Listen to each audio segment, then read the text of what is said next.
Nathan sat beside his grandfather, Rory Malone, on the crude front porch of the shack he lived in. Nathan was only 10, but he knew exactly why Grandpop didn't live with him and his parents. Because Nathan's father, Grant, was ashamed of him. "He's too really Irish," Grant would rage for hours after visiting with his father. "He uses that brogue like it's something to be proud of." And God forbid that Nathan should let a hint of that brogue free, though he practiced it as often as he could away from his father. Nathan's father didn't like being Irish. He didn't like people knowing he was Irish. If he could ship Grandpop off somewhere, then Nathan sometimes thought that his father would do it. But Grant Malone couldn't make Rory Malone do anything. The old man was as wise as the mountains and the cliffs around them, and just as stubborn. "Nathan, my boy, look at that sunset." Rory pointed out the majestic colors that washed over the mountains. "Almost as pretty as Ireland she is, almost." And Nathan heard a whisper of homesickness in his grandpop's voice. "Why don't you go back?" Nathan asked. "Dad says you have enough money to live anywhere." He looked at his grandfather's weathered face, the bright blue eyes, just like Nathan's, brighter than Nathan's father's, and without the hints of green his father's had. Grandpop smiled, a strange, sad little smile. "Because my Erin is here." He pointed to the small graveyard. There, Nathan's grandma, Erin Malone, was buried. On one side of her were buried the two sons they lost in Vietnam, his uncles, Riordan and Rory Jr., and the daughter that had died of a fever, Nathan's Aunt Eden.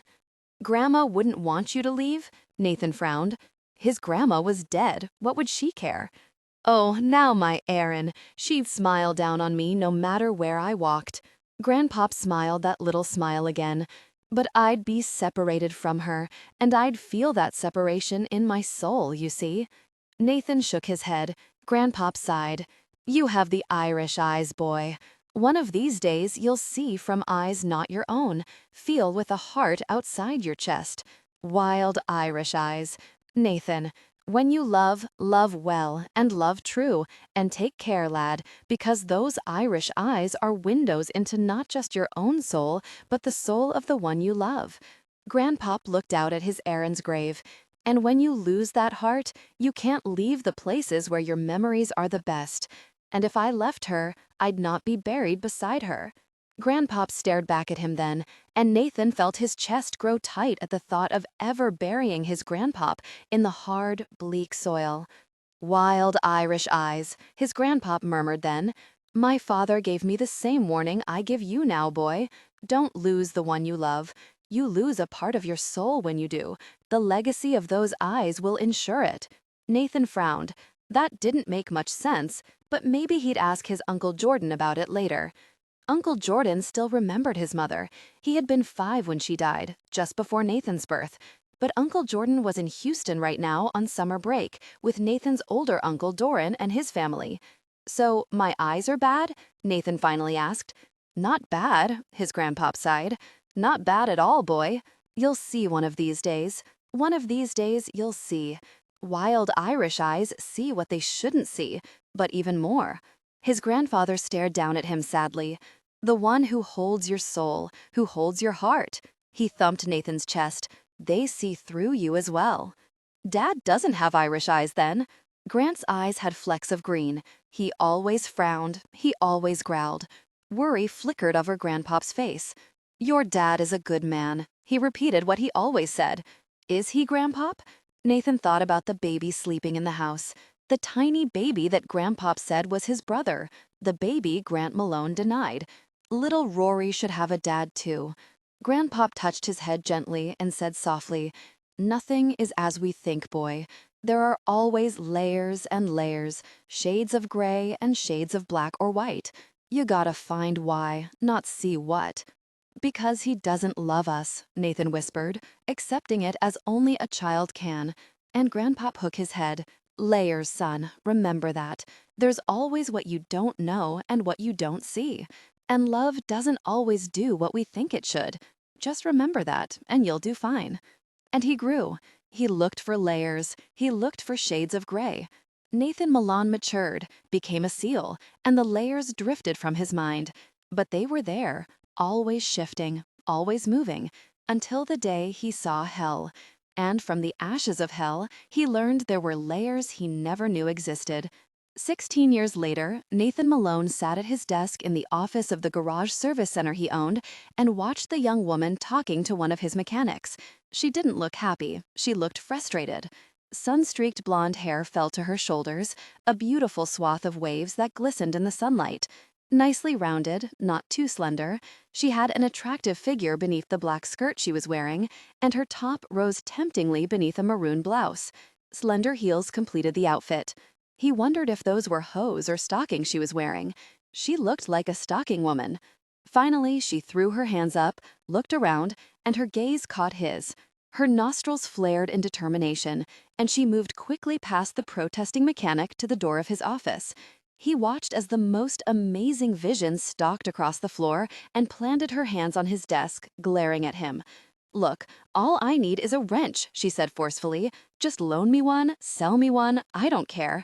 But if I have to go much farther in my car, I'm going to find myself hitchhiking.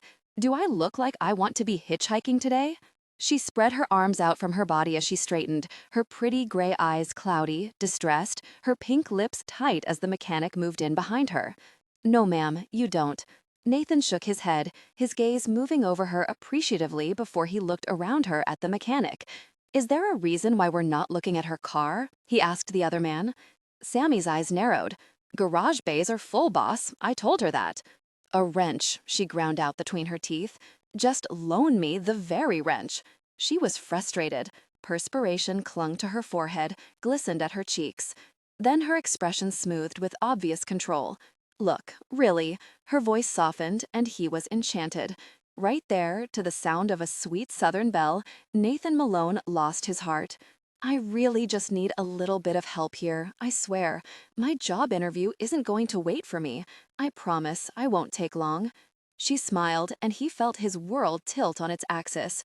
A sweet curve of her lips, a hint of nervousness, frustration, and worry lingered in the soft curve. But she smiled at him. Gosh, he felt like a teenager again. He moved around the desk and held out his hand to the door. "Show me the car. We'll get you back on the road." "Boss, we're packed," Sammy protested. Nathan ignored him as the young woman turned and preceded him to the door. He was watching her as she walked, and it was a very captivating view. His hands itched to touch her, itched to feel the shape of her beneath his hands. "I'm Sabella," she flashed him a smile over her shoulder. "I really appreciate this." That Georgia accent was going to make him intensely aroused. No way was he going to hold back his strong desire if she kept talking to him. This one was his. "It's going to cost you," he drawled as he popped open the hood to her little sporty sedan. "It always does." She sighed. "How much do you think?" She looked worried. She was definitely a woman with a goal and intent on getting there. Pretty polished nails, just enough makeup to highlight her features, and pretty soft lips. Dinner. He grinned back at her, catching the surprise in her eyes. "Dinner?" Wariness filled her voice. "Just dinner," he promised. "For now. Tonight." She stared back at him for long seconds, those gray eyes seeming to sink inside him, to search, to warm places inside him he didn't know existed, let alone knew they were cold. Finally, her lips tipped into a charming, flirtatious grin. "The bad boy of Alpine is asking me out to dinner?" she said mischievously. "I believe I just might swoon." "That's not me, that's Sammy," he pointed to the mechanic. "I'm just a poor mechanic and Navy SEAL. The girls loved SEALs. Anything to impress her." "Nathan Malone, the SEAL with the wild blue eyes and the heartbreaking grin," she stated. "I know who you are." "But I don't know who you are," he stated somberly. "I'd love to find out." That look again, intense, probing. "Dinner," she finally agreed softly. "I'll meet you." Whatever he could get. Piedmont's. He named the most expensive restaurant in town, which wasn't saying much. 7. 7 it is, but I'll never make it if you don't fix my car. Sabella kept a nolly smile to herself. She had a feeling if she just told him what was wrong with it, he'd never believe her anyway. She let him piddle around, find the loose hose, and tighten it. There, Just like she said, all she needed was a wrench. Her daddy had taught her how to work on her own car a long time ago. Unfortunately, her own wrench was missing, so she let him fix it. She played helpless because she liked the way he looked at her, the way his wild blue eyes darkened just a bit, seemed more neon in his tanned face. 7, he reminded her as he closed the hood and stared down at her. I'll be waiting on you. And I'll be there, she promised, because there was no way she was going to miss this. She'd seen him in town often enough. She'd even fantasized about him a time or two after glimpsing him. The hot SEAL, the bad boy of Alpine. Every woman she knew at the college lusted after him, and Sabella decided in that moment Nathan was going to be hers. 2 years later, oh my God, Bella, what have you done? Bella jumped as she turned to face Nathan, seeing his wild eyes, his pale features, his hard, buff body stalking across the front yard, his chest slick with sweat, bits of the grass he had been cutting sticking to his jeans as he strode furiously to where her car met the back of his truck. It's just a little dent, Nathan, I promise. Her heart was in her throat, not in fear. He would never hurt her. But he sure knew how to pout when he wanted to. A little dent. He gripped her shoulders, moving her aside as he stared down at the crumpled fender as it sank into the bumper of his truck. It was an accident. It was all his fault. If he hadn't been wearing those tight-fitting jeans and boots with no shirt as he cut the lawn, it would have never happened. You hit my truck. Male pride and offended dignity filled his voice. That's my truck, Bella. Yes, it was, and he was very proud of the powerful black 4x4 he babied worse than any woman would a child. She would be jealous if it weren't for the fact that he couldn't actually bring it into the house. I'm really sorry, Nathan. Her accent thickened as she stared up at him, biting her lip nervously as she wondered how much he would pout. Nathan could go all quiet, somber, and answer her in monosyllables that drove her insane. He would glare at her, he would watch ball games, he would come to bed late, after she went to sleep, and wouldn't give her any until the next morning. It really wasn't fair. Nathan, please don't be mad at me. How did you hit my truck? How? It was sitting in plain view, Sabella. He was getting angry. He only said her full name when he was really getting angry, or really, really aroused, and he was not aroused. Okay, this wasn't good. She could do without for days, but she didn't like it. She stomped her foot, glaring back at him in irritation. If it weren't for you, I would have never hit it. Me? He stepped back, shaking his head fiercely. How really was this my fault? Because you were cutting the grass with no shirt, in sexy jeans and boots, and seeing your tight form striding across the lawn made me feel desire. You distracted me. It's all your fault. If you would dress properly, things like this just would not happen, Nathan. He kissed her. Tension broke. They gave in to desire, connecting deeply. 1 week later, I'll be home in a week. He was dressed in jeans and a t-shirt. He didn't look like a badass Navy SEAL. He looked like her husband, going off on a business trip. Not a big deal. She was good at fooling herself. The truck will be out of the shop tomorrow. She nodded as she watched him pull the duffel bag from the closet and turn to her. I'll have it in the garage, all nice and pretty for you. She grinned back at him cheekily as she brushed the long strands of her hair back from her face. You owe me, though. I had to flash some leg to get it done so fast. Your mechanics are so easy, Nathan. He owned the garage and auto service station just at the edge of town, a thriving little business he knew he loved. He grunted, his gaze going to her bare legs as she leaned back on the bed, her shorts riding up her thighs. Witch, he growled. My ride is waiting downstairs, and you know it. They came together in passion, sharing a deep connection. And then he whispered the words. The lyrical flow of sound, Gaelic. He whispered his love for her in a language his grandfather had taught him, and she felt it in her soul. Always, she whispered, turning her head to him, taking his kiss. Forever, Nathan. 1 week later, Bella opened the door, and she froze. Nathan's Uncle Jordan was standing beside the chaplain. She knew he was the chaplain by his dark uniform. Jordan was in his dress whites, his navy hat in his hand, medals shining on his chest, and she felt the collapse of her spirit. "Nathan's due home any day," she whispered, her lips numbing as she stared back at Jordan and saw his grief, his sorrow. "You're early, Jordan. He's not here yet." She was crying. She could feel the tears, hot, blistering her skin as she pressed her fists tight to her stomach and felt her knees weakening. "Bella," his voice was thick, unshed tears glittering in his eyes. "I'm sorry." He was sorry? Sorry? He was tearing her soul right out of her chest, and he was sorry? She shook her head.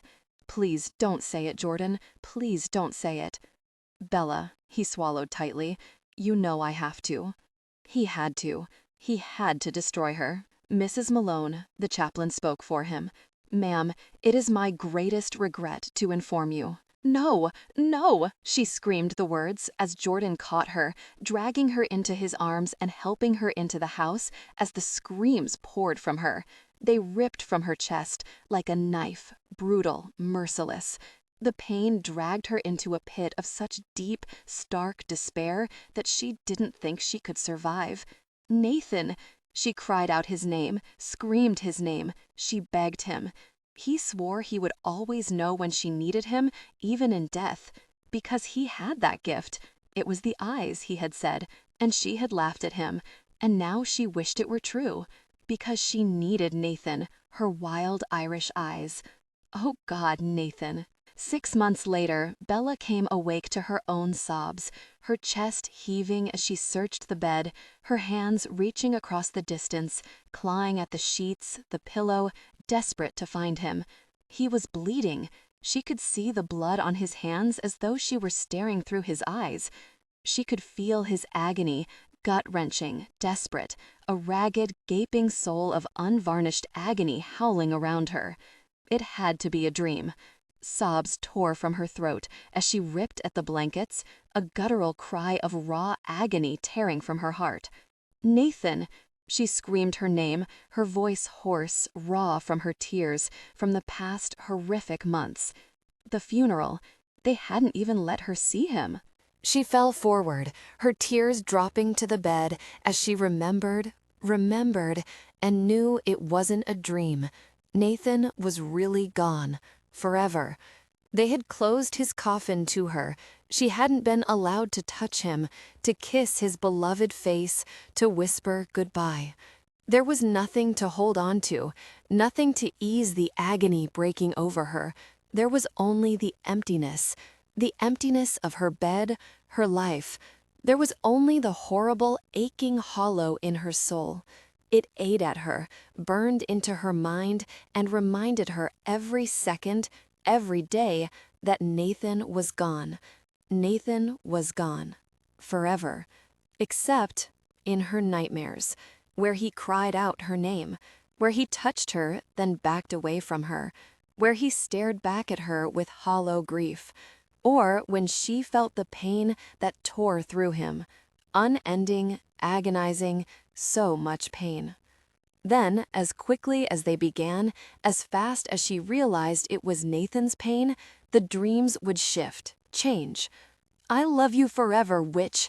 He leaned over her, his chest gleaming, golden, blocking out the sun, as his brilliant neon eyes watched her intently. "Feel my soul touch yours, Sabella. Feel my deep affection for you, baby." An agonized cry rasped her throat as she clutched at air, the insubstantial memory drifting away, gone, just as Nathan was gone. Oh God, Nathan! She clutched his pillow to her breast, rocking herself as her head fell back and a scream ripped from her soul. "Gosh, you Nathan!" 9 months later, Nathan Malone stood in the clinical white office he had been brought to. He was 6 months past the most horrific nightmare he could have imagined enduring. 6 months. He knew how many days, how many hours, how many minutes and seconds had passed since he had died. since the day he walked out his front door and headed into hell. The mission was supposed to be simple: rescue 3 young girls from a cartel drug lord in Colombia and allow himself to be captured just long enough to draw out the government spy working with the cartel lord, Diego Fuentes. There had been an electronic tracker in his heel that he could activate the moment he saw the spy. Unfortunately, the spy had known that. His heel had been sliced open before the spy ever appeared. Before Nathan could realize the danger he was in, he had been strapped to a hardwood table and the first of a series of synthetic drugs pumped into him. Horse dust, a powerful, blinding aphrodisiac. Hell, because there had been no relief. Because Nathan, enraged, crazed, animalistic, had been unable to break the vows he had made to his wife, no matter the amount of drugs, no matter the provocation. He stared back now at the small group of men who had rescued him from Diego Fuentes' hell. 3 doctors, an admiral, some scowling bastard in a suit, supposedly a JAG representative, and his uncle, Jordan Malone. Jordan wasn't in uniform. That was telling enough. His resignation from the SEALs 3 months before had surprised Nathan when he'd heard about it. Of course, there wasn't much left to do but listen to rumor in the highly secured, specialized private clinic he had been recovering in. Surgery after surgery to repair his body and his face. They'd fixed what had been damaged. They'd rebuilt what couldn't be reset. But his mind still felt broken. The man he had once been was no more than a dream. He was still a SEAL. He hadn't resigned. But he had a feeling he wouldn't be one for long. Lieutenant Malone. The Admiral nodded back at him, his lined, weathered face drawn in worry and concern. "You're doing well." Like hell he was. He stood to attention, but this was really, gosh, he felt like he was being stretched on a rack of fire. The 3 doctors watched silently. The psychologist assigned to him made a few notes. Damned bastard was always making notes. "Thank you, sir," he finally managed to say. Hell, he just wanted to get back to the exercises he'd been doing, the ones that pushed his body to exhaustion, that made the intense internal sensations that still cursed him lessen. The Admiral frowned back at him. "Are you in pain, son?" he asked him. Nathan forced patience. Forced patience didn't sit well right now. "Yes, sir, I am." He wasn't going to lie about it either. The Admiral nodded. "That explains your borderline disrespect, maybe." Nathan gritted his teeth. "Sorry, sir, protocol isn't my strong suit these days." He expected a snap in the Admiral's reply. He didn't expect the old man's face to smooth out or the understanding that lit his gaze. Admiral Halloran had once been not just his superior officer, but a man he respected. "Sit down, Nathan." The Admiral nodded to the chair behind him before taking his own seat. Nathan glanced at Jordan. His uncle was sitting, all protocol pretty much abolished where he was concerned. But it wasn't disrespect, it was an arrogance, a confidence that had only been thinly veiled until now. Nathan sat down gingerly. He was still having trouble with one leg, but it was strengthening, as were the muscles in his back that he had worked to rebuild. The Admiral finally sighed as silence filled the room. "I attended your funeral," he stated then. "I grieved, Nathan. Seeing you now," he shook his head, "makes me wonder sometimes at the decisions that are made behind my back. I wouldn't have approved that mission." I agreed to it. Simple. It was supposed to have been so simple. He still had the hole in his heel to prove it hadn't been. "We'll discuss that another day," the Admiral growled. "We're facing another problem." "Has my wife been informed I'm alive yet?" The words felt torn from his ruined vocal cords. His voice was rougher, darker than it had been, but, hell, at least he could talk. "Not yet," the Admiral answered. "I still prefer she not be told." Nathan stared straight ahead now. He was aware of the bandages that still covered his face, the wounds that were still healing on his body. But even more, he was very much aware of the effects of that really horse dust those bastards Fuentes and Jansen Clay had pumped into him. 18 months of it. He had been the guinea pig, the seal to break with the black evil they forced into him. But he hadn't broken. He'd become a monster instead. "Sabella's been grieving, Nathan," Jordan said then. "She's still grieving. She still cries for you. She'll stop crying. Sabella's tough." He shrugged as though it didn't matter and glimpsed the Admiral and Jordan's exchanged look from his periphery. He was lying. His Bella wasn't tough. She was soft and sweet, and he swore he heard her cries in his dreams, in his nightmares. The ragged wound that was his soul would never heal because he couldn't get the sounds of her screams out of his head. How much worse would her screams be if she saw him now? His gentle little Bella had loved his body. When he had walked out the door that last day, he had been strong, powerful, but even more, he'd been a man who knew how to be gentle. That man doesn't exist anymore. There was nothing gentle in the dark, twisted dreams he had now. Dreams of death and dreams of Bella, and a powerful need he knew he would never restrain if she came to him. "I'm dead," he told them, his voice cold as he thought of the consequences of trying to return to her. "I'll stay dead." The psychologist was scribbling furiously on his pad. Nathan's gaze jerked to him. As though he could feel the spikes of fury aimed his way, the balding little man lifted his head. His shoulders shifted beneath his ill-fitting suit jacket, and behind his plain glasses, his brown eyes flickered nervously. Nathan's eyes jerked back to the Admiral. "Would you get him the hell out of my sight, sir?"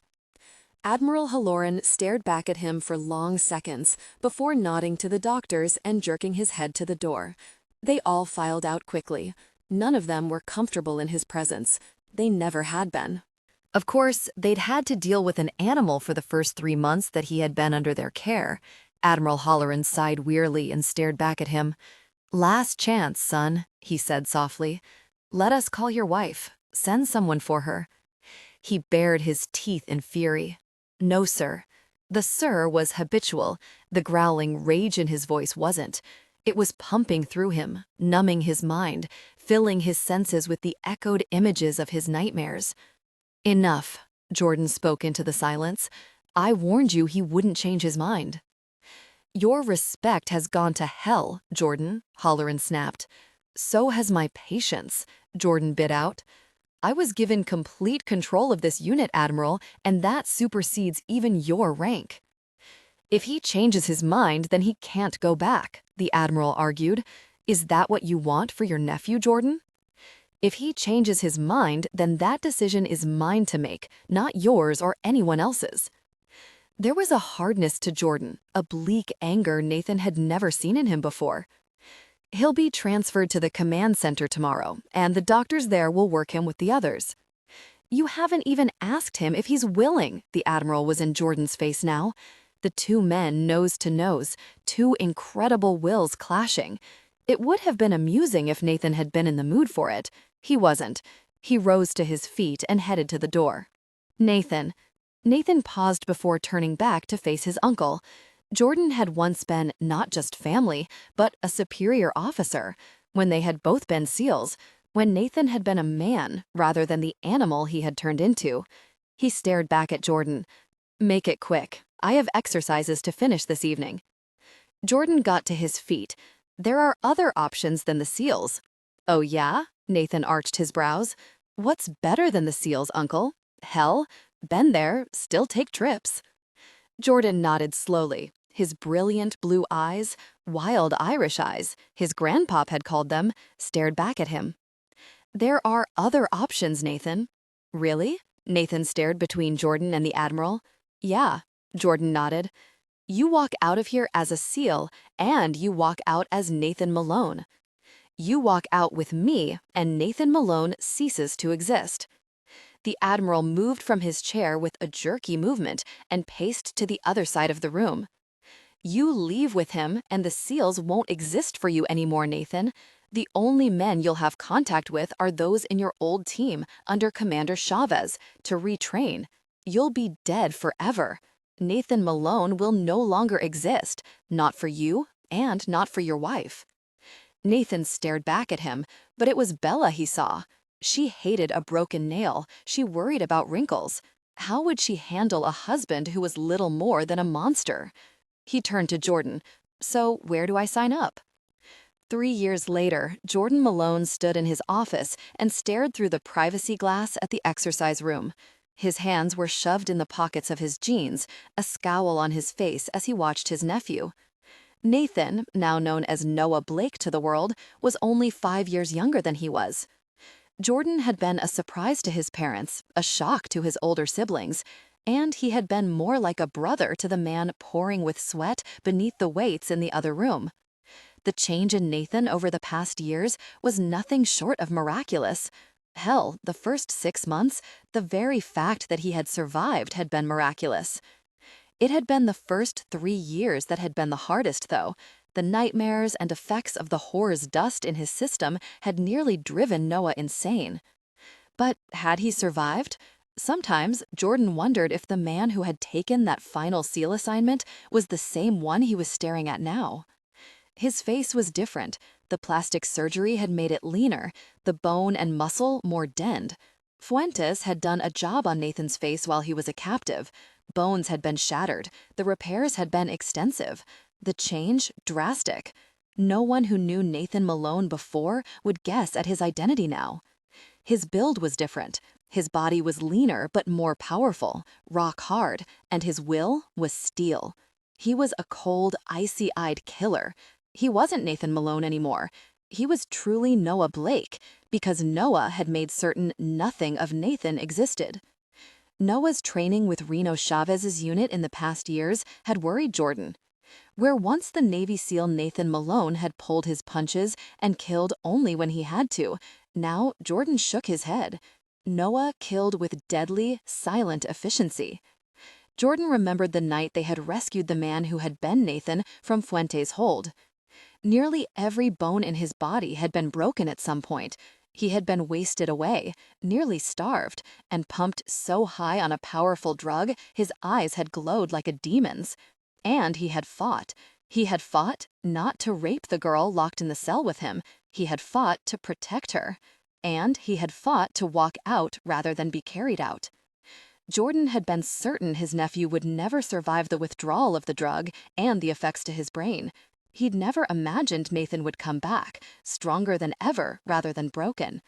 Darker than ever, and so different that his identity change rarely blipped Jordan's radar anymore. "He's never going to be the same, is he?" Lieutenant Ian Richards said somberly, admitting what none of them had dared say aloud over the years. Ian was part of that SEAL team, had stood with the other men who had spent the past years with the man they called Noah. It had been harder on Ian in some ways because he had been closer to Nathan than even Jordan had been. Nathan had only been 10 when he heard young Ian's screams echoing through the desert landscape of their ranch. He had awakened his father, harassed that mean-spirited Grant Malone out of the house, and found the young boy whose mother was dying in his arms. Grant, in a surprising display of compassion, had helped the young woman and her child. Grant had his moments, Jordan thought. They were just few and far between. No, he's never going to be the same. He admitted the truth to Ian as well as to himself. This man isn't Nathan Malone anymore, Ian. He's truly Noah Blake. We may as well accept that. "He's a machine now," Ian stated heavily, his expression saddened as he watched Nathan work out. "He's the best killer I've ever laid my eyes on, silent as a thought."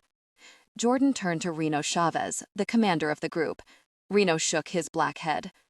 "He's not a SEAL any longer. He questions orders continuously, lays in backup plans extensively, and always has a plan if that one goes bad. If he feels he needs to deviate, then he deviates. He's not insubordinate, but he's a leader now. He won't follow easily unless he's assured the plan is the only way to go.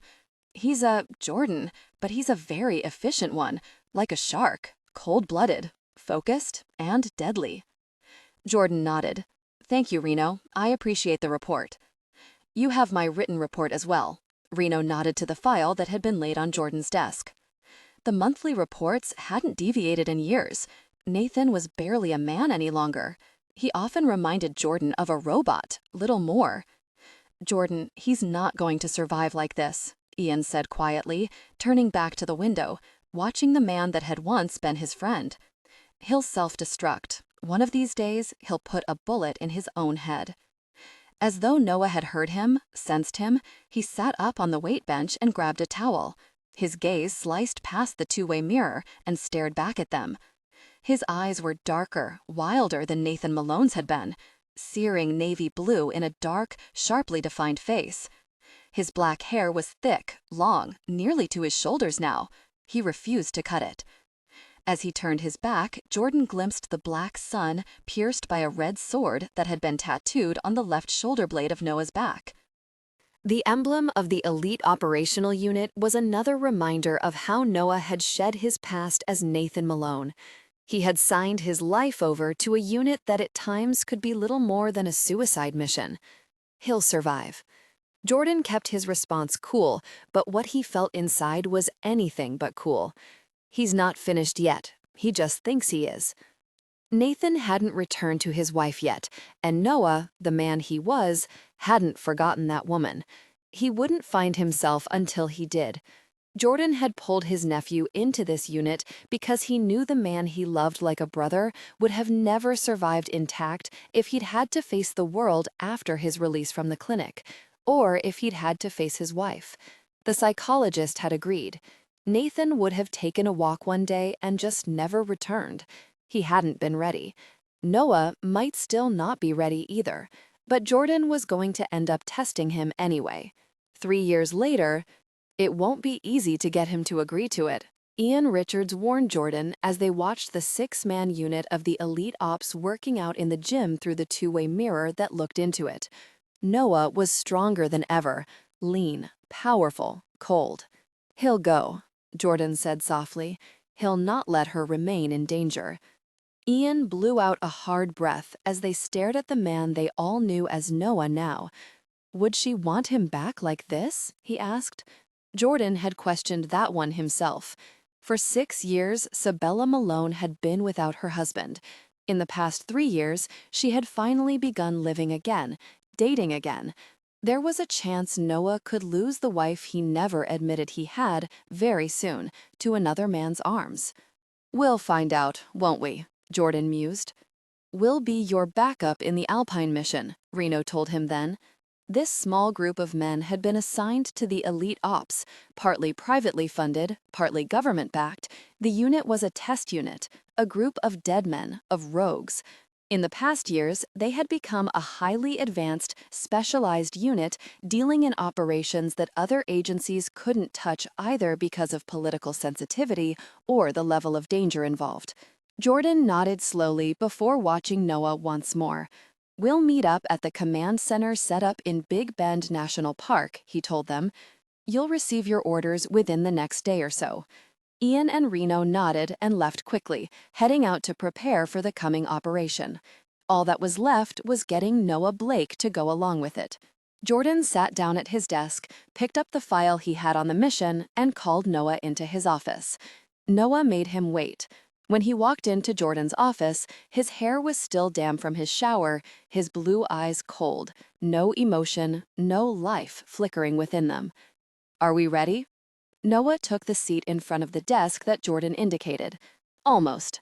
Jordan nodded. Command center will be broken down tonight and flown to the new location. We should be set up within 48 hours.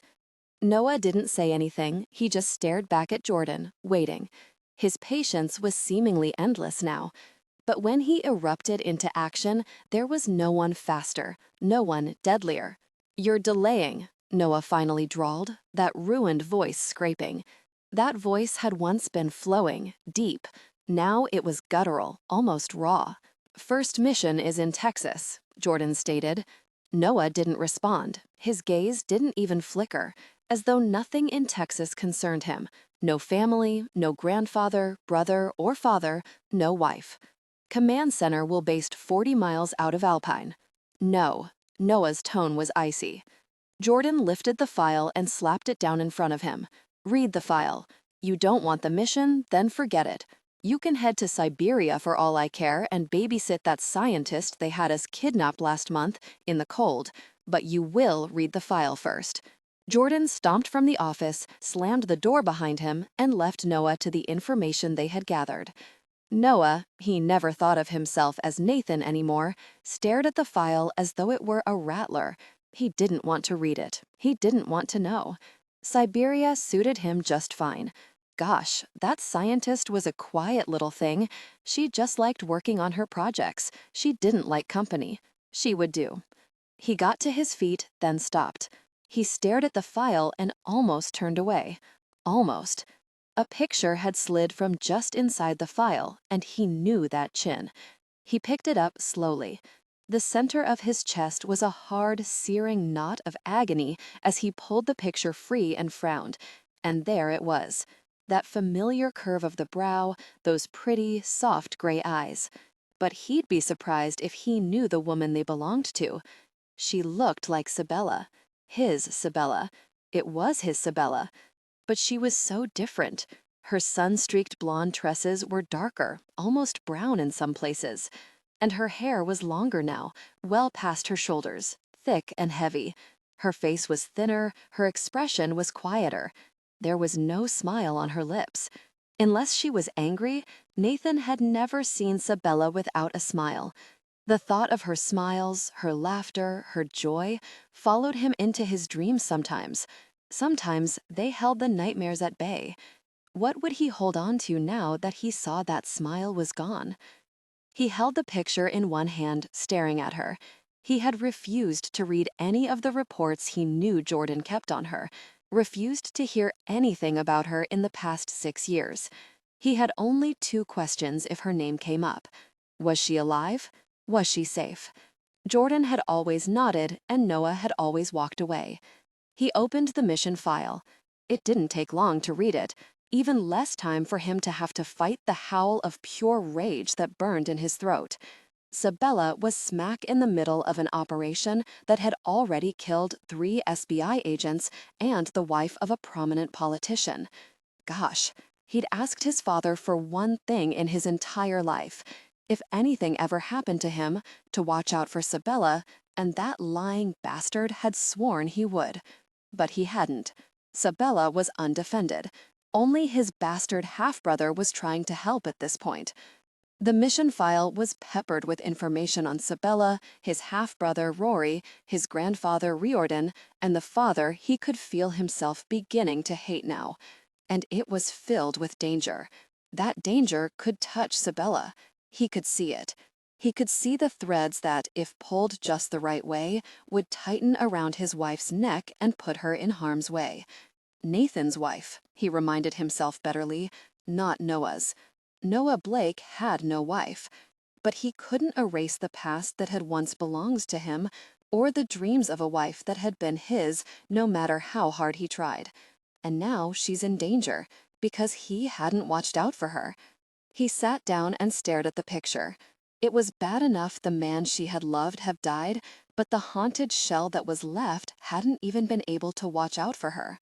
He ran his finger over the picture, down the curve of her cheek, as he closed his eyes and remembered her smile, remembered touching her, as he let himself remember, outside his dreams, of loving her. "Go Siori," he whispered, breathing in the scent of those memories. "Forever, Sabella. I'll love you forever." And the first crack in Noah Blake's shell appeared.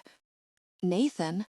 His name was breathed into the darkness as Sabella came awake, as though the past 6 years had never happened, as though she had never lost him. She heard his voice in the darkness, those words, the ones she had never asked the meaning of. "Go Siori." She stared into the dimly lit room. No Nathan. Nathan wasn't there. Dry-eyed, aching, she lay back down and closed her eyes. "Goodbye, Nathan," she whispered back, wishing she could still cry, wishing the pain could be shed so easily. "I miss you." The little shack that sat in the middle of the sprawling Rocking M Ranch looked just as weathered, just as faded and familiar as it ever had, even in the dark, beneath a bleak, black night. Noah moved through the darkness like a wraith. He jumped the little wrought iron fence and moved to his grandmother's grave. Aaron Malone. Go Siorai. Forever. They were the only words on her granite tombstone. His grandfather had chiseled them in himself. Kneeling by the tombstone, Noah stretched out his left hand, touched the stone, and lowered his head.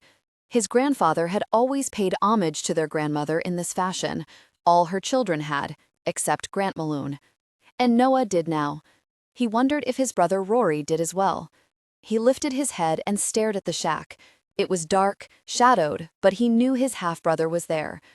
He eased back from the grave then and bounded back over the fence before moving to the cabin.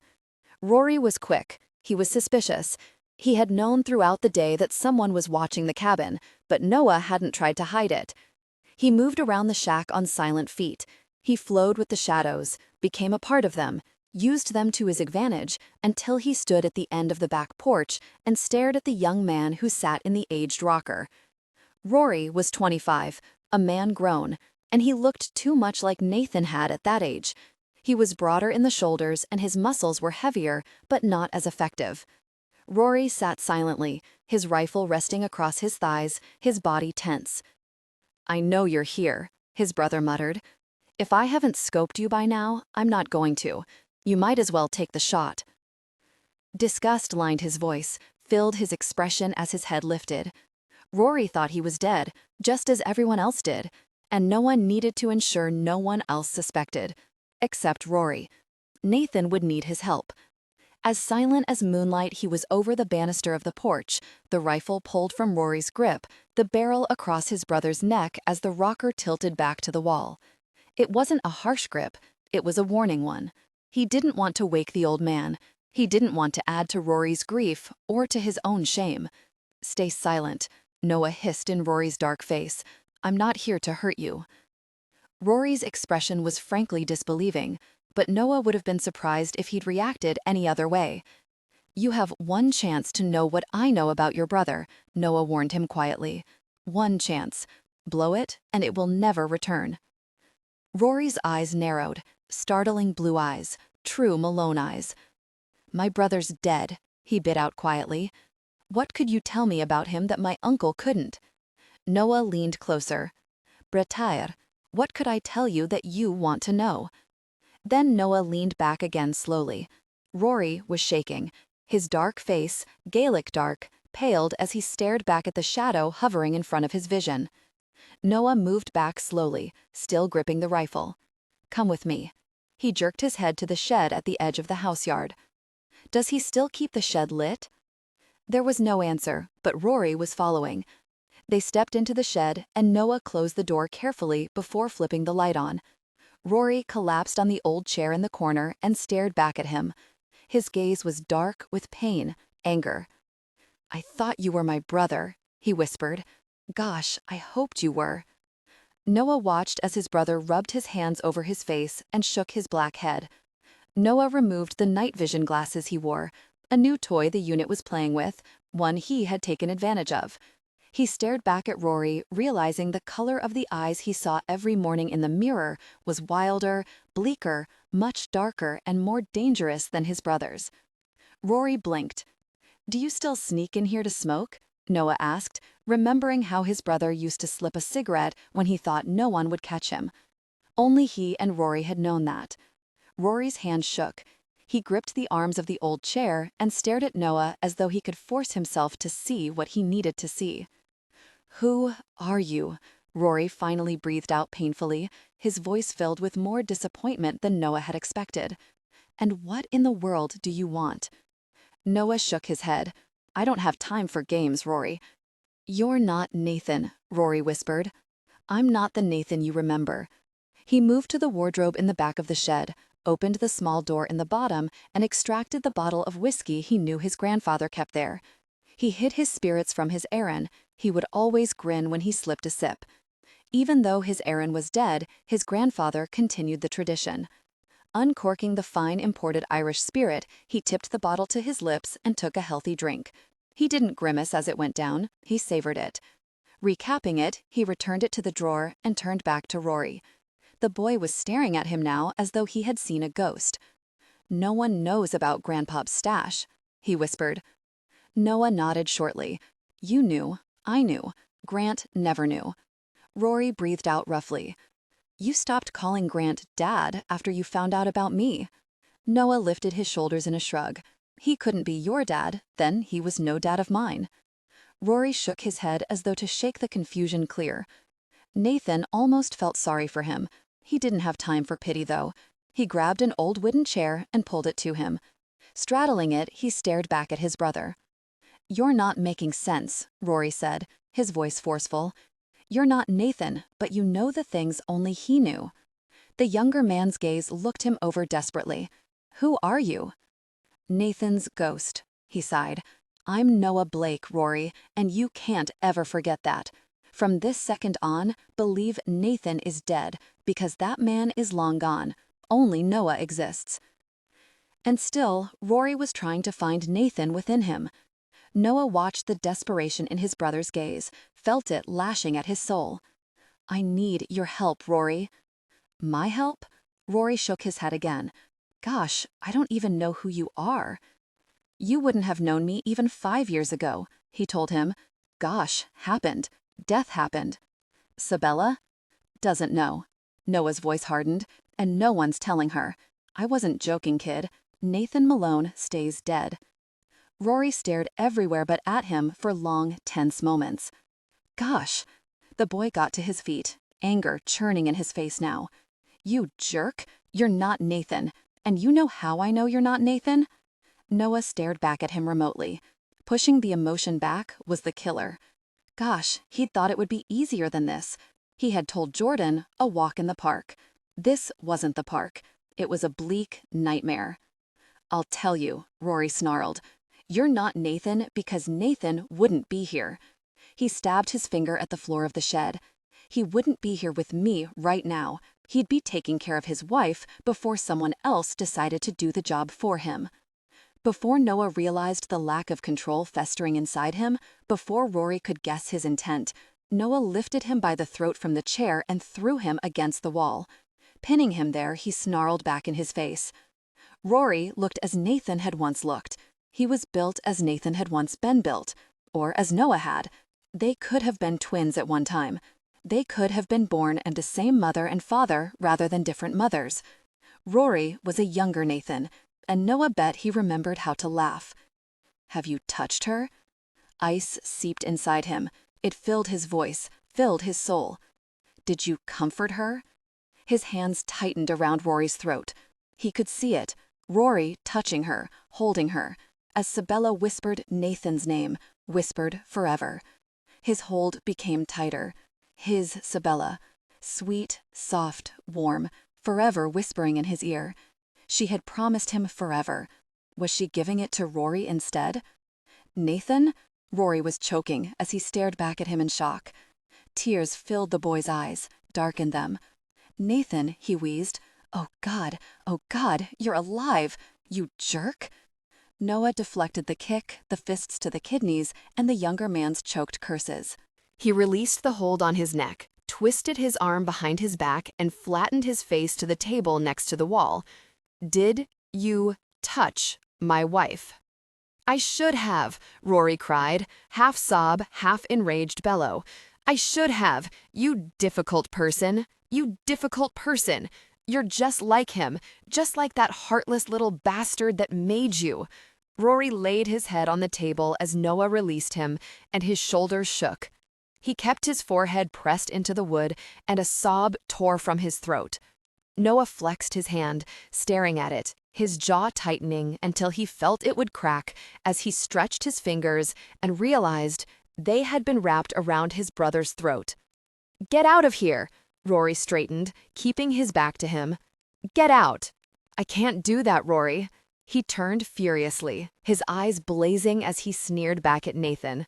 "Granddad cries when he talks about you, when he sees Sabella struggling with that really difficult garage, trying to survive. He tried to help her, and that difficult person father of yours took very near everything he had. And here you are." He flipped his hand back to Nathan, fury filling his face. The big, tough warrior the old man had such pride in. 6 years, Nathan. 6 years, and where have you been? Noah lashed out, pushing him back in the chair as he glared back at him. "Watch it, boy," he bit out. Keep pushing and you'll get more than you want. I got more than I wanted when I felt you watching the place this afternoon, he snarled, anger pushing past fear. I'm back. That's all that matters. Noah rubbed his hand over his short beard. This isn't as simple as why I didn't come back. It's not even as simple as having the option to come back for a very long time. I'm here now, and I need information. That's what they make computers for. Rory was 3 seconds from attacking him again, and Noah knew it. The boy had that very Irish pride and temper. Listen to me, you little mess, he moved over him vengefully. Look at my face, my body. Do you think this mess happened because I wanted to be someone else?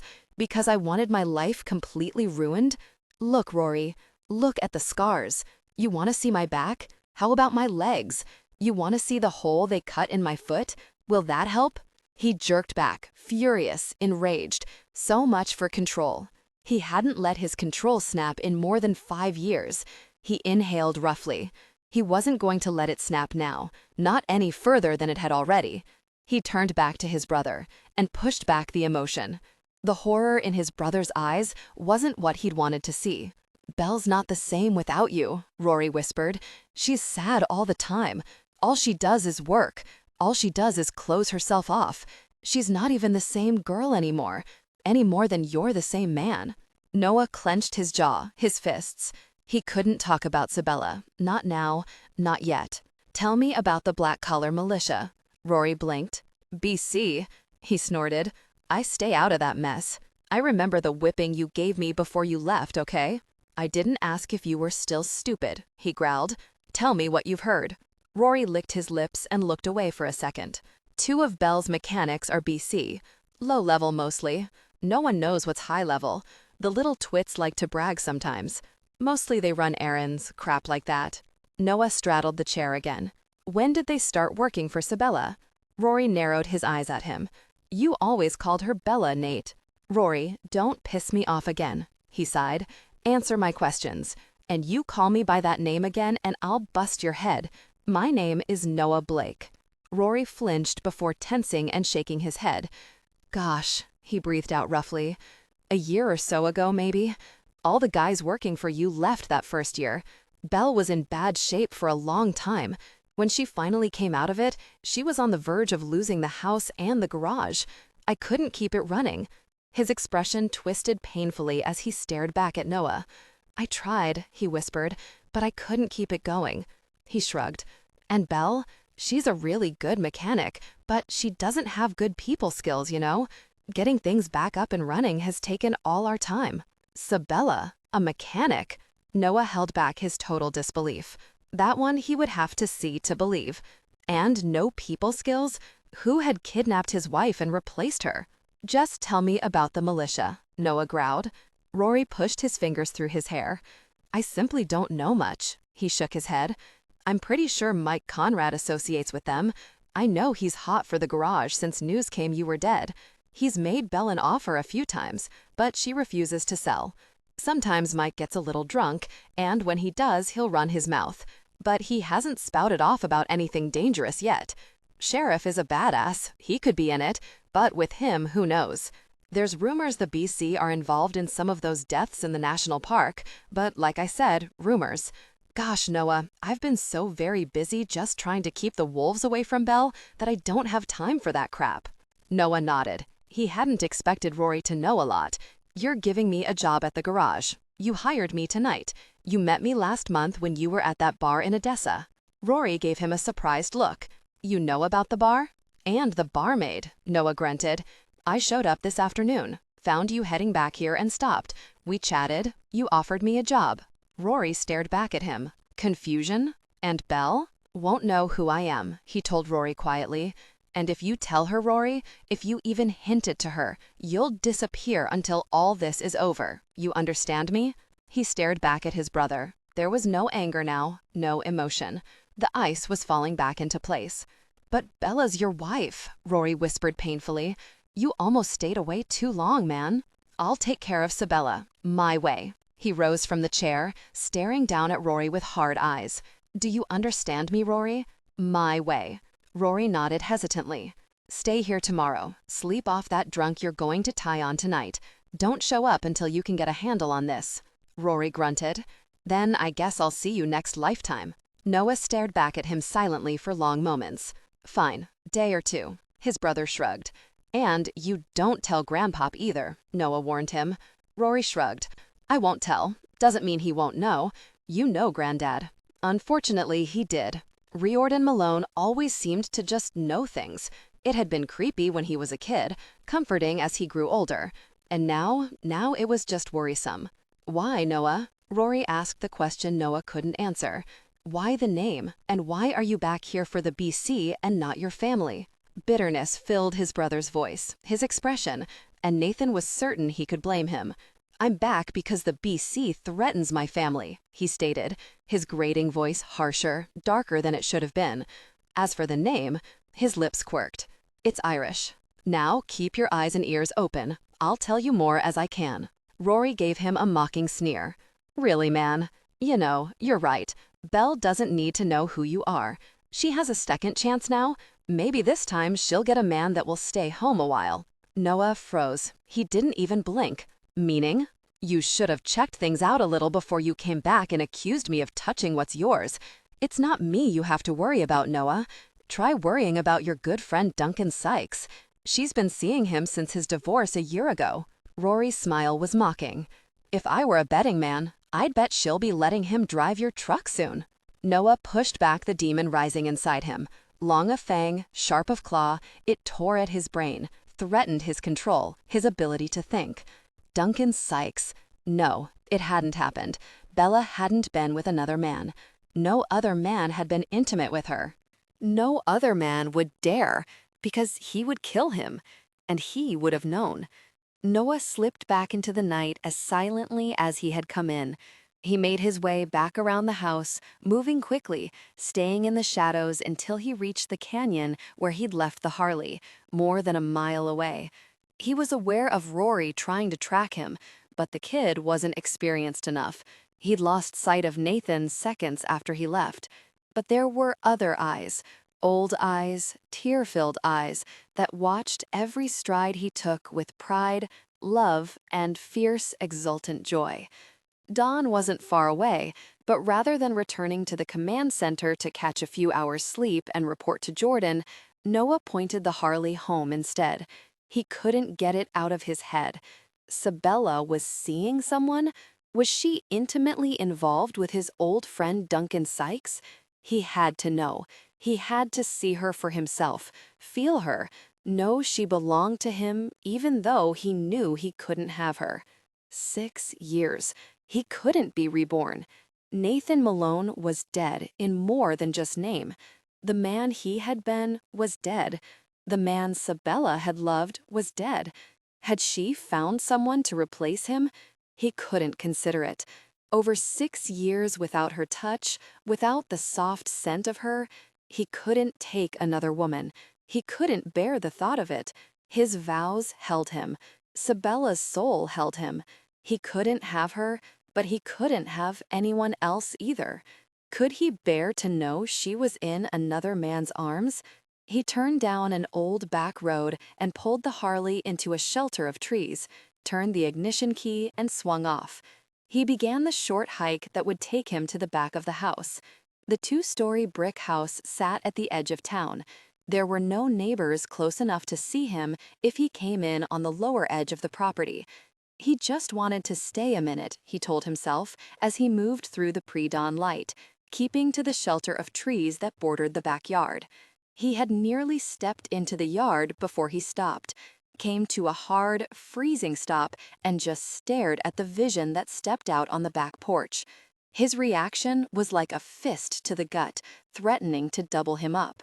A powerful physical response surged through him. His heart rate increased, the blood rushing through his veins hard and fast. His breathing felt restricted, locked in his throat. His fingers curled against his palms, forming fists so tight the bones ached. He stared at the woman, the man's long white shirt falling past her thighs, gaping open to reveal the white tank top and boy-short panties she wore beneath. She lifted a cup of coffee, the steam curling against her face as dawn edged in, lighting the yard, the porch, and the woman with gold and violet rays. Sabella? He whispered her name. Rory had noticed his slip. He had always called her Bella, unless he wanted her, unless the need for intimate connection with her had been overwhelming, and it had never been as overwhelming as it was now. He imagined he could smell her scent in the air, a blend of honeysuckle and feminine warmth. Against his palm, he imagined he felt the heat of her flesh, silken and giving, lifting to him, her lips whispering his name.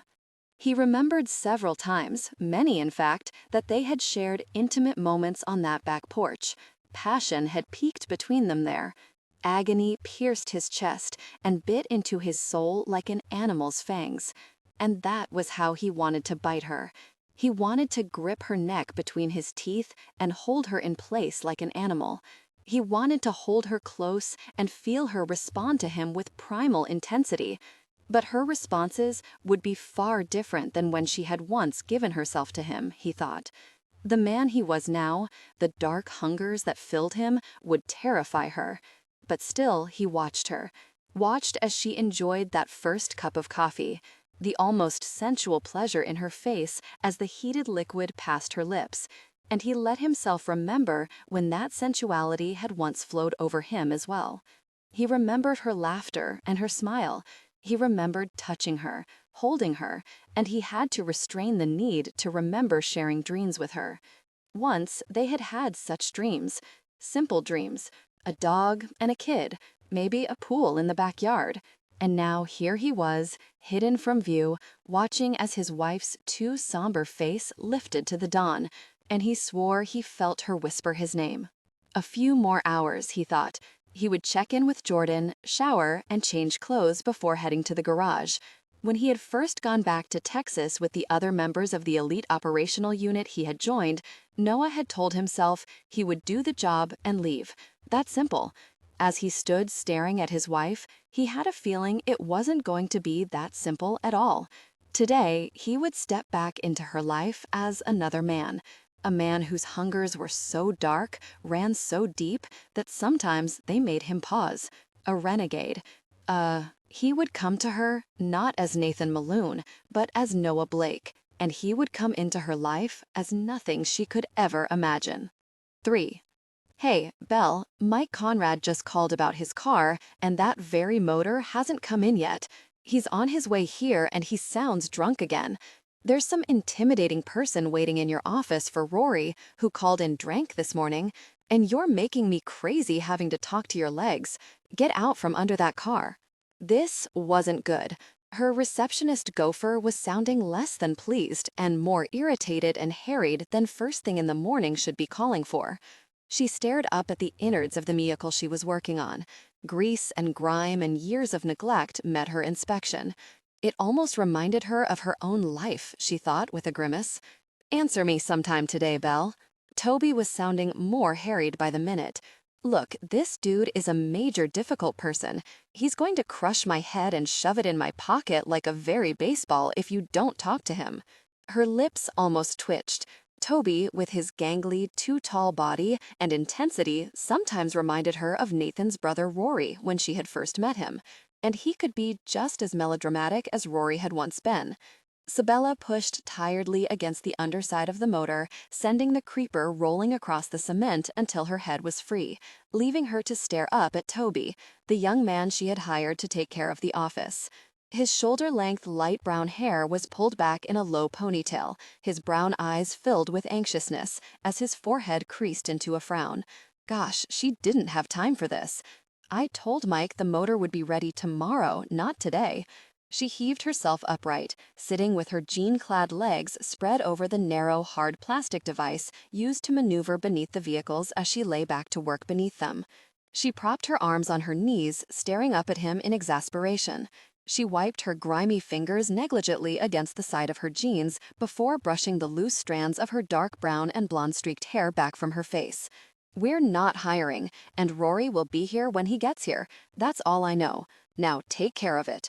She moved to lie back down, determined to finish the final tune-up of the sedan that the mechanics had neglected to inform her was sitting out back. Mike Conrad wasn't the only one waiting on his vehicle. "Oh, no, you don't." He shook his head fiercely as she moved to push herself back under the car. "I can't handle this dude, Belle. He's like the Grim Reaper's cousin or something. He's not part of my job description, you know. You deal with him." Sabella pushed back the anger, drawn more from her own impatience than Toby's attitude. The boy was normally pretty stable and dealt with aggravated customers with a flair she envied. "Just tell him to come back in the morning. Rory will be here." She hung her head as he began shaking his head violently. Fine. She struggled to her feet, picking up the creeper and propping it against the side of the garage wall as she grabbed a stained towel and began trying to rub the oil from her hands. After a few seconds, she tossed the rag back to the bench and stalked through the 4-car holding bay to the office beyond. They couldn't afford a new mechanic, no matter how much she needed one to keep the garage profitable. She was going to lose a lot here, and she knew it. If she didn't manage to straighten up the mess she had allowed to develop in those first horrific 3 years after her husband's death, she was going to lose the garage and her home. The benefits she had received just weren't enough to save it all. She couldn't lose the home she and Nathan had shared. She'd worked 3 years to rebuild it. She couldn't lose it. God, she couldn't lose that last connection to him. It was all she had left. "Tell Danny I want that car finished and out of here this afternoon," she ordered Toby as they neared the office. "Tell him we can finish the Carlton's truck later this evening, but Jenny needs her car to get to work and it took too long to get those parts as it is. I have everything ready, it just needs going over and testing. On my way." Toby nodded before turning and loping over to the far side of the garage. "And don't run," she muttered, knowing he wouldn't pay attention to that order if he did hear her. He was like a puppy, all gangly legs and nervous energy. And she hadn't even asked him, the employee wannabe's name. She shook her head, pushing her fingers through her hair before jerking the office door open and coming to a hard, cold stop. Arrogance shimmered off him. Dark blue eyes seared into her brain, glowing from a face that was sun-bronzed and savagely hard. Flat cheekbones, a nose that was just a little off-center, lips that were sensual but just a tad thin. A dark, short black beard covered his face, closely cropped and giving him a dangerous appearance. Long black hair was pulled back from his face and secured at his nape. A shiver raced over her skin, a primal warning of danger as she stared at him. He was lean and tall, but she bet the muscles beneath that black leather jacket, t-shirt, jeans, and riding chaps were like steel. Heavy boots covered big feet, and he stood staring her from beneath thick, too thick, silky black lashes. This man was a predator, it was her first thought. Long, lean, and dangerous, the kind of man Sabella had learned to steer well clear of after her husband's death. Once bitten, twice shy. She had learned her lesson about that air of danger, and she had no desire to revisit it. He leaned casually against the desk, his palms flat on the surface, as he watched her with predatory intent. For a moment, just a moment, she went back in time, to that day she had first pulled into the lot, her car overheating, her nerves frazzled because she was late for a job interview. It was hot, she was sweating in the late summer Texas sun, cursing her move from Georgia and the Texas heat that seemed to take forever to get used to. And standing in just mat position was Nathan Malone, the owner and later her husband. His eyes had raked over her slowly, a smile tilting his sexy lips as his eyes, Irish eyes, brilliant, seductive, stole her heart. She felt her mouth go painfully dry. Her hands were shaking, her stomach cramping, as she stared back at the stranger. She didn't know this man. She didn't want to know this man. But for a moment, just a moment, she glimpsed the past with him. A bittersweet, painful knowledge of love and loss and everything fate had denied her. "There are no openings. Please leave."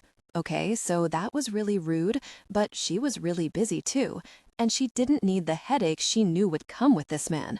"Rory assured me there was an opening for a mechanic." Oh, God, that voice. His voice was deep, raspy, almost guttural. It raked over her nerve endings and sent an edge of dark response. Very, very, very. She didn't need this. She didn't need her body awakening now after so many years in a deep freeze.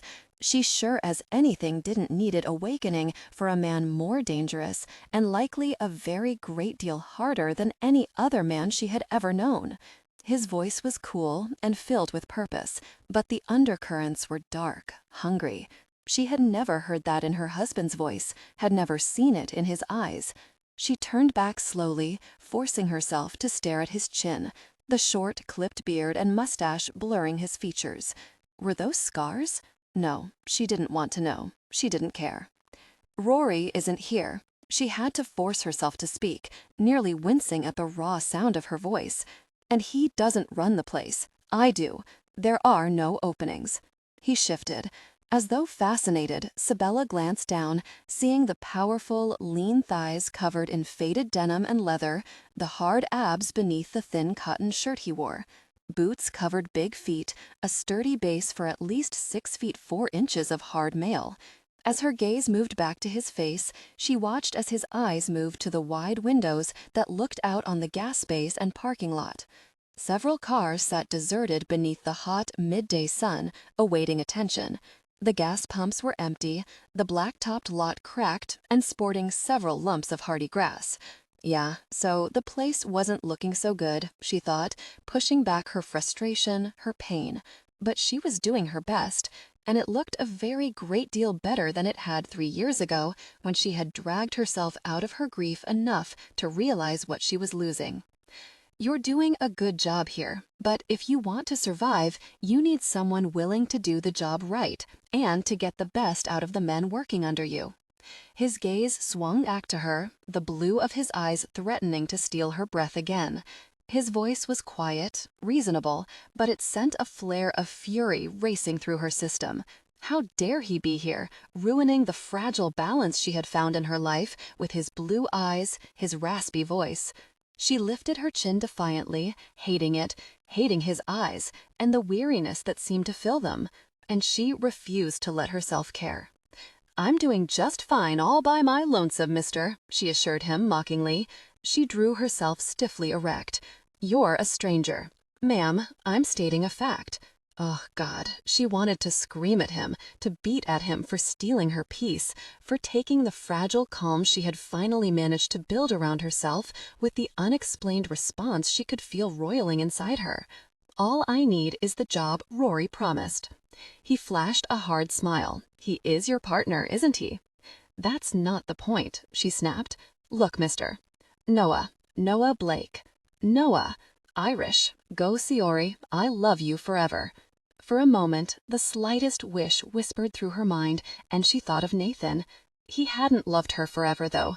His need for danger, for the adrenaline rush and excitement, had carried him away from her, and he'd found Beth instead, leaving her alone, leaving her to survive without him for 6 heartbreaking years.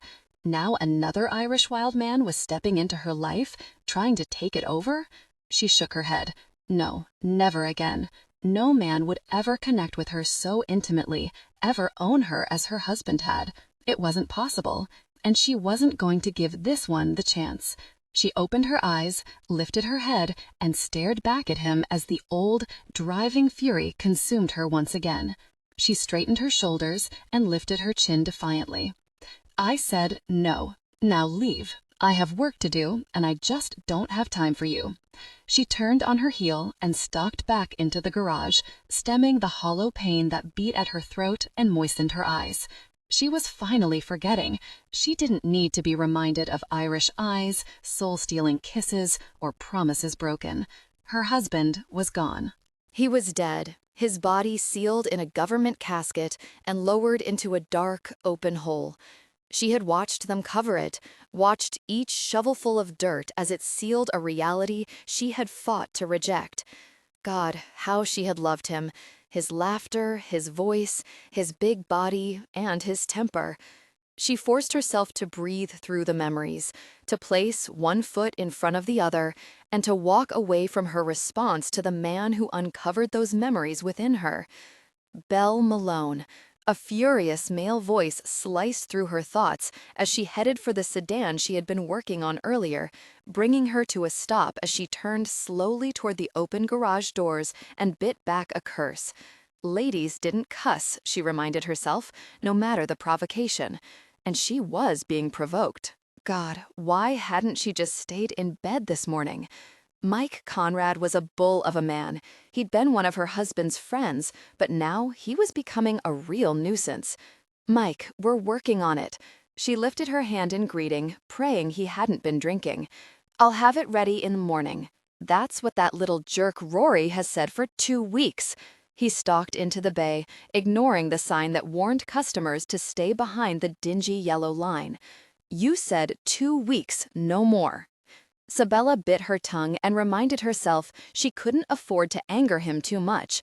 His bank held the note on the garage and on the house, and he had threatened more than once to make sure they foreclose if she missed so much as the first payment. Thinning blonde hair was cut short, almost buzzed. Weak brown eyes were watering and bloodshot from liquor, and his bloated, reddened face was twisted in rage. Great. She needed this like she needed the behemoth standing in her office right now. I still have today, Mike. She pulled on patience she didn't have. She couldn't afford to anger him. He could make paying off that loan incredibly difficult.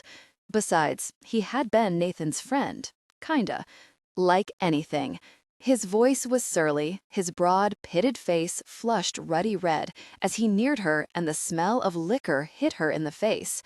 You finish that truck now, difficult person, or you can kiss this business goodbye, you hear me? Wouldn't Nathan be very proud of your sassy little self then? This garage was his pride and joy. Mike had definitely been drinking, and his mood was as foul as any she had ever seen. Nathan is gone, Mike, she reminded him, fighting for the calm she swore she wouldn't lose. Mike had always seemed to blame her for Nathan's death, for some reason. How he would feel is beside the point. She drew herself stiffly erect, knowing her diminutive 5'5" frame had nothing on his 6 feet. He was stocky, his paunch had grown over the years, but the man Nathan had once called a friend had let the bottle and his own failures destroy him faster than her own pain had nearly destroyed the garage. Nathan should have kicked you out and put his place in dependable hands before he screwed up and got himself blown away. The cruel words struck at her heart, no matter how she fought to ignore them. He should have known better than to trust a flaky little blonde to hold on to anything. Very much. She hated the thought of having Toby called a sheriff. There would be questions and paperwork, and she didn't have time for this mess. But he didn't, Mike. And this flaky blonde is working as fast as she can. She was aware of the mechanics gathering behind her and wanted to groan in frustration. She didn't need this. I'll have your truck first thing in the morning. I have tonight, according to the contract. I'll be on time.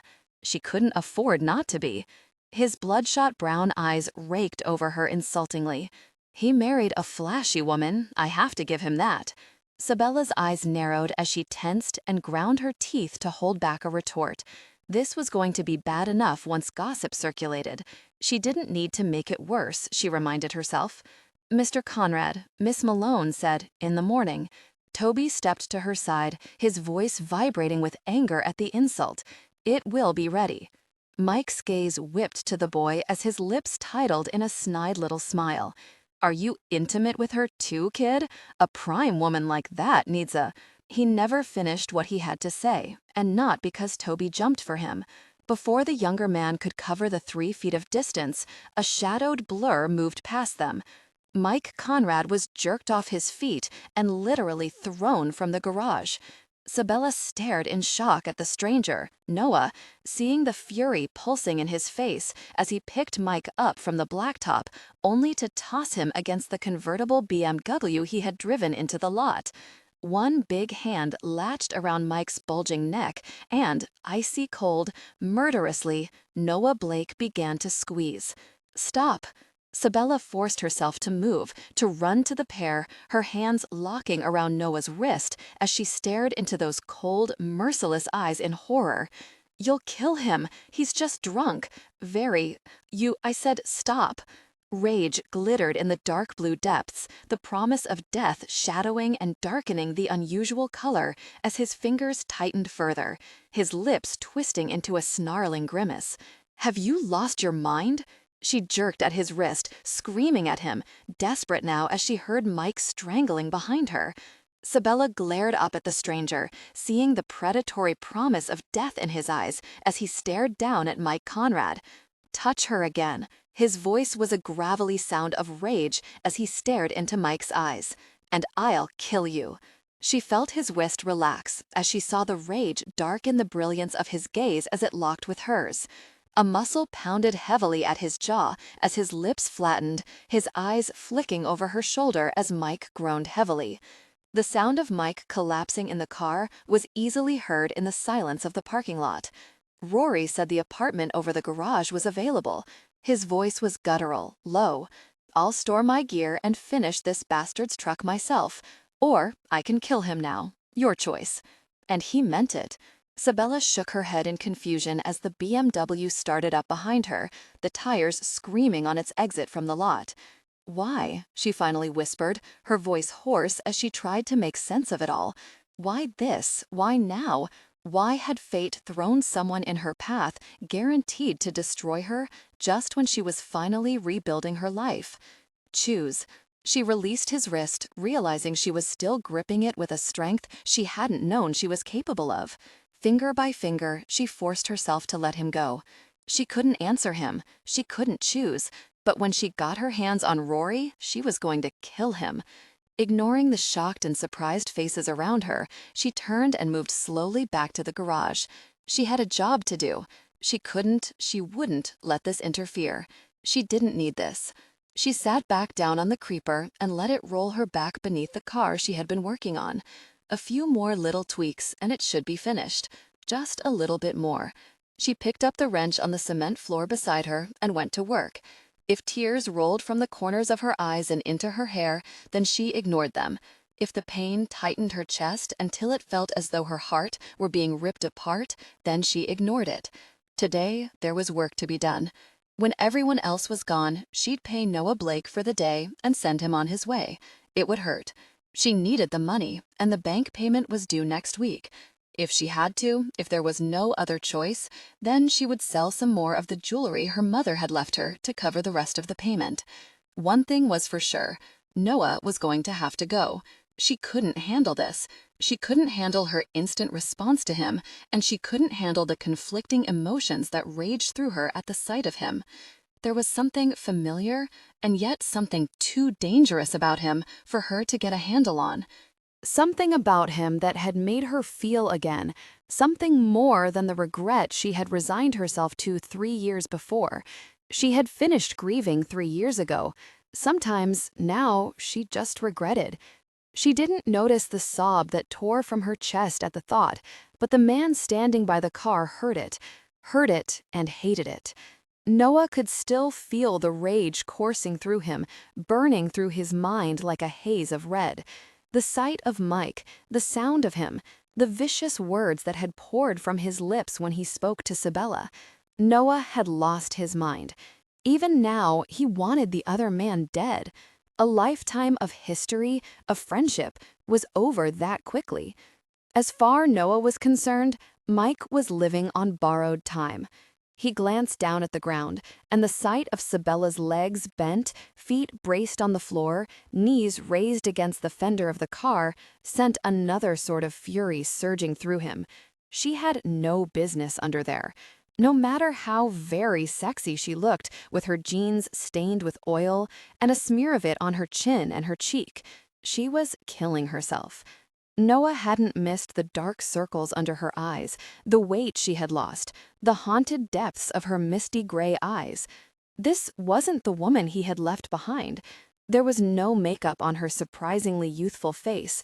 Her once honey-streaked light blonde hair was a mix of burnished golds and dark blonde now.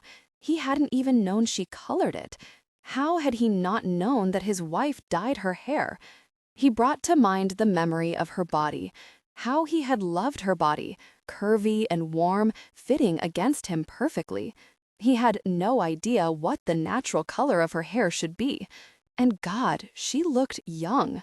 The makeup she had worn had made her look older, more experienced. He knew she had been 18 when they married, and he was suddenly desperately aware of how young she had really been. At 26, she still looked like a kid without the shield of cosmetics to add maturity to her still unlined face. But the grief was there. It was thick and dark in her eyes, in the tightly controlled line of her lips, the stiff set of her shoulders before she disappeared beneath the car. He drew in a deep, hard breath as the mechanic stared back at him, watching him as Sabella disappeared beneath the car. Their expressions were wary, part relief, part concern. They weren't the same men who had worked here when he left. They were unknowns, and unknowns were always the enemy. And he would never forget that only one, the youngest, had stepped forward to protect Sabella while the others stood back. "She's not alone anymore," he growled, knowing the fury that roughened his voice now.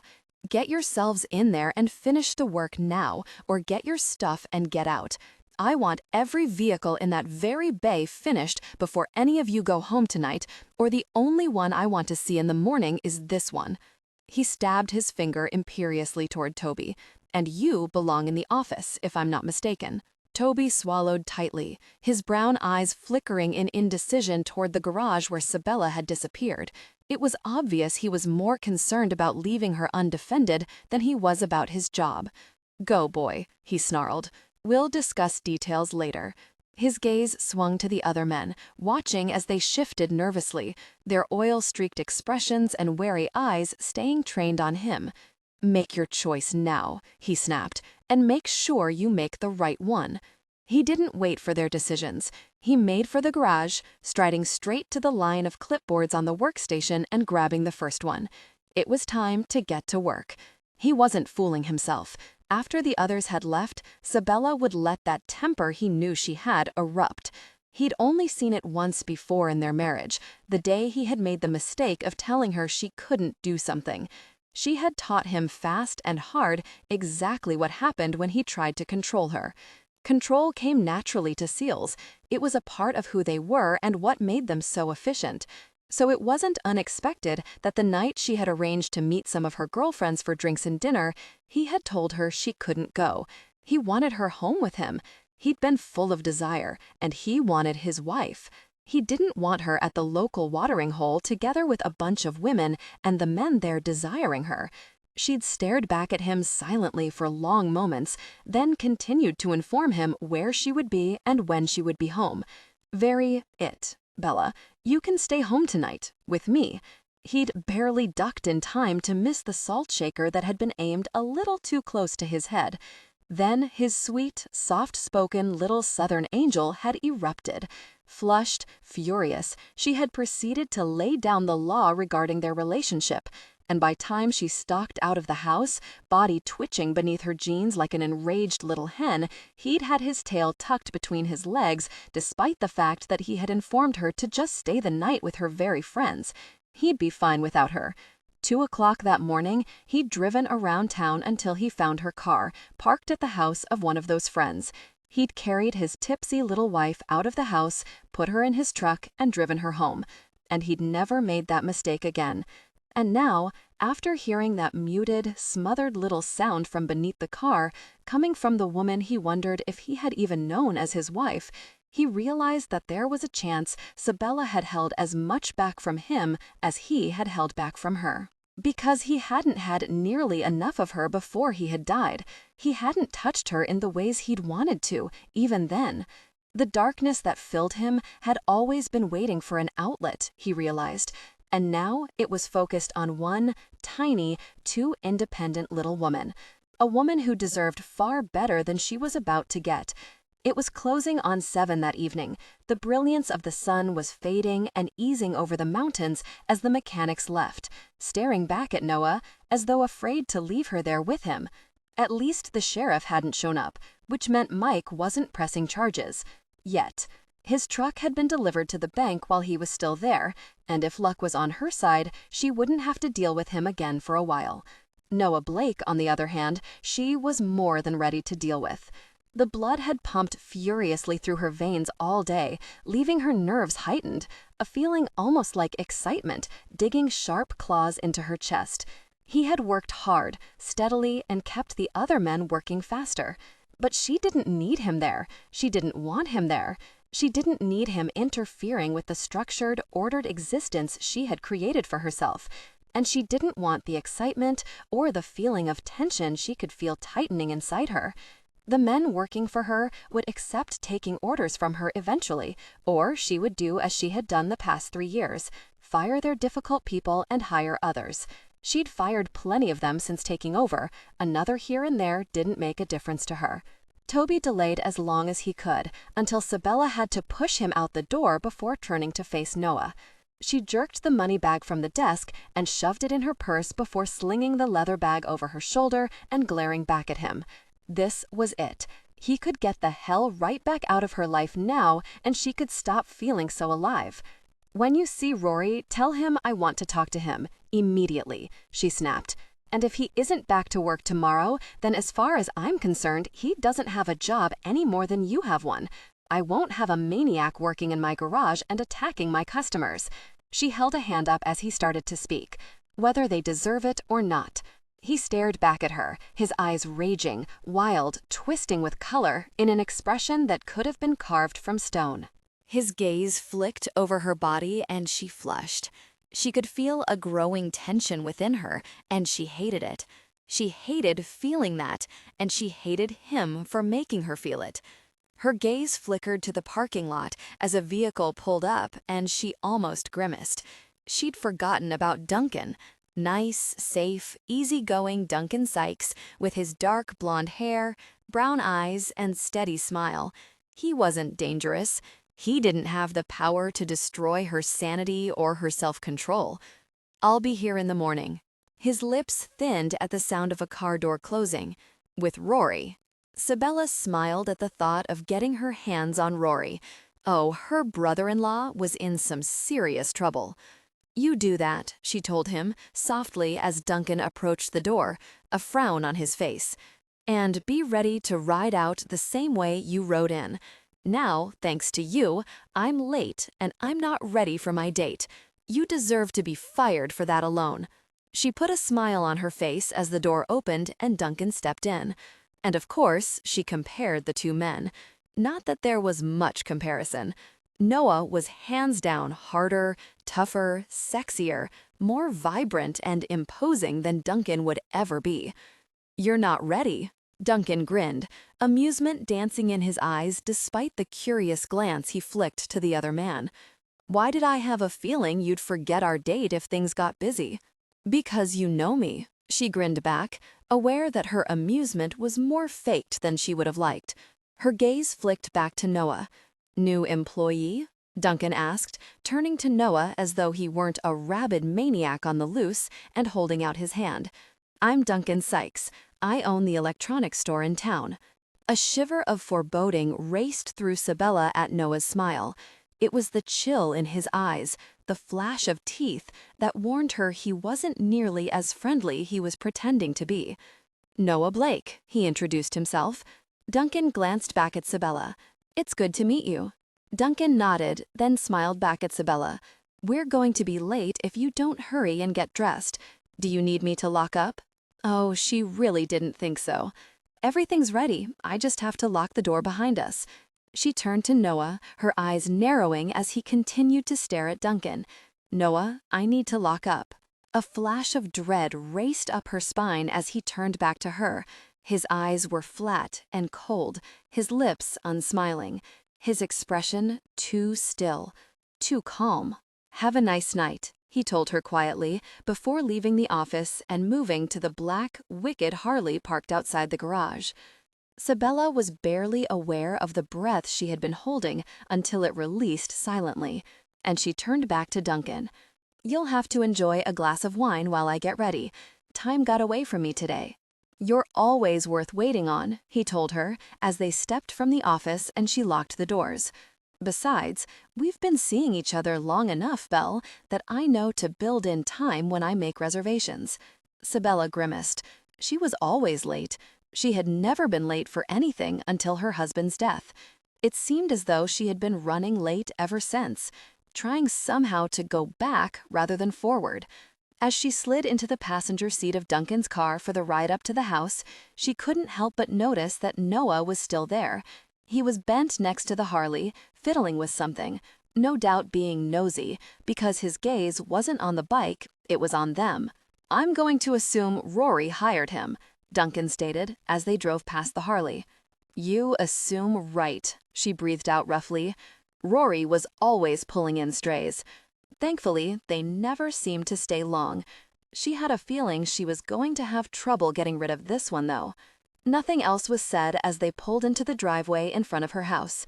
"Come on in." She moved quickly from the car, house keys in hand. "You know where the wine is. Go ahead and get a glass. I'll get showered and be down in half an hour."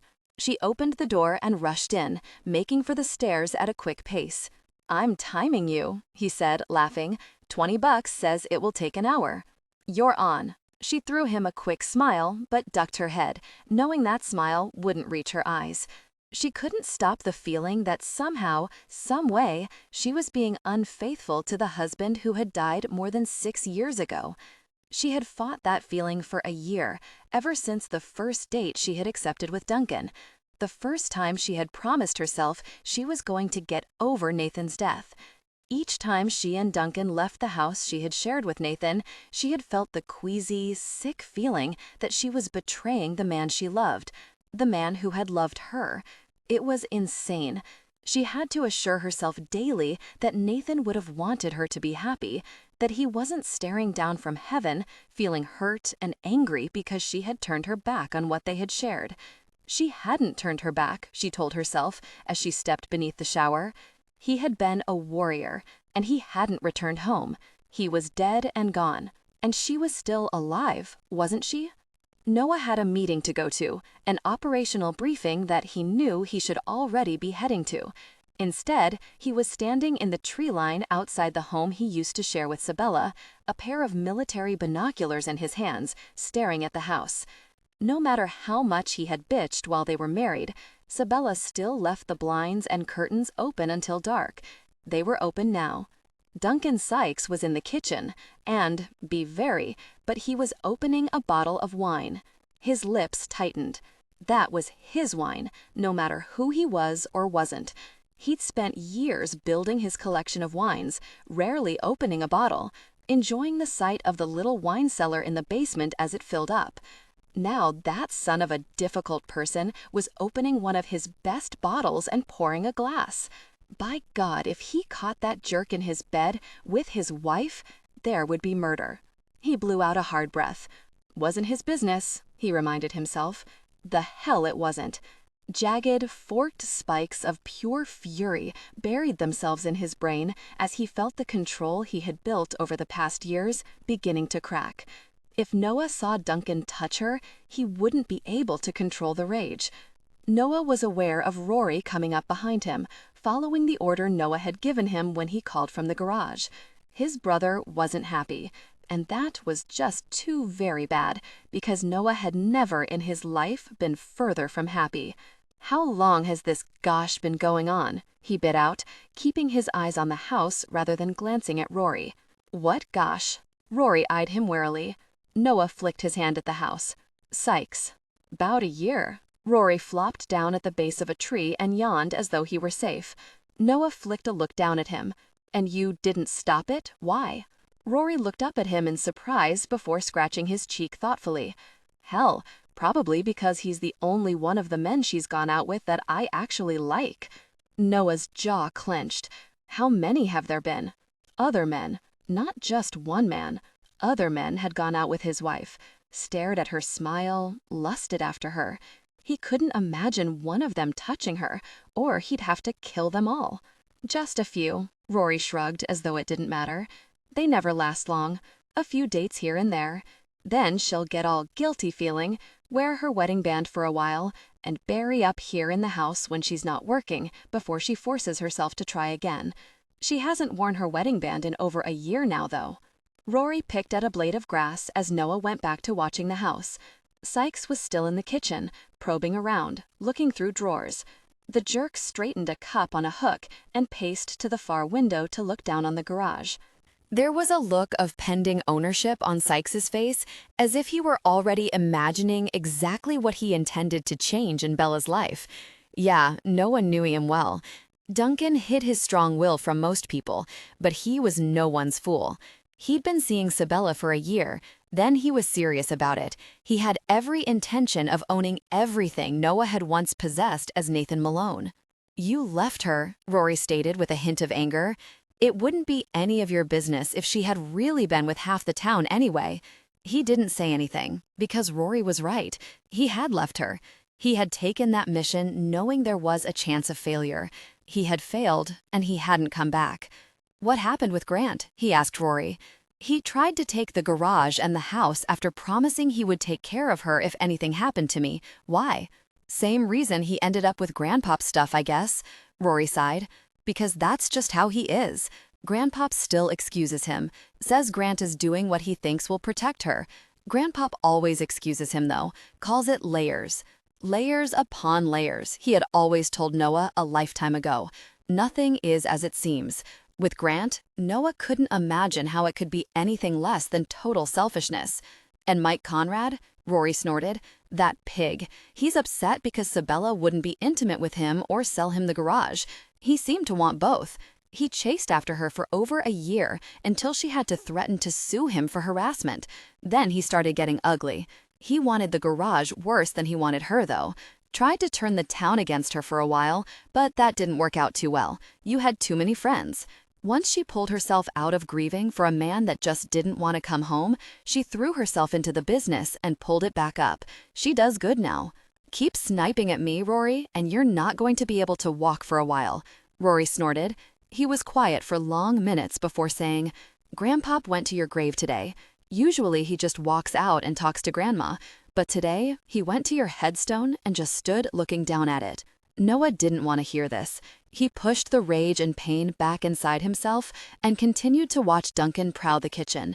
"Strange thing about Grandpop, I just never figured it out until now." "He didn't grieve," Noah answered for him. Gosh, he should have known better than to think he could fool the old man. Jordan should have known better. Grandpop had always known what was going on before it ever happened. "That's true," Rory nodded. "Not even once, and not like Sabella did. I used to stay up at the house some. She would wake me up every night screaming your name, swearing there was blood on her hands, or swearing you were hurt, begging me to save you." Rory jumped to his feet. "Forget this. I'm going home." "She was right," he felt Rory. "What?" his brother asked carefully. "She was right. I was hurt, Rory, very bad. And by the time I was rescued, I was barely alive." He watched Sabella walk into the room and smile at Duncan. The other man finished his wine, kissed her cheek, and they headed for the door. Duncan's hand was at the small of her back, touching her, leading her. Very. Noah was going to enjoy killing him. He pulled the binoculars away from his face and stared at the house silently for long minutes before turning back to Rory. "Grandpop should have grieved," he told him, his voice low, "because the man I was died in a cell in a rotting jungle. Her husband, your brother, son and grandson. It all died inside me, Rory. I'm not the man I was, and I never will be." Rory gazed back at him for long moments. "That's not what happened," he finally said. "All of you didn't die, Noah. Trust me. All that stupid, testosterone-driven, arrogant person pride of yours that you always hid from Sabella is still alive and breathing." Rory shot him a scornful look. That part survived just fine. Noah's lips quirked at that. Maybe, in a way, Rory was right there. He'd always hid parts of himself from those he loved, but Rory was a Malone. He knew that side of himself just as he knew the side Nathan had held back. Until now. That dark inner core, the dominant arrogance and powerful will, had always been kept hidden, toned down. He had been civilized. Noah wasn't civilized. "Follow them," he ordered Rory. "Do what?" Rory exclaimed, outraged shock in his eyes. "What? You want her to kill me or something?" "Do you want me to kill you?" Noah was in his face, his voice low, demanding. "Which one of us can hurt you more?" He wouldn't really hurt Rory. Gosh, that was his kid brother. He almost grinned at the man his brother had grown into. He felt affection, fondness. Where Noah had felt next to nothing emotionally for years, he now felt flooded with emotions, emotions that tore at his control, that made a mockery of the years behind him. Rory shook his head, his hands propped on his hips, as he lifted his gaze to the heavens. I pray, I go to Mass, I even remember to respect my elders and help little old ladies across the street. What in the world did I do to deserve this? Noah clapped his hand on the younger man's shoulder. You breathe, Rory. Remember that. When Malones breathe, mess happens. It's cosmic. It's their fate. You're difficult, man, Rory grimaced. Bella's gonna kill me. Beats me killing you, Noah grunted. I can make it hurt worse. Rory glared at him. Man, you are so clueless. You don't know Belle at all, do you? Then he grinned rakishly. Noah remembered that smile, a smile he had once had himself, and it didn't bode well for Noah. You are in for such a surprise. Jordan watched as Noah stalked into the briefing room, nearly half an hour late, but the vision that met Jordan's gaze had his eyes narrowing. Dangerous, powerful, like a big jungle cat, all smooth moves and predatory awareness. This wasn't a cold-blooded shark. His eyes weren't icy. They would never again be that Malone blue. Laser surgery had darkened the color to a navy blue rather than that neon sapphire blue they had once been, the color of Jordan's and his brother Rory's. Those eyes had been hard, cold for 5 years now, until tonight. Tonight, they were wild, fierce, as Noah paused and stared back at him. We need to talk. There was a snarl, an animal quality to the tone that had Jordan's brow lifting. Hey there, wild card.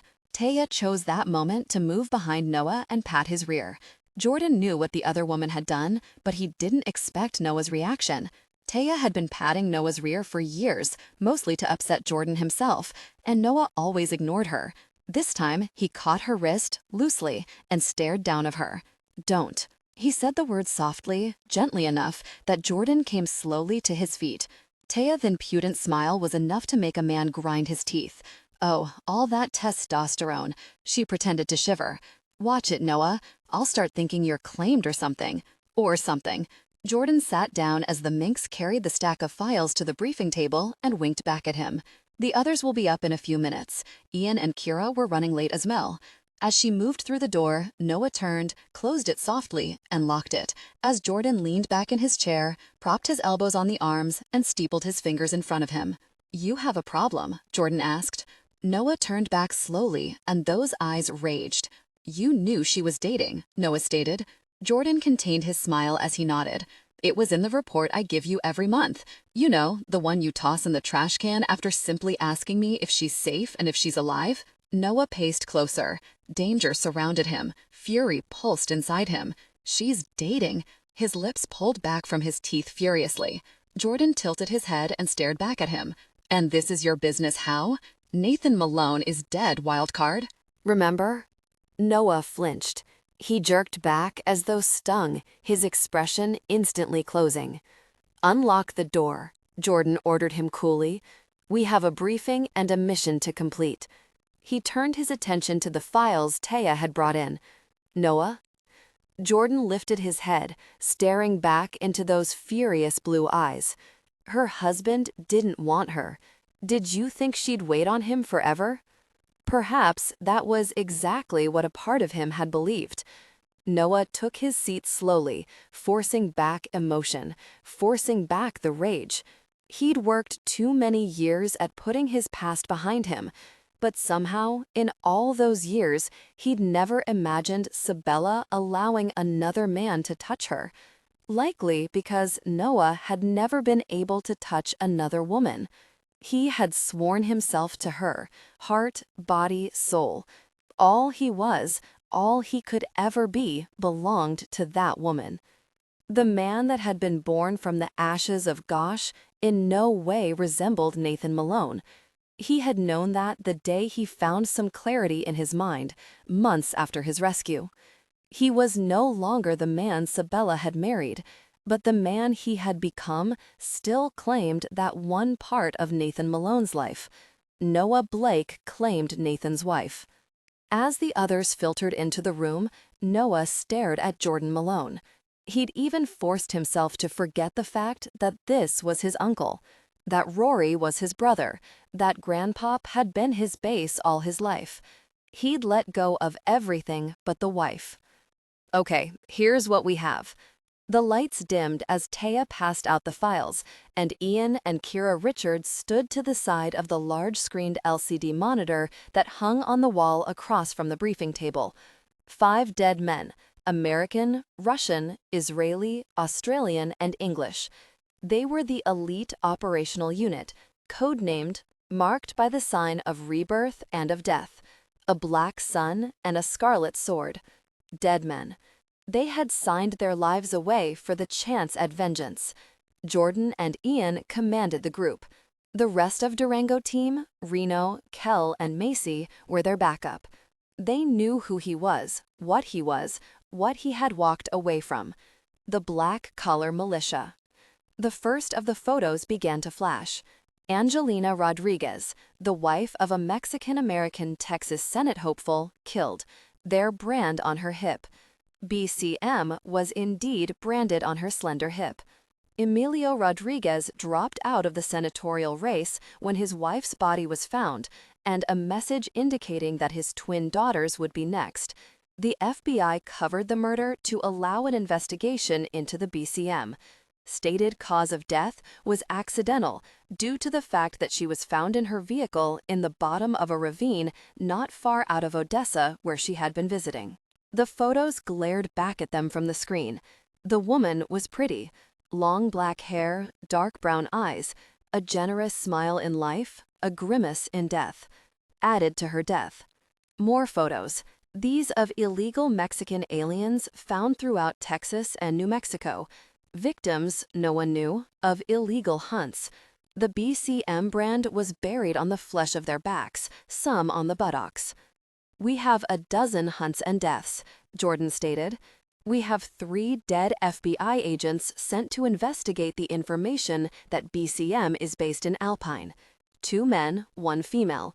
Their bodies were mutilated beyond recognition, teeth pulled, fingers removed. DNA identified the bodies." The photos were horrifying. Burned, hacked, faces beaten until the features were obliterated. The black-collar militia is being coined a white supremacy group. They're actually closer to a homeland terrorist organization. Ian stepped forward at that point. "You have all the information in your files. Black collar is centralized in Texas, but it's moving swiftly into neighboring states. Rodriguez was only the most public figure they've targeted. Several so-called accidents at plants and manufacturing firms that use legal as well as illegal aliens have occurred. Owners have been kidnapped, tortured, their family members have had a variety of suspicious accidents, some fatal, some not. And no one has identified the members?" Travis Kane, formerly British Secret Service, spoke up then, his light blue-gray eyes narrowed as he stared back at Ian, then Jordan. "Isn't that a bit unusual? Each investigation focusing on them has ended in cases abruptly closed or agents dying. This group has at least 1 highly placed government informant, perhaps more." Public support of immigration laws is growing, Nicholas Steele, formerly Russian Special Forces, said then. "Nothing's perfect," Jordan breathed out roughly. "But this," he pointed to the image of the dead agents, "has to stop. Our job is to identify and interrogate the commander of the group located here, in Alpine. All signs lead here. We have an Israeli, an Irish immigrant, and a Russian," Noah said. "We should be able to target interest." "We also have this," Jordan stated, and the screen flipped a satellite view of the garage Rory and Sabella owned. Noah stared at it silently, aware of the looks directed his way. "We keep her out of it," he grated out. "That's not possible, Noah," Jordan sighed. "Her name is already in it, as you know. The garage itself is a target, profitable, a central point for gossip, and in the past months, showing a measure of growth. The last report those field agents sent in was that Malone Service and Repair was a target, owned by Rory and Sabella Malone. That report stated there were plans to either incorporate Sabella Malone into a marriage with one of the central figures or kill her and Rory. We can't overlook that report, and we can't just keep Sabella Malone out of this. Why target a gas station? The Israeli Mossad hardcore ICE, Micah Sloan, asked the next question. It's not busting millions. Why not open their own station and use it for whatever they need Malone's for? Malone's is established, Noah answered the question.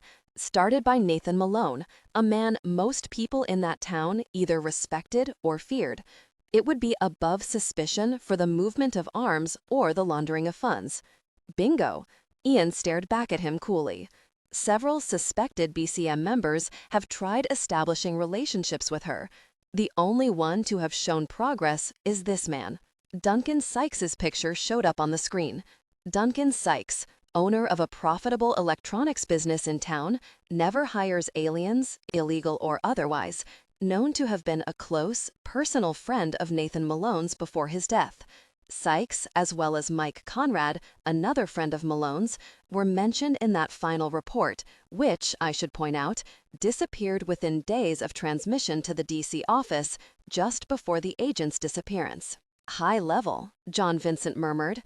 Codenamed Heat Seeker, the Australian Special Forces soldier had pissed off the wrong group in Australia. Very high level. Jordan nodded. Alpine is a central base. We bust it, gather their head generals, and we can backtrack it straight to DC and our leaks. That's our mission, gentlemen. Nick and I will be in the garage, Noah stated, still staring at the aerial view of the garage.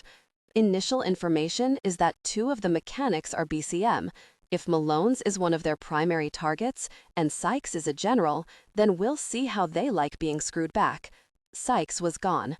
Noah would make certain there wasn't a chance in hell that Sabella would continue that little friendship. First phase, information only. Jordan ordered them. We'll meet back here in a week, see what we have, and then go from there. Travis will be at the college as a professor of English history. John, you and Micah will cover. You're just dressed us out for a good time. Target the bars, the college hangouts where they recruit from, and you'll also be backup. Micah and John nodded to that. They made very good shadows. All of them did, but Micah was a master at it. Durango team is in place to provide backup as well if we encounter trouble. Other than that, we're on our own, Ian told them.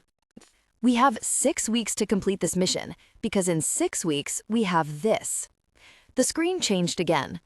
The letter was simple, to the point, addressed to the owner of a manufacturing firm in Dallas that hired legal aliens from around the world.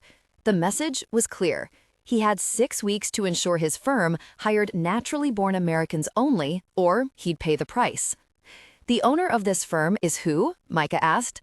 The owner of this firm just happens to be a financial supporter of Helping Hands, an organization that encourages multinational growth and harmony. Jordan smiled tightly. Boys, meet one of your employers. 3 days later, Noah forced himself away from the garage as he watched Sabella roll herself beneath another vehicle, one of the vehicles he'd completed. She was going over his work as though he hadn't spent the better part of 35 years working on vehicles. Top to bottom, she was spending the day going over every move he made. He grimaced as he shoved a wrench in his back pocket, threw another look at her over his shoulder, and pushed into the office. And stopped. Excuse me. He turned to walk right back out. Ah, Noah Blake. Grandpop Malone rose up from where he had been sitting next to the desk he'd had Rory blocked in at. Don't leave so soon, son. I hear we have something in common. Noah grimaced, gritted his teeth, then turned back and let the door reclose behind him and faced the man who had been the base of his entire life. Grandpop. He was wrinkled, stooped, his dark face was still imposing, his eyes were still that bright sapphire blue that Noah had opted to have changed. We have something in common? He asked, glancing at Rory's shuttered expression. Irish, son. Grandpop's smile had Noah pausing. The old jerk knew, and Noah knew it. We're both Irish. He couldn't deny it. He was fully prepared to lie to the old man, knew he'd eventually meet up with him, but now that the moment had arrived, he couldn't do it. A bit, Noah answered carefully. Grandpop had sat back down, and now he shifted in his chair. His long body was weaker than last time Noah had seen him, checked on him. His hair was completely gray now, there was barely a hint of the black it had once been. Rory, I'll be heading out for a while, Noah tried. Running away? Grandpop lost his smile. Irishmen don't run away. Noah's brow lifted. Should I be running away? Grandpop stared back at him, that knowing, certain look, as Noah looked at Rory once again. He'd kill the little jerk if he'd spilled his guts. Rory gave his head a subtle shake, but he grimaced. As he'd been warning Noah, hiding things from Grandpop wasn't easy. I wanted to meet you. Grandpop rose to his feet and Rory followed him. Wanted to see this new man that had my little girl in there so upset. No one's upset my girl since her husband left. I hear he died, Noah pointed out. Grandpop nodded slowly. Yeah, that's what they tell us, he said. I argued that death with my son. He was a SEAL, you know, for a lot of years. Grandpop shook his head. I didn't believe him. He stared back at Noah now. I eventually changed my mind, though. Noah, Nathan. Husband, grandson, brother. He felt all those parts of himself reaching out to the old man that knew the truth without being told. He'd disappointed the old man. My grandson was a hero, you know that? Grandpop stated as he headed to the door. That's what Rory tells me, he finally said quietly. His grandpop, treasured, revered, stopped again and stared back at him for long, tense moments. The boy always did what he had to do, what was right, what was responsible. He blinked back tears, and Noah felt grief swamp him. He died. Grandpop said, before I could tell him I understood why he let go. He stepped from the office then. Noah heard the message, the careful phrasing, the message behind the words as Rory rushed to the door and followed behind the old man. Gosh, he didn't need this. Grandpop left? What did you do to him? Sabella rushed in behind him, threw him a glare, then followed Rory and Grandpop to the parking lot. Gosh, he didn't need this. Grandpop, Sabella called out, as the old man pulled himself behind the wheel of his pickup truck and watched as she approached. Is everything okay? He bestowed one of his smiles on her, fondness, affection. She could feel it wrapping around her as she moved behind the door and gave him a quick hug.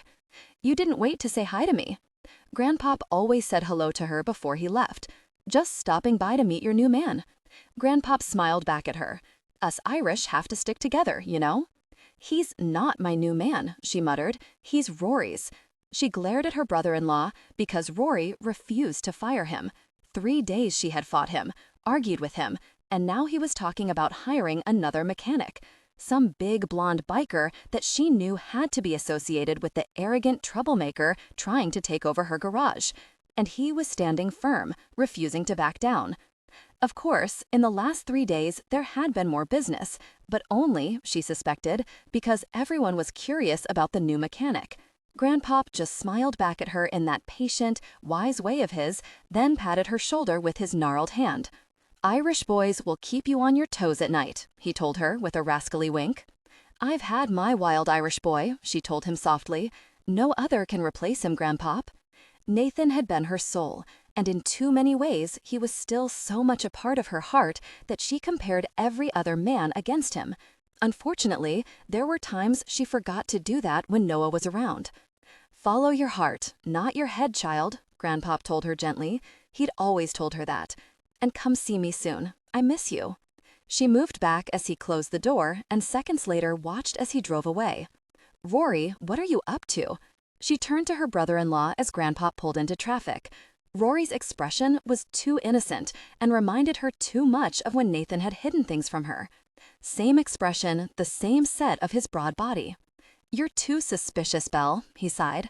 You're not hiring that Viking, she told him. Rory's jaw clenched and his blue eyes fired. Should I leave, Belle? He asked. That hint of anger in his voice had her eyes narrowing. No, you shouldn't leave, she frowned back. You should discuss rings with me. Like you've discussed with me? He rolled his eyes. 3 years, Belle. You walked in and took over 3 years after Nathan died, and I let you because I didn't know what I was doing. But I know more now. It's time I pulled my weight, and the mechanics we have now aren't efficient. She couldn't argue that, but she hated him pointing it out. I don't like Noah Blake. Fire him and hire the Viking. Then we'll discuss the others. Come on, Belle. Frustration filled his voice now. You don't like him because he knows what he's doing, and because he doesn't mind telling you that. No one's done that since Nathan, and you can't handle it, he accused her. Sabella flinched. She could feel the ache she kept hidden, buried beneath the reality of Nathan's death, snap hot and sharp inside her chest. "Nathan didn't arbitrarily argue with me," she bit out. "No, he didn't," he said roughly, "because you never let him know who you were or how much that very garage meant to you. Well, someone knows now. Challenge him instead of me." With that, he stomped off, his hands buried in the pockets of his work pants as Noah stepped outside the garage bay doors. Those dark, dark blue eyes were locked on her, lean, hungry, powerful. His body drew her gaze whenever he was around, whether she liked it or not. And vary it, she didn't like it. She didn't want another dangerous man. But she also didn't want a man who agreed with her, and she didn't want a man who was safe. For the first time in the 3 years since she had taken her wedding band off, she admitted in her head what her heart already knew. Safe wasn't going to do it. Duncan didn't do it for her. Unfortunately, though, Noah Blake did do it for her. It being that intense curiosity, that pounding heart, that surge of excitement, something she had never felt with another man, only her husband. And that fact had the power to make the hurt, the anger, and the animosity toward this one man run deeper. Right now, she hated Noah Blake clear to the bottom of her soul, because he was forcing something no one else had ever been able to do. He was forcing her to feel things she had only ever felt for her husband. And to Sabella, that betrayal to Nathan's memory was worse than any other she could have committed. She couldn't forget that. As the day went on, she dealt with vehicle computers that didn't want to cooperate, and the difficult mechanic that didn't seem to be able to do anything but draw her eye. At one point, she lifted her head from the interior of the pickup she was working on to watch, fascinated, as he glared into the guts of another vehicle, slowly twirling a wrench between his fingers. There was an oddly familiar frown on his face, a way he had of glaring at the engine as he flipped that tool finger to finger and considered whatever it was he was considering. It was alluring, impossibly alluring. Dressed in dark gray work pants and a matching short-sleeved shirt, he conveyed an image of raw, powerful male that she couldn't help but notice. "Hey, Noah," Rory called, interrupting her musings. Noah turned and frowned back at Rory in the office. "I need you in here." "In a minute," Noah called, before turning back to the engine. "Now!" Rory's voice held a snap. Noah's expression became still, dangerous, but he shoved the wrench in his back pocket and walked to the office.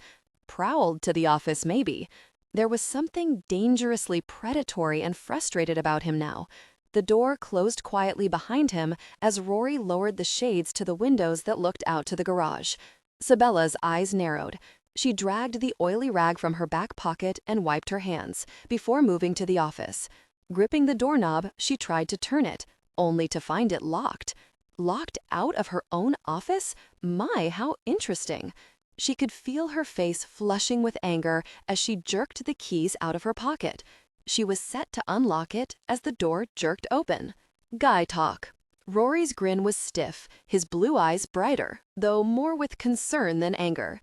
Guy talk? Nonsense. She smiled tightly as she stepped into the office to see Noah standing by her desk, his arms crossed over his chest as he stared at Rory with a flat, hard gaze. What did he do? "Sabella, can you please let me handle this one little thing?" he said impatiently. "Really, I promise, I can manage some stuff on my own." Rory sounded a shade put out. Okay, so she was a little territorial with the garage, maybe too much so. But over the years, she had let it become her husband and her baby and everything in between. Rory knew that. So why was he becoming so angry now? "I was just curious." She shoved her hands into her pockets and gave Noah what she hoped was a sweet smile. "Just tell me what he did and I'll leave. Are you going to fire him? Can I watch?" "Fine." Rory didn't look happy. That was odd enough. He looked angry at her, and he was never angry with her. And his smile, it was tight, all teeth. When had he turned into a full-grown man on her? He wasn't a kid brother any longer. "He was staring at your rear. Now you deal with it." He turned and slammed out of the office, leaving her to stare at him in shock before she turned to meet Noah's amused gaze. "He was lying to me," she said. He grinned. Noah was absolutely entranced. Once again, he had to ask, though, what had happened to the Sabella he had known 6 years before, the one who never chipped a nail and would have never, under any circumstances, butted into a male-male confrontation. "You have a fine figure," he stated, and knew she wasn't buying it. Her eyes narrowed. "And you're not going to tell me what he was criticizing you about?" Noah had to chuckle. It was more in the way of a warning. He was treading a fine line. Nathan wasn't as dead as Noah might wish. He still had habits that had once been ingrained. One of those habits? Twirling that very wrench as he tried to figure out a particular problem beneath the hood of a vehicle. She sniffed at his response. "Annoy him too far, and I'll convince him to finally fire you." He had to grin at that one as he sauntered to the door. Before passing her, he stopped, lowered his head, and whispered, "And I caught you looking at my rear, too." She caught his arm as he moved to open the door, staring up at him soberly. "You're messing up my life," she told him quietly, "and I don't like it." Noah sobered. He could see an edge of pain, of knowledge in her eyes. For the past 3 days, they had been circling each other like combatants, edging forward and back, trying to make the other force the confrontation they both knew was coming. "How am I messing up your life, Sabella?" Once, long ago, he would have known. He would have known the woman standing before him and could have sworn he could anticipate her every thought and move. He was learning, though, and hated it, but he was learning there had been so little that he had known about her. Nathan's wife would have never barged into the office. She would have never been working on a car or staring him down now. The woman that had belonged to Nathan had hidden from him, just as Nathan had hidden from her. But this woman was going to belong to Noah. "You think you can take over, don't you?" she asked him softly. "Walk right in here and everything you want is going to fall into place?" He narrowed his eyes on her. He'd had that thought, maybe. She was disabusing him of that notion quickly. "I just needed a job." He forced a grin and watched as her gaze examined his face. "You just need something to control," she told him as she eased away from him and moved to her desk. "You need someone to control. Your world has to be under your thumb, following your rules." He turned and watched her closely as she leaned against the desk. Her hair was pulled up in a ponytail, her face streaked with oil. There was a smudge on her neck, and her jeans were stained with it. And she was the most remarkable sight he had ever seen. All woman, confident, almost imposing, and the snap of lust that shot past his control nearly sent a shudder tearing through his body. "I won't deny wanting you," he told her. Her eyes widened. "I'm tired of tiptoeing around the subject," he growled. "We're playing a game here, and it's starting to irritate me, Sabella." A mocking smile crossed her lips. "I don't need you, Noah.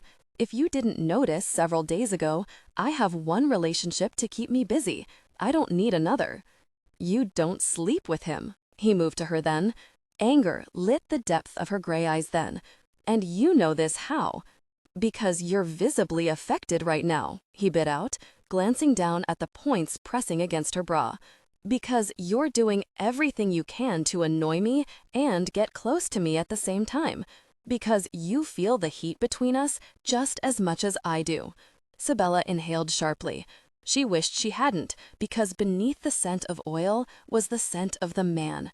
Sweat, dampened, intense, determined. It was there in his eyes, in the tension that filled his body, whipped around her, reminded her how very long it had been since she had been with a man. Since Nathan had touched her, she reminded herself desperately. This conversation is over. She pushed herself from the desk and moved for the door, only to find his larger body suddenly in her path. "Ignoring it doesn't make it go away," he said softly, catching her shoulders, holding her still in front of him as her head snapped back to stare up at him. "I don't have to ignore what isn't going to happen and what doesn't exist," she retorted desperately. "It's going to happen." She stood still. She should be fighting him, running, screaming, or something, anything but standing here, feeling her knees weaken as his head lowered, his gaze holding hers, his lips coming closer. "Don't," she whispered when his lips were but a breath away from hers. "Don't turn this into a war." "It's already a war," he warned her, his voice grating, so rough. Unnaturally so, she realized, as she let herself see the scars beneath the rasp of beard. "Give me your kiss, Sabella. You want to. You know we both need to." He spoke against her lips, and they parted helplessly. Her hands gripped his wrists, something inside her clenched in longing, in desperation. Enough. She jerked away, but he pulled her forward. Before Sabella could react, before she could escape, pleasure swamped her. They came together in a passionate embrace, lost in the moment. A half-frightened, half-shocked cry of pleasure escaped her. "That's what you want," he accused, as his head jerked back, lust flaming in his eyes and burning in her veins.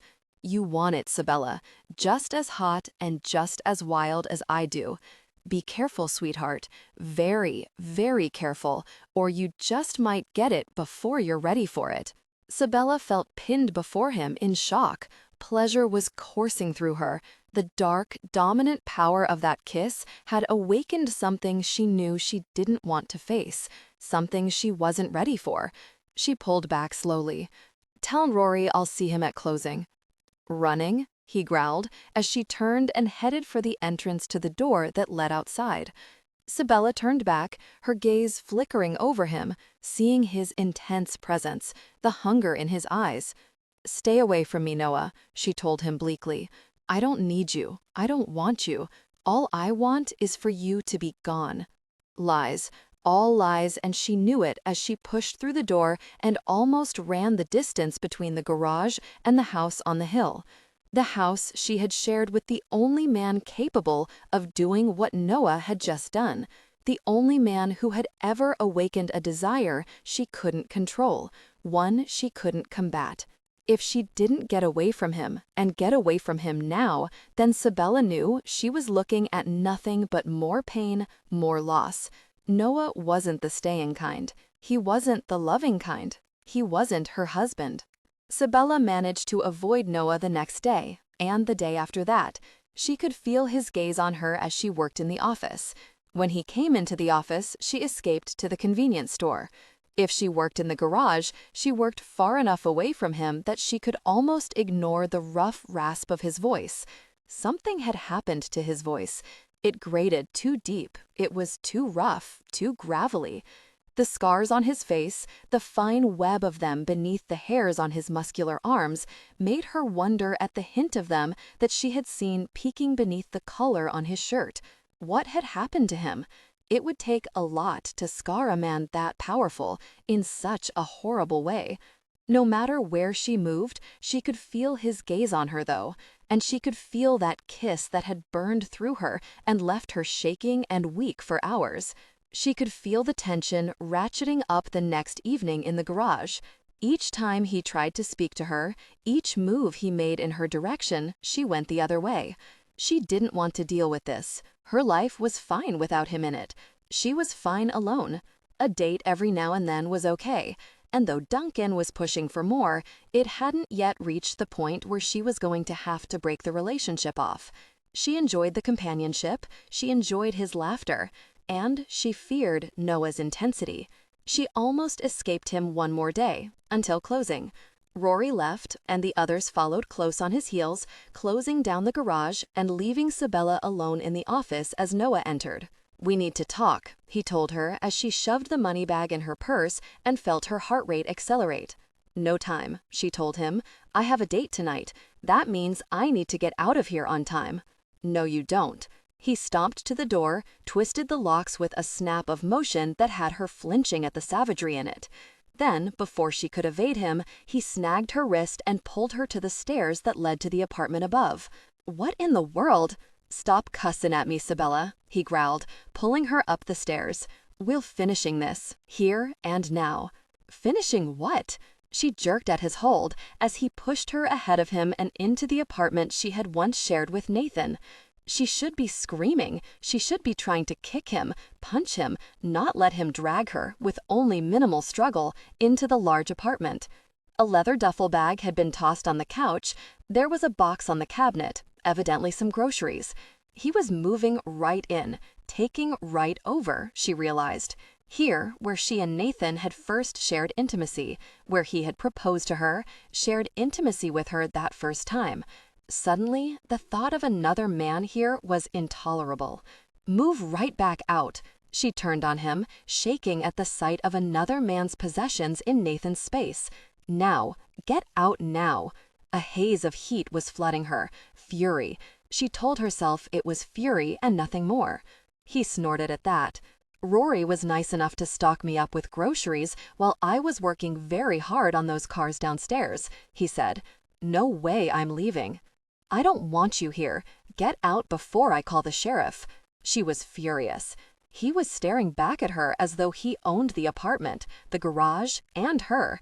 He was staring at her as if she were pushing him too far. But she wasn't backing off. She wanted him out of her life now, before it was too late. And you think I'm going to let the sheriff run me off? He asked her, his ruined voice sending shivers up her spine. Sabella stopped and stared back at him. He looked dangerous. The tension surrounding him was dangerous. So why wasn't she frightened? Where had she managed to lose all the common sense she had once possessed? Why are you here? She stared back at him, the anger and disbelief coalescing inside her. What in the world makes you think you can just walk into my life and take over like this? He turned away from her a second, obviously hiding something or fighting to control his temper, she wasn't certain which. When he turned back to her, she took an instinctive step away from him. You're running from yourself, Sabella. Why? In a sudden moment of insight, Sabella knew he wasn't going anywhere, and his expression assured her that she couldn't force it. Rory had hired him, and he owned half of the business. He had as much right to loan out the apartment as she did, and he could hire anyone he wanted to hire. She and Nathan had agreed to that before they ever married. Should anything ever happen to him, then half of the business that he had built would go to Rory, because he knew their father would never leave the other man anything. She was stuck with Noah until he decided on his own that it was time for him to leave, and that was all there was to it. I'm not running from anything except a man that's taking too very much for granted. You're not a Malone, Mr. Blake. You're nothing here, and you never will be. She turned and took the first step to the door. One step, and in the next second, she found herself against the door, firmly, if gently, held in place by the big, hard body suddenly pressing her into it. Her breath caught. She felt surrounded, suddenly hot and weak. His head was beside hers, his cheek rubbing against her hair, his hands holding her in place as his body pressed intimately into her lower back. Why are you so frightened of this? He whispered then. Or are you just too frightened to live again? Live for you? She scoffed. You don't measure a tenth of what my husband was, and I didn't need him to live. I sure as gosh don't need you to do it. And does Sykes make you feel alive? He asked her. Does he tell you how perfect you are, touch you like you'll break, and whisper roses and candy? He sneered. Is that really what you need, Sabella? You jerk, she fought him. She twisted around, her knees slamming up, only to find Noah lifting her, parting her thighs until his body pressed intimately against her, and his lips were slamming down over hers. The rasp of his beard and mustache was unfamiliar. His lips were hard, hungry. They took hers. He didn't ask. He didn't hesitate. As though he knew a need inside her that she didn't know herself. It wasn't a gentle kiss. It was ravenous. It was laced with such hunger and elemental lust that it struck a flame to some hidden spark inside her own body. Her body suddenly had a mind of its own. Her arms latched around his neck, her fingers dug into the thick, wild mane of his hair, and she was dragging him closer. It had been so long. So long since a man had touched her body, since the need for touch, other than Nathan's, had even been a thought in her mind. And now it was exploding inside her. A sharp, furious cry tore from her throat as his tongue pierced the seam of her lips, licking at hers before drawing back. She pulled at his hair harder, nipped her lower lip, bit at it. Within a breath, she was flattened between the door and his body, and it was all over but the hunger and the want driving inside her. One hard hand tangled in her hair, jerked her head back. He wasn't easy, and she didn't want easy. She wanted the burn and the force and the impossible demand rising between them. Her knees tightened on powerful lean flanks, her hips moved, writhed against his, driving his body harder against her through the layers of denim separating them. She heard him growl something, groan something. His hand tightened in her hair, and he dragged her head back farther, his lips at her chin, her jaw, nipping and licking. He snarled at her ear, his beard rough against the lobe as she twisted against him. "This is what I want, Sabella. Right here." One hand gripped her butt, holding her closer as she moved intimately against him. The spike of sensation made her crazy for more. Her desire grew, her body heating and becoming saturated with her need. He bit out again. "Oh yeah, baby, rub against me." He was rubbing against her, his hips pressing against her, connecting intimately between her thighs. She lowered her hands and gripped the material of his t-shirt, dragging it up his back. She had to touch. She had to feel his flesh beneath her hands. She whimpered as his lips came back to hers, as she pulled and jerked at the material until he suddenly shifted, drawing his upper body back just enough to tear the shirt over his head before he was back to her, kissing her, one hand in her hair, the other touching her intimately. Oh, yes, this was what she needed. The heat of his body seemed to sink into hers. She could feel him burning against her palms as she let them stroke over his shoulders. She could feel a crisscrossed roughness. The scars he had known marked his body. Her nails scraped over his flesh before he nipped at her lips again, and she dug her nails into his flesh with a cry and held on. Because they were moving, the world was twisting, tilting, until she felt her back meet the leather of the couch and heard the thump of his duffel bag as he pushed it to the floor and came over her. His lips never left hers. He didn't give her a chance to think, and she didn't want one. His hands gripped her shirt, tore it out of her jeans, and before she could process the action, he had it and her bra above her breasts. A hard, peaked nipple felt his beard first. It scraped over the tip, drawing her back into an arch a second before his lips brushed it. Then his mouth covered it intimately. Tension broke. They gave in to desire, connecting deeply. Her hips lifted to him, moving intimately as her head dug into the cushions of the couch and her fingers dug into his shoulders, holding him closer. It was so good. She reached a peak, sensations overwhelming her. "Now!" He jerked back, grabbed her head roughly, and lowered his chest to her. "Touch me, very much. Touch me, Sabella." She bit him, her teeth buried into hard, thick muscle before the wildness of the act took over. She touched his chest intimately. Her hands roamed over his back, only dimly acknowledging the scars there. Passion peaked, they came together intimately, deeply connected. She bit at his chest again, feeling him stiffen, hearing his exclamation. Then he was pulling away from her, jerking back, his savage gaze slicing to the back door of the apartment as he jerked her bra and t-shirt over her breasts. And still, she heard the pounding. "Belle? Belle Malone? It's Sheriff Grayson. Belle, open the door or I'm going to open it myself." Noah raised her to a sitting position as she tried to pull her shattered senses back into some semblance of order. She watched as, still shirtless, Noah stomped across the apartment, into the kitchen, to the door that led to the side of the garage and the deck. The scarring on his back wasn't atrocious, but it was painful to see.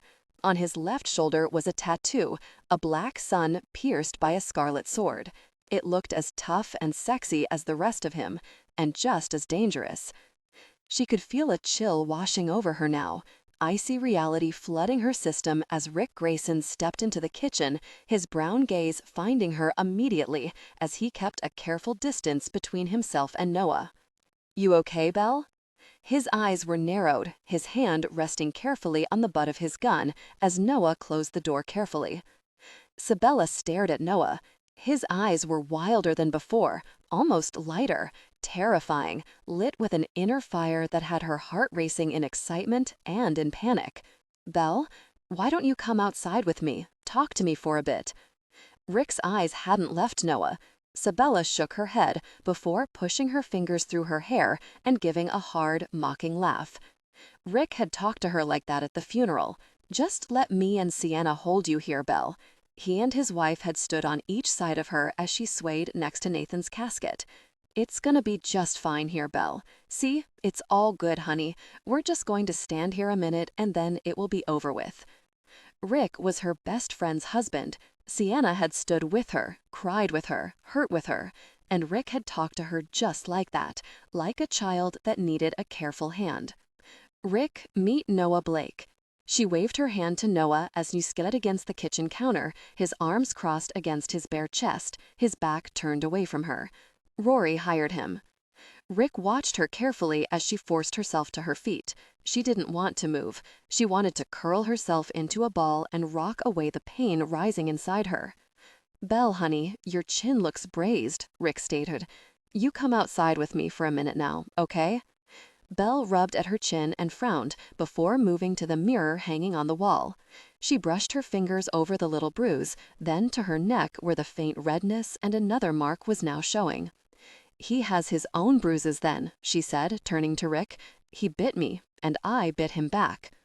Rick's eyes narrowed on her. She felt as though she were going to shatter as she picked up her purse and moved to the door. "We don't need to talk, Rick," she told him. "I think we do, Belle." Rick moved between her and Noah. A buffer? She looked at Noah, saw his eyes, the warning in them. No, no one would ever get between them and survive, unless he allowed it. For now, he was just standing there, watching, waiting. She turned back to Rick. "You interrupted a gosh of an intimate session, and I appreciate it." Her smile was brittle, shaky. "But it wasn't his fault. I think I might have bit him first. But you can ask his opinion if you like. Personally, I'm going home." "Belle, someone called in a report that you were being harassed by this man."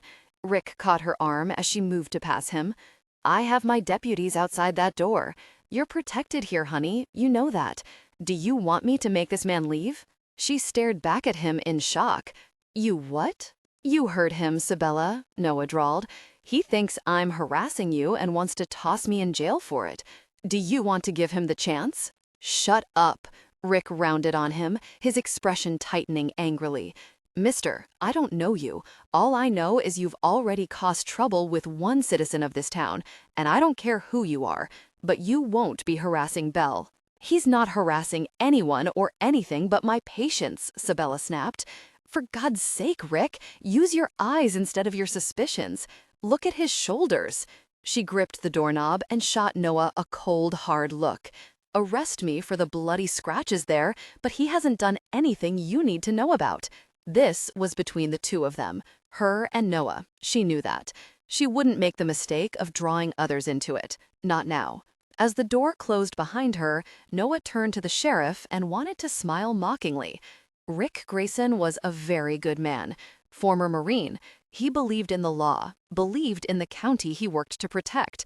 But that didn't mean he wasn't on Noah's list to check out, or that he trusted the other man now. Noah had learned all about broken trust a lifetime ago. "You have any identification?" Rick was glaring at him. Noah lowered his hand, ignoring the careful manner in which Rick gripped the butt of his gun. He pulled his wallet free of his back pocket and opened it before extending it to the sheriff. Rick took the identification, looked it over, and handed it back to him slowly. "Belle's a friend, Mr. Blake." It was a warning. "We look after our friends here." "Do you?" Noah arched his brow mockingly. He hadn't seen much taking care where Sabella was concerned. "Well, Sheriff Grayson, that's real nice to know. I'm sure it comforts Sabella at every turn." Rick stared back at him coolly. "Don't hurt her, or you'll deal with me," he finally stated, before heading to the door. Once there, he paused and turned back to Noah, staring at him hard. "Be careful, Mr. Blake. I'm a bad enemy to make, and playing games here would definitely make an enemy of me." Rick opened the door then and left. The door closed behind him softly, but the effects left in the wake were clashing. Noah stared down at his hands, scarred hands. He'd held on to Sabella as though she weren't as fragile or delicate as he knew she was. He had bruised her, and in their entire relationship, he had always been careful to never mark her soft flesh. He rubbed at the back of his shoulder, then glimpsed the smear of blood on his finger. He felt the sensitivity of his lower lip, the mark she had left on his chest. She had made him wild. They had made each other wild, as though a carefully sealed lid had been released on both their intense desires. He would make certain that intensity was felt again. Sabella slammed into the house. The heavy oak door echoed with the violence of the act and pierced her nerve endings with a shattering surge of electric tension. She could feel the electrical sensations racing over her flesh from the back of her head, sizzling through her brain, and creating an overwhelming surge of panic. Oh God, what had she done? She dropped her purse to the floor and raced upstairs. She tore the greasy clothes from her body, dumped them in the trash can, and adjusted the shower water as hot as she could stand it before stepping beneath the spray and scrubbing at her hair, her skin. She wanted the feel of him off her body, the smell of him out of her pores. She could still smell him. She could still feel him. She leaned her head against the shower wall and breathed in roughly, a sob tightening at her chest. Another man had touched her. The intimacy had been overwhelming, and she had been on the verge of begging for more. "Nathan." She pressed her face into the shower wall and let the cry free. Guilt seared her heart. It burned into her soul like a conflagration she couldn't quench. She ached. She ached inside for the man she had never imagined being without, and she ached on the outside for the touch she had been denied for so long. She slid to the floor of the tub, pulling her knees to her chest, and lowered her head, the sobs tearing through her as she rocked herself. "My witch. Go, Siori. Love me, Sabella. Love me forever." His voice drifted through her memories, and the cries came harder. She loved. She loved until she couldn't understand how she drew a breath second by second without his presence in her life, without his touch, his kiss. 6 years. She sobbed at the thought, her head falling back to the shower wall as the water pounded around her, hot as her tears. But neither eased the blistering guilt burning inside her. Her husband had been dead for 6 years, and still the vows they had shared held her, tormented her. The tears left her hurting more, because the tears didn't help. She could cry an ocean of them, and Nathan wouldn't suddenly be there, pulling her into his arms and easing the grief that sometimes seemed to eat her alive. And now, the guilt. She picked up the washcloth and soap, and she washed again. She scrubbed until she felt raw, and still another man's touch lingered on her flesh, and still she felt a profound longing. "You left me, Nathan," she finally sobbed into the steam gathering around her. "You promised, Nathan. You promised you would never leave me." He had sworn he would always hold her, always surround her. He wasn't holding her. For over 6 years, he hadn't held her, and still the pain could rip inside her, as though it had been yesterday, as though he had betrayed her and just not returned to her, as though he still breathed and didn't touch her.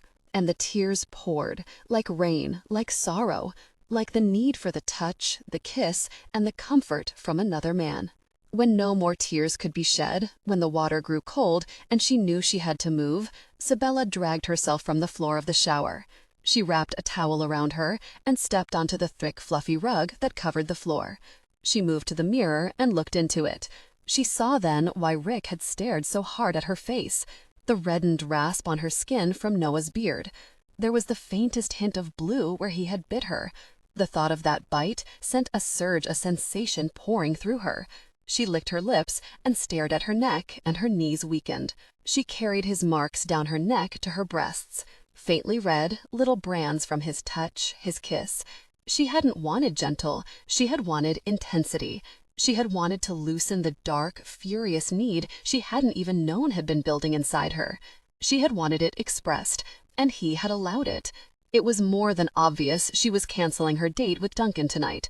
There was no way she could face him like this. No way she could let him see this. And it was even more obvious that she wouldn't be seeing him again. Shaking her head, she dried her hair, dropped the towels to the floor, and tugged on her robe before going back downstairs and making the call to Duncan. He wasn't pleased. It was short notice, and he was irritated with that. Duncan liked to stay on schedule, and she had just messed up his little schedule. When she hung up the phone, she sighed wearily at the thought of the frustration in his voice. She would have to break things off soon. Companionship was no reason to keep him hanging on. And companionship wasn't enough anymore. She had experienced a profound connection again, and she wanted more. She longed for more. Sabella wandered around the dimly lit house, finally finding herself in the living room, in front of the large window, where the long table held her and Nathan's wedding photos. How handsome he had been. She picked up the picture of them together, her in the long white gown he had bought for her. Her head was against his chest, his dress uniform stiffly starched beneath her cheek. His hands gripped her bare shoulders, and he stared down at her as though he had found something in her that he had never found anywhere else. She had been his Bella, his Southern Bella, he used to call her, because of that Southern drawl she had never even tried to get rid of. His eyes had been brilliant, so blue, so filled with life. She touched those eyes through the glass, slid her thumb down his face, then lifted her gaze to the window. The throttled purr of the Harley could be heard from the garage that sat within sight of the house. She watched as the single light pierced the darkness and the motorcycle headed to the main road. Noah was just a shadow, as was the cycle as it gained in power and disappeared from view. She watched the taillights until she couldn't see them any longer, then looked down at Nathan's smiling face once again. A tear splashed on the glass covering his face. "You left me," she whispered again. "What am I supposed to do, Nathan? Tell me." Her breathing hitched as her stomach cramped with the pain of loss. "Tell me, what am I supposed to do now?" Noah pulled the Harley into the hidden bay that housed the individual vehicles of the Elite Ops unit, turned off the ignition, and pulled in a hard, deep breath. Gosh, he hadn't wanted to leave. He'd wanted to stomp straight up the hill to that house and spend the night sparring with the wife who captivated him more than a fire in winter and mesmerized him now more than she had 6 years ago. He shook his head. Getting to know her again, seeing all the things she had hidden from him when they were married, only reinforced the fear that he had made the mistake of his life when he believed Sabella couldn't handle the horror of what had happened to him. They were waiting on him, and he was late. Late because he'd stomped around that very apartment, swearing he could feel Sabella. Sworn, he would have sworn it on a stack of Bibles that he heard her whisper his name. But it wouldn't have been the first time. It had happened too often over the past years. 19 brutal months of hell with Fuentes. He swore at times that his Sabella was with him. Wiping his brow, her eyes confused, her voice agonized as she begged him to let her help him. Then he would touch her, and he would see his own hands bloodied from his attempts to escape or the guards he tried to kill. And she would cry. In those ragged nightmares, she always cried. He tightened his jaw at the memory of that as he stepped into the briefing room and closed the door behind him. "About time." Jordan stood from his chair and darkened the glass with a flip of a switch as Noah took his chair. "We have intel on the names we've pulled in over the past week of suspected BCM members." Jordan wasted his time asking why he was late. "We have Mike Conrad, manager of the town's largest bank, also the bank that we've managed to identify as possibly a central location for the laundering of large funds to support the BCM. Mike was on the LCD screen hanging on the wall. "I knew him," Noah said quietly. "Mike would fit the paramilitary profile. Even when I lived here, Mike was very vocal about immigration laws and the nation's inability to pass the right ones or to enforce the ones they have. He was a proponent of stricter laws and militias to enforce them. "And the two of you were friends?" Micah asked curiously. Noah shrugged. "We grew up together. I didn't have to agree with him to like the man he was at the time. That was over 6 years ago. Evidently, he found a way to follow his vision." "They all do, mate," John Vincent grunted, his rugged features concerned as they flipped open the files Tehea was passing out. "As you read, you'll see that 2 of the mechanics working at the Malone garage, Timmy Dorian and Vince Stepton, are both suspected lower-level members of this militia." Their pictures came on screen. "We've been tracking them," Jordan continued. "They make frequent trips to Galen Patrick's ranch as well as Mike Conrad's home outside of town. We've also been tracking Conrad and his contacts." Several pictures came up. One of them was Duncan Sykes. "I tried to hack Conrad's computer the other night." Tehea stepped in at Jordan's nod. "Spectacular work," she said, sighing. "Someone has attached a very advanced system to his connection. Sykes has the ability and the knowledge for such security. When I couldn't get in without tripping his security, I tried Patrick's. We have the same setup there. We need someone on site to upload the program I've written that will let me bypass the security entirely." "I can get that done," Noah nodded. "I helped Mike build his house. He made an addition to the plans he bought that no one but the 2 of us knew about, a small escape tunnel and entrance into his study. He wouldn't have changed it after my death. He'd feel more secure than ever." "Good," Jordan nodded, before breathing out wearily. "We have a report of another hunt that took place in the past week as well. Border Patrol found the bodies last night. Those bodies were on the monitor now. A young man and woman, blank eyes, expressions twisted into lines of horror as they stared sightlessly from ravaged faces. A young Mexican family, illegals slipping across the border, we believe." The picture of the young couple was horrifying. The young woman had obviously been subjected to severe violence, tortured. Her husband had been sliced open in so many places, he looked like a patchwork quilt. The baby that the relatives claim the family had with them is missing. We have no pictures. 3 months old, a birthmark on its left hip. That's all we know. "We have reports these murders are taking place during illegal hunts," Jordan stated.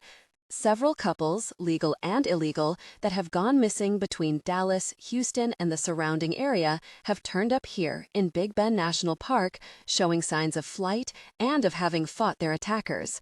As you'll recall from our last meeting, the federal agents that were killed received a tip of a hunt taking place the night they disappeared." "Border Patrol involved?" Micah Sloan, the former Mossad agent, asked Jordan, his black eyes cool, calm. The Israeli was one of the deadliest men of the group. The training maneuvers he had taught the rest of them had only added to the strength of the unit overall. "Not that we can substantiate. Various bodies have been found over the past 2 years by Border Patrol, Park Patrol, ranchers, hikers, and a few cowboys. Never in the same area twice. They spread them out," Jordan informed him. "Do we have anything new to add?" He looked around at the others. "I begin mechanics duties tomorrow," Nikolai grinned as he leaned back in his chair.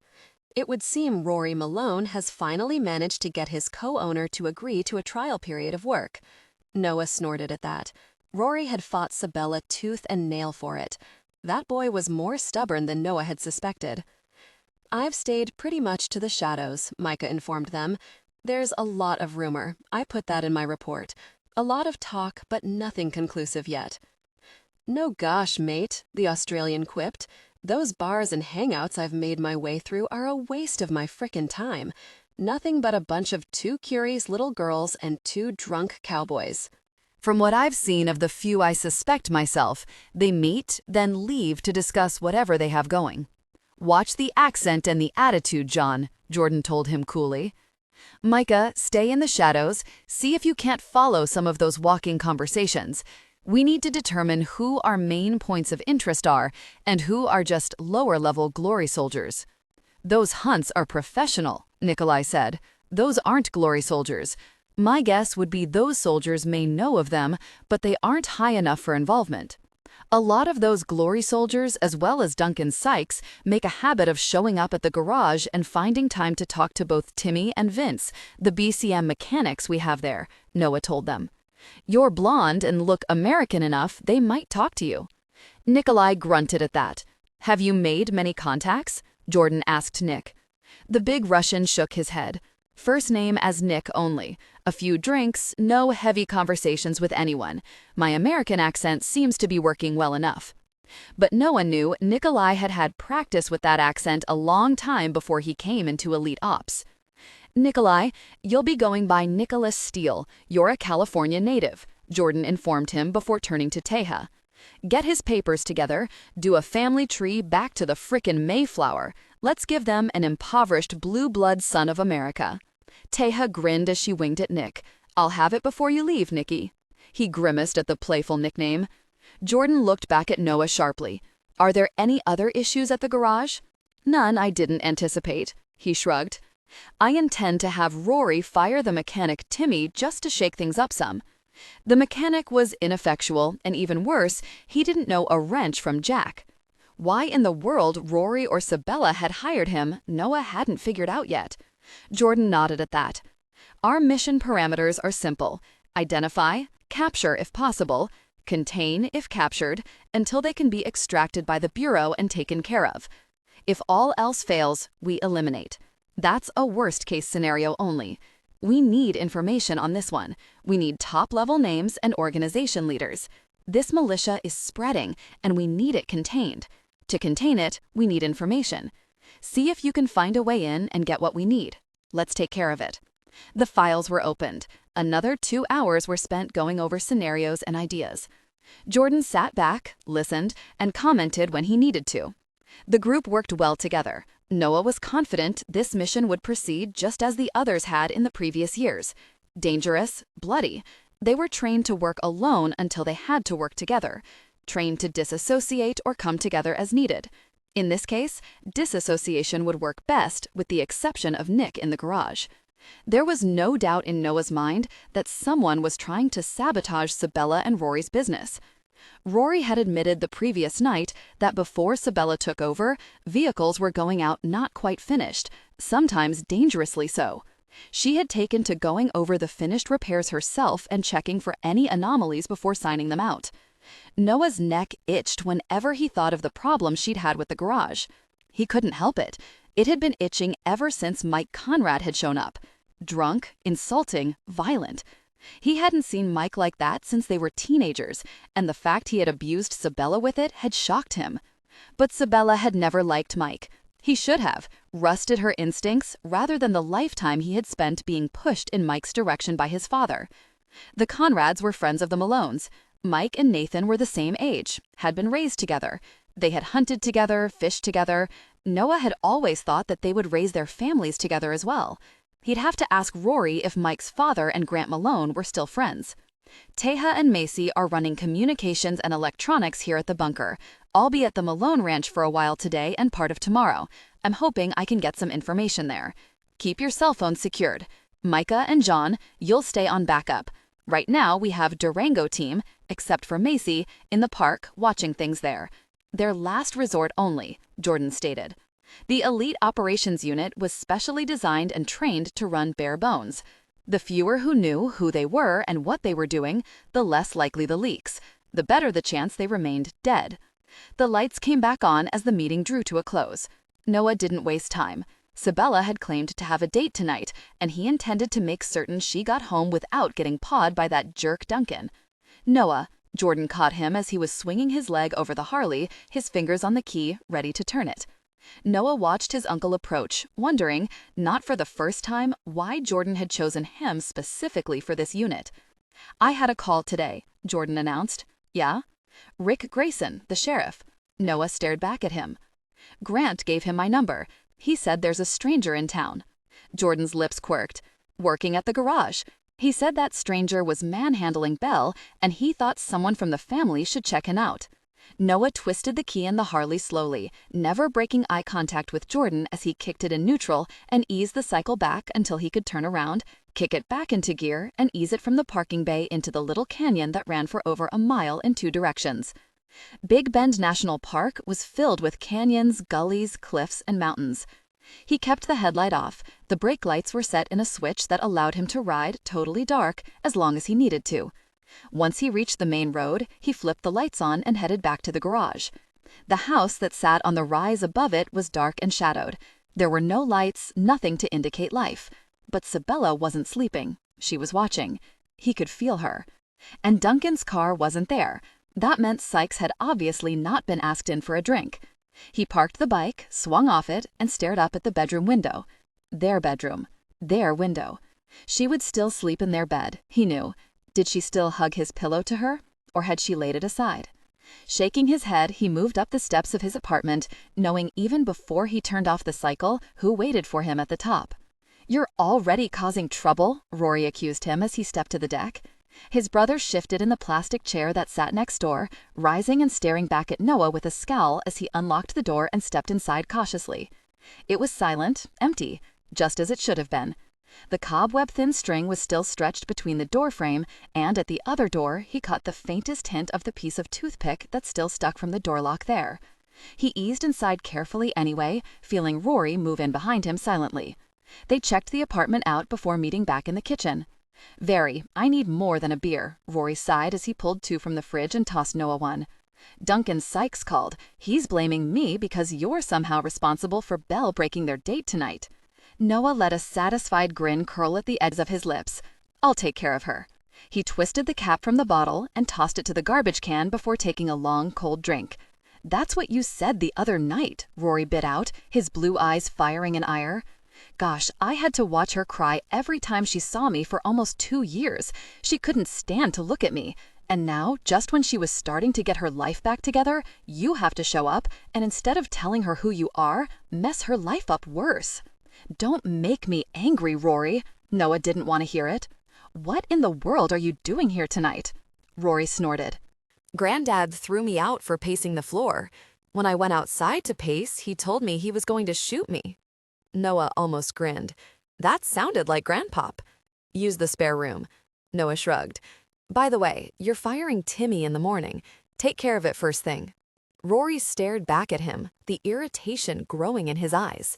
"Come on, Noah. Timmy's helping support his mother." "No, he's not. He's smoking junk behind the garage when no one's looking, and he's reporting everything Sabella does to Mike Conrad the minute she tips her head in a different direction. Get him out of there." "Gosh, Belle hired him. She's going to go off on me again." "She doesn't bite." Noah shrugged again. "No, she didn't bite, but she could make a man draw up in fear anyway when she got mad enough. When she was mad and hurt, when tears sparkled in her eyes and she started throwing things, then it was time to head for the hills until she cooled off. Way off. She wasn't violent, but very. If she couldn't make a man miserable with just a look, she might not bite, but she throws a mean punch when she wants to," Rory said. "The first time I tried to drag her away from one of those cars and put her back in the office, she popped my jaw like it was a balloon." Noah didn't show his surprise or his shock. Sabella had never hit anything while they had been together. She hadn't even punched her pillow when she was angry. "Get some sleep." He nodded back to the bedroom. "I need to go out again." "I could go with you." Rory shifted on his feet. "I know how to cover you. You taught me how." Yeah, he had, a lifetime ago. "Not tonight." Noah shook his head. Where he was going, he wanted no witnesses, no shadows, no tales. And he certainly didn't want Rory dragged into this crap. "Get some sleep. You have to deal with Sabella in the morning." "You suck," Rory said as he grimaced. "She's gonna hit me again." "She has a short swing. Stay a few feet away from her." Noah moved back to the door, opened it, and slid back into the night. Mike Conrad didn't live far away. Taya had slipped him the program she needed installed in Mike's computer before he left. Hopefully, getting into it wouldn't be too difficult. An hour later, Noah made his way through Mike's underground tunnel and cracked open the panel that led into the office. He checked for audio and video security, read the readout on the electronic device he brought with him, and shook his head. The office was wired, but deactivated. Keeping the unit he carried turned on to ensure it stayed that way, Noah moved into the office. Mike had always been an arrogant jerk, but Noah had never thought he was stupid. Attacking Sabella had been stupid, and perhaps not as out of character as Noah had believed, if Mike was indeed a part of BCM. If Noah remembered correctly, when Sabella had worked at the bank before their marriage, Mike had always been a little too friendly, and Mike's wife had always been a little too cool to Sabella. It made sense why now, when, at the time, Noah had tried to push back the warnings with the excuse that he was a suspicious man. Mike wasn't the cheating type, he thought. Maybe he had been wrong. He moved to the office desk first and the laptop that sat on top of it. He slid the flash drive Taya had sent into the USB port, then quietly powered up the computer. The program on the drive would slide into boot up according to Taya and take care of all their problems. He watched as it powered up, as security protocols were bypassed, password was automatically logged and added to the drive Noah had inserted before the program itself quickly uploaded. When it finished, the laptop powered down, turned off, and Noah slid the drive free before tucking it into the zip pocket of his mission pants. He looked around the office, eyes narrowing as he began checking the room. Silent in the darkness, he paused after picking the lock on the bottom desk door and stared inside coldly. There, with an extra handgun, ammo clips, and a black hood, were 3 black scarves. There had been black scarves tied around the necks of all the victims that had been hunted and killed in the past months. Noah closed the drawer, relocked it, and slipped back through the panel. After securing it, he made his way through the tunnel again, careful to clear his tracks from the dusty floor. It didn't appear that the passage was ever used. One thing was certain, a black-collar militia member was now on the short list. What had made Sabella think she could hide from Duncan that night with the lame excuse she had given him, she wasn't certain. Maybe it was because Duncan had never argued when she had to cancel before. Maybe it was the fact that the more she thought about it, the more she realized herself how the relationship they had had was so platonic as to be laughable. It was late when she heard his car pull into the driveway. Sitting in the living room, finishing the bottle of wine Duncan had opened days before, Sabella stared at the window where the lights were reflected and realized several things at once. One, for some reason, men thought she was a pushover. Nathan had seen her as the helpless little wife he had to protect. Duncan often patronized her over her hobby at the garage, and even Rory seemed to question every move she made lately. And now she couldn't even break a date without someone thinking they needed to question her decision. She rose from the couch, straightened the loose t-shirt she wore over silky shorts, and then, wineglass in hand, moved to the door. Pulling it open, she stared at Duncan's handsome, though irritated expression as he lifted his knuckles to rap at the door. He was dressed as precisely and unwrinkled as ever, a white short-sleeved polo shirt and tan slacks and black loafers. He was always clean-cut and perfectly groomed, and now was no exception. His gaze took in the wineglass, then her face, before he focused on her chin and neck. Yeah, she knew those marks were still there. One on her jaw, one on her neck. Tiny bite marks, and the thought of the intensity of the moment was curling her stomach with guilt and hunger. "Can I come in?" he asked, his smooth voice suddenly at odds with her senses. He sounded patient, warm, but she saw anger in his eyes. "Sure." Sabella stepped back as she sipped at her wine and he entered. "It's midnight. Isn't it late for you to be out?" "I don't have a curfew." That vein of anger wasn't as hidden as it had been moments before. Sabella pushed her fingers through her loose hair before heading back into the living room. This was her sanctuary, a room Duncan rarely liked coming into. He preferred the kitchen. He had never made it upstairs. He followed her, though, stopping just inside the doorway across from the fireplace and staring at the mantel as Sabella sat down in one of the chairs. There was a hint of discomfort on his face, a quiet flash of hurt that made her chest ache. He had been a good friend over the years. He would have made a good lover or husband, if her body, her heart, had been willing to accept him. "You keep his pictures out like he's coming home," he said quietly, "as though you think he's just going to walk in the door any day with open arms." Sabella glanced over at the mantel, then to the long table beneath the window where other pictures sat. She probably should have put them away a long time ago. She just hadn't been able to do it. Letting him go hasn't been easy. She finally shrugged uncomfortably. "But I'm sure you didn't show up here at midnight to discuss whether or not my husband is coming home."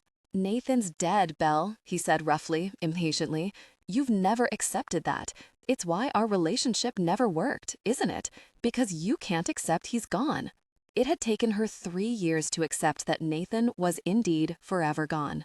That long for her to get past the horrific nightmares she lived through for over 3 years. First the ones full of blood, then those full of pain and fury. Sabella had been convinced he was alive, in pain, and in those nightmares he begged her to come to him. And then they stopped. One night, they were just gone, and Nathan had left her entirely.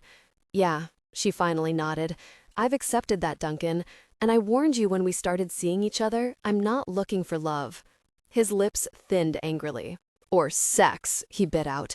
"You barely let me kiss you, yet apparently the rumors that you're intimate with your new mechanic are true." He flicked a finger toward her. "I know a mark of affection when I see one." "I'm not intimate with Noah Blake." She had to bite back her frustration, her irritation. No matter what the gossips are saying. "You're sure as gosh not intimate with me," he argued, moving farther into the room. "Tell me, Belle, do all these pictures keep you warm at night?" He lifted his arm to indicate the mantel, the table. "Will they give you children? Will they hold you when you cry for him?" His voice rose, the anger building inside him. Duncan was finally realizing that the warnings she had given him over the past months had been sincere. She didn't want anything more than his friendship. "Do you want to hold me while I cry for him?" she asked in frustration, jerking from her seat and grabbing the wine bottle and her glass before moving to leave the living room. "Is that what you want, Duncan?" She set her glass and the wine on the L-shaped kitchen counter that doubled as a bar before turning to face him. "And when Noah's marking your face and your neck, are you crying for Nathan then?" Duncan sneered hatefully, shockingly, as he followed her into the kitchen. "Stop, Duncan." She threw him a wary look over her shoulder as she entered the brightly lit kitchen and moved to the counter, where she felt safer. She had never seen Duncan upset. Actually, she had never heard of Duncan becoming angry much at all. But it was obvious he was just a little upset right now. She stared at him across the counter, seeing the edge of growing anger in his face as well as his eyes. His lips were thin, his expression flushed. "Do you think I don't know why that mechanic made it this far and I haven't?" he accused furiously. "You're fooling yourself, Belle. You know you are, and you're making a mistake." "It's midnight, Duncan," Sabella argued back. "I don't want to discuss this with you tonight, or I would have asked you over. You're not in a position to make any type of decision for me or to question the decisions I make." "He's like Nathan." He glared back at her. "That's why you want him. That's why your skin is marked by him, because he reminds you of Nathan, and he's not Nathan." Sabella stared back at him in shock. "He's nothing like Nathan," she informed him, beginning to grow angry herself now.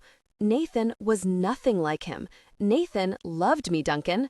"He loved you so much that he wouldn't even consider leaving the SEALs," Duncan said, sneering. "Do you have any idea how often I told him he was going to end up dead, that he'd leave you alone suffering? Did he care?" Nathan had just been Nathan, a man and a SEAL. He would have expected her to go on, and it was that simple.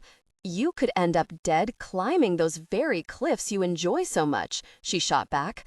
Nathan was a SEAL, Duncan. It wasn't a job choice for him. It was who he was. And you were the helpless little Southern belle to pamper his ego whenever he was home. That used to make me so sick I could barely stand it. Disgust laced his voice, his expression, as she stared back at him in surprise.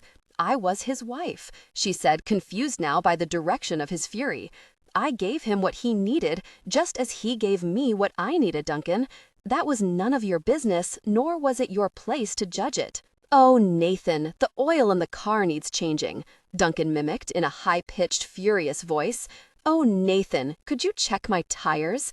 You'd bat your lashes and act like you didn't know anything. Then he died and you walked right into that garage and hit those cars like a professional. Gosh, Belle, didn't you feel just a little guilty lying to your husband like that? She hadn't. Nathan had needed to take care of her while he was with her. She had needed that single-minded focus he had given her between missions. Would it have changed as their marriage progressed? She had no doubt it would have. But the 2 years they had been together, it hadn't mattered. Working on cars wasn't her life's work. She might have enjoyed it, but she enjoyed Nathan more. While he was on missions, she tinkered on her own car. Sometimes she tinkered with his precious truck. "I never lied to my husband," she answered him quietly. "And I never lied to you about how I felt. I told you I didn't want what you obviously wanted from me. I told you that a year ago, and I've repeated it several times. But you do want it from that shiftless jerk that stinks of oil and grease?" he snarled. Sabella stared back at him, her own anger rising now. "I think we've both pretty much accepted the fact that's one of my favorite scents." "No kidding," he snarled. "You stink of it continually. Maybe I'm sick of smelling the stuff while I'm trying to eat my dinner." She had never seen this side of Duncan, had never suspected it existed. "You thought you were getting Nathan's wife." A bitter smile curled her lips. "The little woman that sat at home and, you thought, did as she was told." Sabella shook her head. "You didn't live in this house, Duncan. You have no idea how little I did that Nathan tried to order me to do. And it's more than obvious that you never cared to see beyond the surface." He flicked her a furious look before turning and pacing to the window. "Get rid of him." He turned back to her, his voice strengthening, turning hard and cold. "Fire him, Sabella." Her brows arched. "Rory hired him. I can't fire him. But I wouldn't now simply because I don't follow anyone's orders, Duncan, least of all yours. Get rid of that jerk or you'll end up regretting it." His expression twisted into lines of bitter fury. "He's dangerous. You can see it in his face and in his eyes. That's the only reason you want him, and you don't have the good sense to see it. He's just as dangerous as Nathan was. Leave." Sabella straightened slowly, edging closer to the phone as Duncan glared at her. "I want you to leave right now, Duncan." "Because you can't handle the truth?" Suddenly, he wasn't nearly as handsome as she had once thought he was. Not that handsome was one of her requirements, but Duncan had always appeared sophisticated, possessing an almost male elegance that was now marred by a severe temper tantrum. "Because you're out of hand." She picked up the phone and stared back at him. "Leave." He glanced at the phone. "Go ahead and call the jerk," he told her. "Go on, Belle. I dare you. How much you want to bet he's not even there? He's out with someone else, because you're not woman enough to hold a man at the house. Not a man like Nathan, and sure as gosh not a drifter like Noah Blake." "That should have hurt," Sabella admitted. It should have, but she knew better. She had married a SEAL, not an accountant. She had known when she married her SEAL what she was getting. There were no guarantees, and she had lost early in the game. "Then you won't mind walking out, will you?" she told him coldly. "No way." He surprised her when he moved for her. When she finally realized Duncan was more furious than she thought, it was too late. She had hit the first digit of 911 when the phone went flying from her hand. She threw herself back, trying to evade the hand that attempted to latch onto her wrist. Just as his fingers curled around her flesh, she heard a furious growl, and a larger, broader, darker hand latched onto Duncan's wrist and, before Sabella's shocked gaze, bent his wrist back and twisted it so that Duncan went to his knees with an almost girlish cry. Noah was icy. Sabella stared at him in shock, taking in the t-shirt and leather vest, the faded jeans and black chaps, the motorcycle boots, and the chiseled, emotionless expression. If she didn't do something, then Duncan was a dead man. The icy rage went deeper this time than when Noah had had his hand around Mike Conrad's neck. "Noah, I'm getting tired of you manhandling men around me," she told him firmly. No anger, just a simple observation. "I could have hit him myself, you know." His gaze turned to her as Duncan gasped at his feet. "Let him go." She wrinkled her nose at him as she had done with Nathan the few times she had seen him really angry. "He's not worth getting blood on my floors. That would really make me angry." "I know how to get rid of the body," he told her, his gaze flicking over the t-shirt and shorts she wore. "It wouldn't be hard to do." "Yeah, but then I'd have to feel guilty, and I'd have to tell Rory." "Of course." She shrugged as though it didn't matter. "I could use it as an excuse to get Rory to fire you." "He'd help me," Noah promised her, but there was the barest hint of a crack in the ice. "And you're playing games to get me to let him go. What do you really want to say, Sabella?" that you're being a very moron, and I want you to let him go before I have to kick both of you out of my house and call the sheriff," she yelled back at him, letting the mad show, because she was sick of dealing with thick-headed males. His brow lifted. Let him go, gosh. She picked up the phone, then hung up again as she shot both of them a disgusted look. At least Noah's grip on Duncan had eased. He's going to puke if you don't, and I don't want to clean it up. Duncan had that look on his face. Of course, the pressure on his wrist had to be agonizing, and Noah was holding it there as though it were no effort at all. He let him go slowly. Get really out. Noah stepped back as Duncan struggled to his feet. Duncan's shirt was wrinkled now. His slacks might even have been a little damp, but she didn't bother to look. She felt as though she were going to throw up herself as Duncan rushed from the house. Noah followed him as far as the door, slammed it closed, then stalked back into the kitchen. Hands propped on the counter, Sabella lowered her head and fought the hurt and anger churning inside her.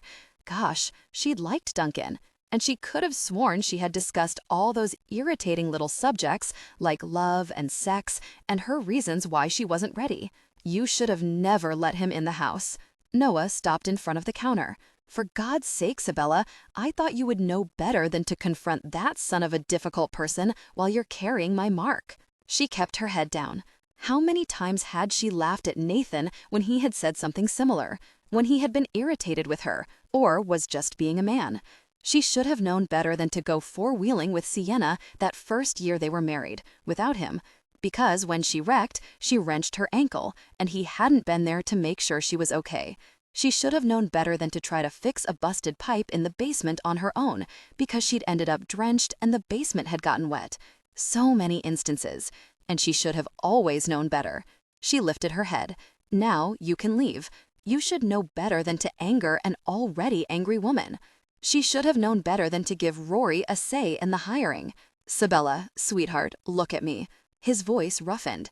If he had hurt you, I would have had to kill him. I would have enjoyed killing him. And it would have been my fault. She nodded with a bitter smile. Sure, I understand. No, it would have been his fault for being stupid enough to touch you. But haven't you figured out yet that men aren't always smart enough to keep their hands off things that don't belong to them? Her head jerked up in surprise. So you think I belong to you now? She didn't flinch when he reached out to touch her. Over the years, she had always had to suppress a flinch when another man tried to stroke her, kiss her. You don't belong to him, he told her, his fingertips stroking over the rasp of his beard that he had left on her jaw. Testosterone is a dangerous thing sometimes. You should have waited to talk to him. At least Noah sounded reasonable, and he was right. She knew he was right. She had thought Duncan understood. She had imagined he had accepted that she couldn't give him the things he wanted. He'll get over it, she finally breathed out roughly. But I really think you should leave now too. I'm tired. She moved around the counter to leave him to the front door, only to feel his arm curling around her, pulling her against his hard body as she stared up at him in surprise. You ran from him, he told her. You know you're safe with me. Admit it. I was safe with him, she told him quietly. I'm not a moron, Noah. I know how to protect myself, and I will when I have to. Then prove it. That gravelly, rough voice was a dark croon. Try to get away from me, Sabella. She almost laughed at the challenge. She would have, except something inside her was burning, begging, pressing closer to him as he lifted her against him. You want me, he stated roughly. I don't want to want you, she whispered back painfully. Because he was right about one thing. You're dangerous. Too dangerous and too dark for what I need. If I had a brain in my head, I'd have made certain you were gone a week ago. You have plenty of brains. His head lowered, his lips feathered against hers. Enough brains to know whose arms you belong in, enough to know where you're safe. Noah wasn't fighting it. He knew now wasn't the time to take her. Her common sense would kick back in. She would blame them both when morning came, but the adrenaline was racing through him. A powerful desire was overwhelming him. It had been over 6 years since he had been intimate with his wife, since he had known the deep connection they shared. She remembered their passionate encounters. All he knew now was the hunger, a hunger that clawed at him, that had him lifting her into his arms as he claimed her lips. Slanting his against them, their kiss deepened, tasting her, the sweet, delicate taste of passion and woman and the wine. He wanted to explore every inch of her. He wanted to be consumed by her, drunk on the lust and the need and a pleasure he had never been able to forget, never been able to escape. God, the taste of you, he groaned, sipping at her lips as her head fell back, her hands pressing to the back of his head, tunneling into his hair. Oh, he knew what she wanted. A hard smile tugged at his lips as he let his beard rake over her neck, felt her shudder as he lifted her. Noah set her on the counter, their bodies pressing close. The thin shorts did nothing to protect her from the undeniable connection between them. He swore he felt her intense desire. He remembered their powerful intimacy. Her moans were like fuel poured to the fire raging inside him. He tasted her neck with his tongue, gave her the caress of the rasp of his beard, and felt their bodies move together. No sheriff to stop them now. His hands lowered to her top. She wasn't wearing a bra beneath the loose t-shirt. Her pretty breasts were unbound, showing her arousal. And he wanted to explore, needed to explore. Sabella moaned, cried out at the sensations racing through her body. They were wicked, carnal, so intense she couldn't think, didn't want to think. The rasp of his beard was a dark pleasure, his kiss like a potent wine. He made her head spin, sent her senses reeling and her heart hammering in her chest, and she needed more. She needed his touch. As his hands slid beneath her t-shirt, she pressed closer, begging silently for his calloused palms against her skin, because she needed now as she never had, as she had only needed with one man, and the need now was brighter, stronger, and dug its claws deeper inside her. She wanted Noah Blake more than she could ever remember needing her own husband. Fear sliced through her, shock, fury at herself as well as Noah. It took everything she had, every measure of inner strength, to jerk back and force him to release her, to jump from the counter and stumble away from him. This is what I should know not to do. She placed several feet between them. This is exactly what I don't need. Now please, just get the gosh away from me. Just go, before I end up doing something we'll both end up regretting. Noah stared back at her for long moments. He could have her, so easily. Touch her, hold her, ease some of that pain in her eyes. And he wanted to, needed to. God help him. What had he done to his wife? She was standing before him, staring at him, as though he were her destruction, rather than a man she ached for, longed for. And he could see the guilt in her, the guilt that another man could make her respond, that another man could touch her as only he, her husband, had done. And added to that was his own very jealousy. The parts of him that had been Nathan hadn't died as thoroughly as he had thought they had.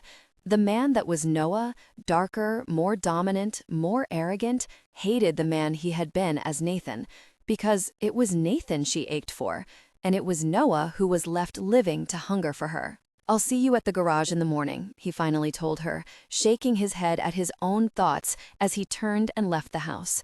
Tortured. His body was throbbing, and the pulse of lust in his blood was like fire in his veins. Sabella dragged herself out of the bed and stumbled to the shower the next morning. By the time she made it to the kitchen and the pot of coffee waiting on her, thanks to the timer, she wondered if she would ever force her eyes open enough to actually make the breakfast date she had arranged last night with Sienna Grayson, the sheriff's wife, and Kira Richards. Ian Richards had been Nathan's best friend. His marriage several years before to socialite Kira Porter had been a surprise to the small community. The fact that they still returned each summer to the house Ian had kept since he lived in Alpine with his mother was even more surprising. They'd become friends over the years, though only in the past year had Sienna been able to join their breakfast dates. Sienna did not like getting up early. This morning, Sabella well understood the feeling. She felt flayed by the dreams that had tormented her the night before. Duncan's accusation, Nathan's wild blue eyes staring at her in love, in pain, and Noah reaching out for her. But he had Nathan's eyes and Nathan's voice. They were more vivid, more terrifying than the past dreams had been. Or perhaps they just seemed more vivid because of the short break she had been given. As she pulled her car into the Richards' driveway, she breathed out a hard breath as she glimpsed Ian's tan-colored Jeep sitting in the driveway. The Richardses lived in a sprawling single-story ranch in the national park area. Surrounded by cliffs and pine, this area's stark, desolate beauty always managed to steal her breath. Sienna pulled in behind her. "It should be illegal to get up this early, Sabella," Sienna stated as they got out of their vehicles. "I should have Rick arrest you." Sabella stared at her friend closely.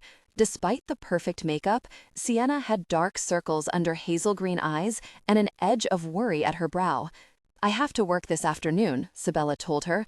"Morning is the only time I could get away."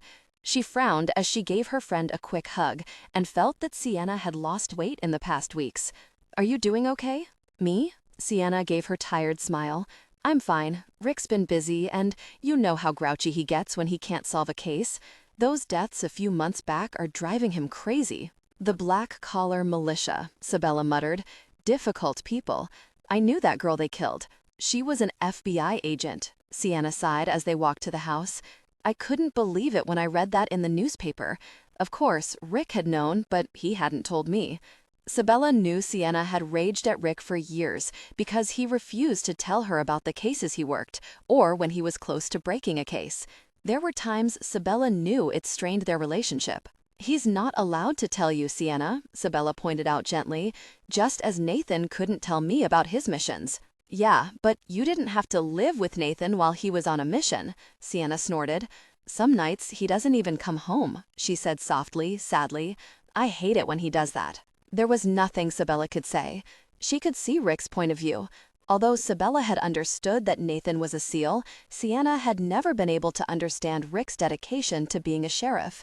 "Rick didn't even tell me about the trouble you had with your new mechanic," Sienna pouted as they approached the door and tapped on it lightly. "I had to hear through gossip." Sabella rolled her eyes and tried to control her flush. "They sure weren't wrong about that beard burn, though." Sienna craned her head around to look, snickering back at Sabella. "The man knows how to do it right." "Good morning, ladies." Kira chose that moment to open the door and invite them in. "Breakfast will be ready in a few. I just have to finish the tortillas and we'll be good to go." She paused and stared at Sabella, her eyes widening, before a teasing smile curled her pert, pouting lips. "Wow, Sabella, gossip is right. That new mechanic of yours knows how to give beard burn the right way, doesn't he?" Sabella narrowed her eyes at her friend.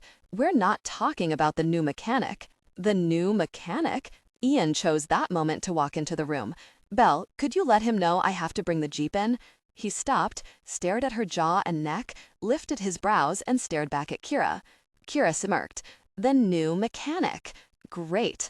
You guys act like you've never seen beard burn," she muttered. "Have you looked in the mirror?" Sienna laughed, though the sound was tense. "Or did you do what you normally do and just ignore what you don't want to see?" Sabella turned back to her, her lips tightening. "Meaning?" "Meaning it's not just beard burn." Sienna laughed. "Sweetie, your mechanic left a hickey, and he did a very good job with that one little bite while he was there." She reached out, touched the area just under Sabella's jaw, and shook her head. "We should all be so lucky." Sabella walked into the garage late that afternoon. There were more than half a dozen vehicles lined up in the garage waiting area. Toby was pumping gas, and there were several college students in the convenience section of the station. Rory was taking care of the register as Sabella moved into the office and closed the door behind her. She went to the coffee pot as the wide door into the garage bay opened and Noah stepped in. She was caught by his eyes. She was always caught by his eyes. "You're late. Everything okay?" He entered the office and closed the door. "I stayed longer than I should have at a friend's for breakfast." She shrugged as she poured her coffee and headed to her desk. She pulled the overshirt she wore tighter around her. It had been one of Nathan's shirts, stained with oil, and she imagined she could smell him on it, though she knew the scent had long since faded. It was a comfort shirt. It was a warning to other men. Today, she needed something to hold Noah back, and she had prayed it would work. She watched as his eyes moved to the pocket patch. Nathan's name was emblazoned there. When his gaze came back to hers, she caught a hint of anger. "Still holding on to him?" he asked her softly, his rough voice darker than normal. "Always." Let him make of that what he wanted to. She had stopped holding on to the hope he would come home 3 years before, but hadn't forgotten what they had shared, no matter how hard she tried. It's been 6 years. He poured his own coffee, then sat on the corner of the spare desk. Long time to be a frozen widow, don't you think? So Duncan informed me last night, she snapped. I don't need you reiterating the message. Noah could see the pain that flashed in her eyes, and it enraged him. The knowledge that he was fighting his own memory angered him even further. He hadn't expected her to do this to herself, to put her life in such a deep freeze that no one else could touch her, hold her. Like an animal, she had burrowed into a hole to lick her wounds, but the wounds were still ragged and pain-filled. But he couldn't blame her for it. He'd done the same thing, closed off everything, concentrated on the here and now and the battles that came along. At least he had, until he returned home and learned nothing was as he had thought it should be. I think you need to live a little. He had never wanted her to be alone if something happened to him. But, just as he had done, Sabella had continued to hold on to that bond that stretched between them, the one Nathan had tried to break between them but never could. What I think is that it isn't any of your business. You didn't know him, and you don't know me. He grunted at that, sipped his coffee, and stared at her bent head as she went over the accounting book. He'd gone over it himself, several times. It was in perfect order. Once she had returned and knocked the garage back into shape, she had managed, miraculously, to hold on to it. Mostly because, according to Rory, she had refused to sleep and had practically lived at the garage. I don't have to know him, he told her, as he rested his wrist on his knee while holding his coffee and staring back at her. I've had him shoved down my throat every day I've been here. Everyone I've met loved Irish. He nearly spat out the word.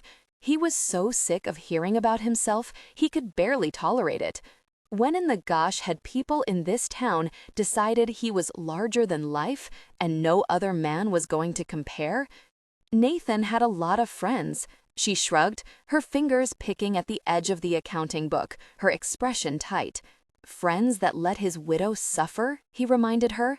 What happened, Sabella? Who finally told you the garage was going to mess? According to Rory, you hid in that house on the hill and wouldn't even answer the door some days. How did you figure out the Malones were trying to destroy you? Her lips tightened. Yeah, old Nate, he was well loved, he sneered. So well that his widow was deserted and nearly lost everything while she was grieving.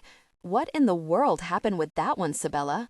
Again, none of your business. But her voice was tighter, the edge of hurt flaying his guts.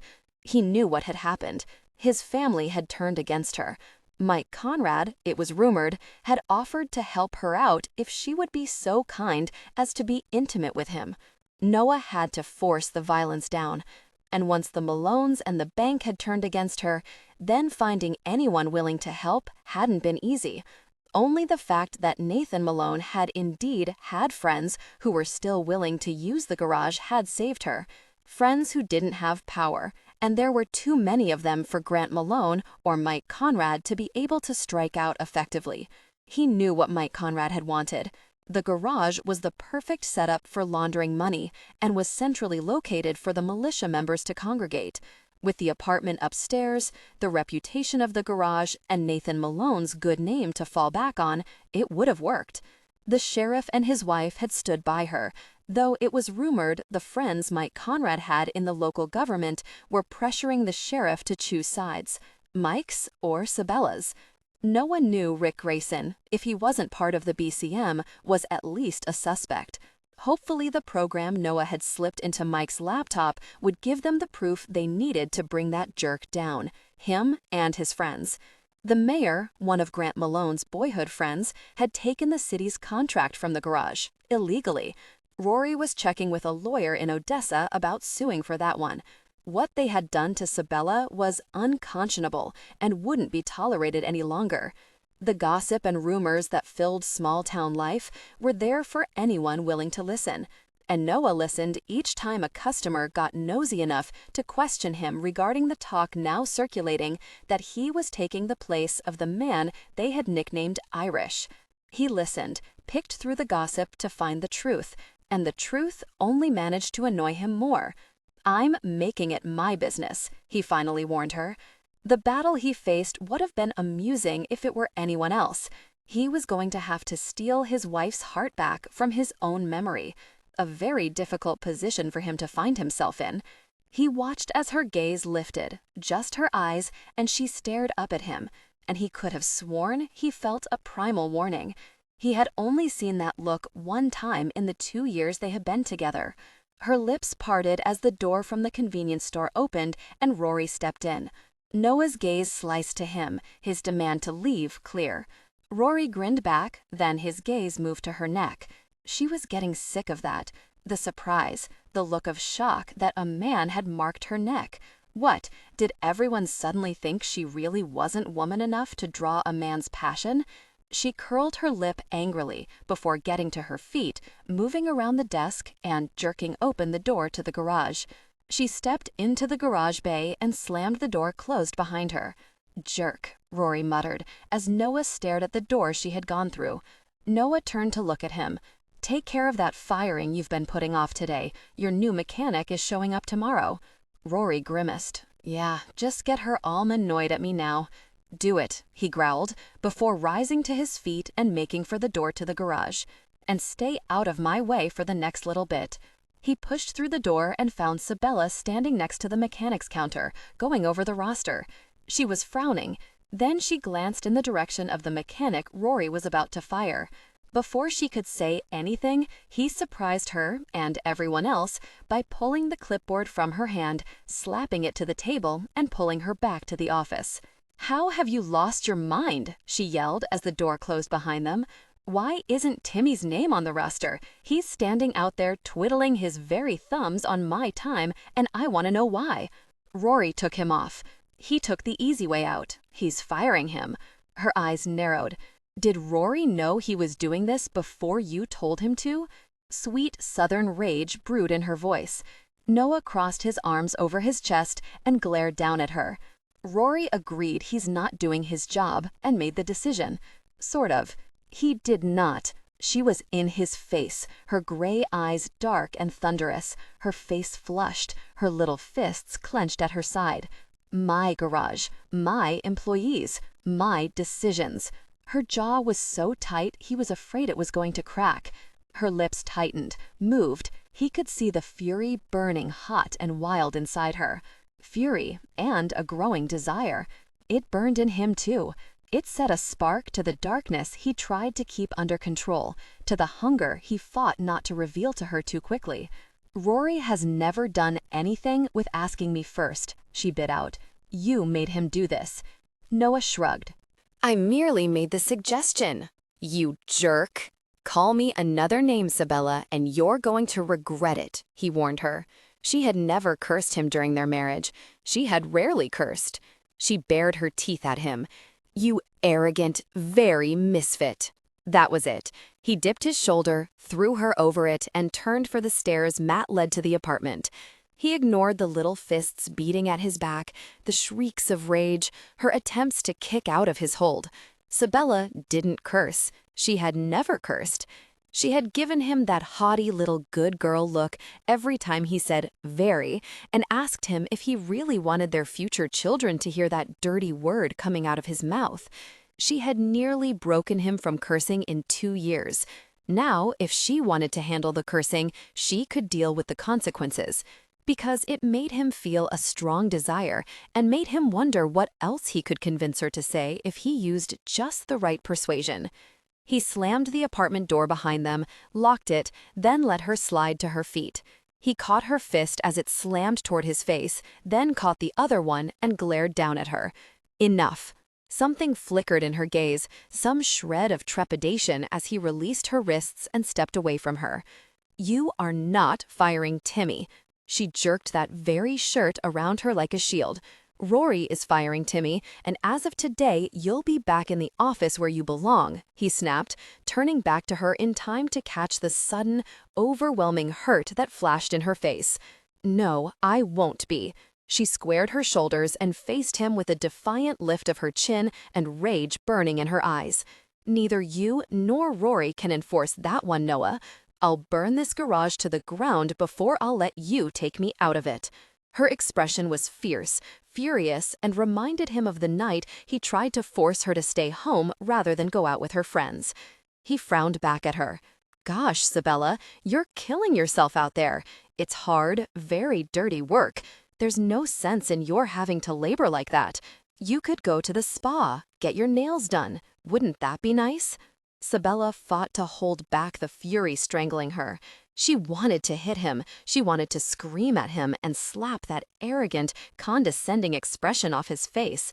At that moment, she could see where Duncan got the impression that Noah was just like Nathan, superior, certain of his own strength, and determined to have his way. Nathan had gotten away with it simply because she hadn't matured enough in their marriage to put her foot down while he was home. She had matured now, and this wasn't Nathan. Noah wasn't a SEAL who could be called out at any minute on a mission, and he wasn't the man who had once claimed her soul, so he could go away as far as she was concerned. If I wanted a manicure, then I would have one. If I wanted to sit back and play receptionist all day, then that's what I would really do. If I wanted another man to decide how I should act, dress, or present myself, then I'd have one. That is not a part of your job description, Mr. Blake, and if you think you can make it happen, then you can take a flying leap. Noah stared back at her, shocked. "Your husband dictated those things for you?" he asked her, feeling his guts ice over, because he knew he hadn't. She paused. He watched her expression soften, sadden. Her gray eyes flashed with desire, and suddenly her slender body seemed softer, more captivating with whatever memories poured through her. "No," she finally admitted.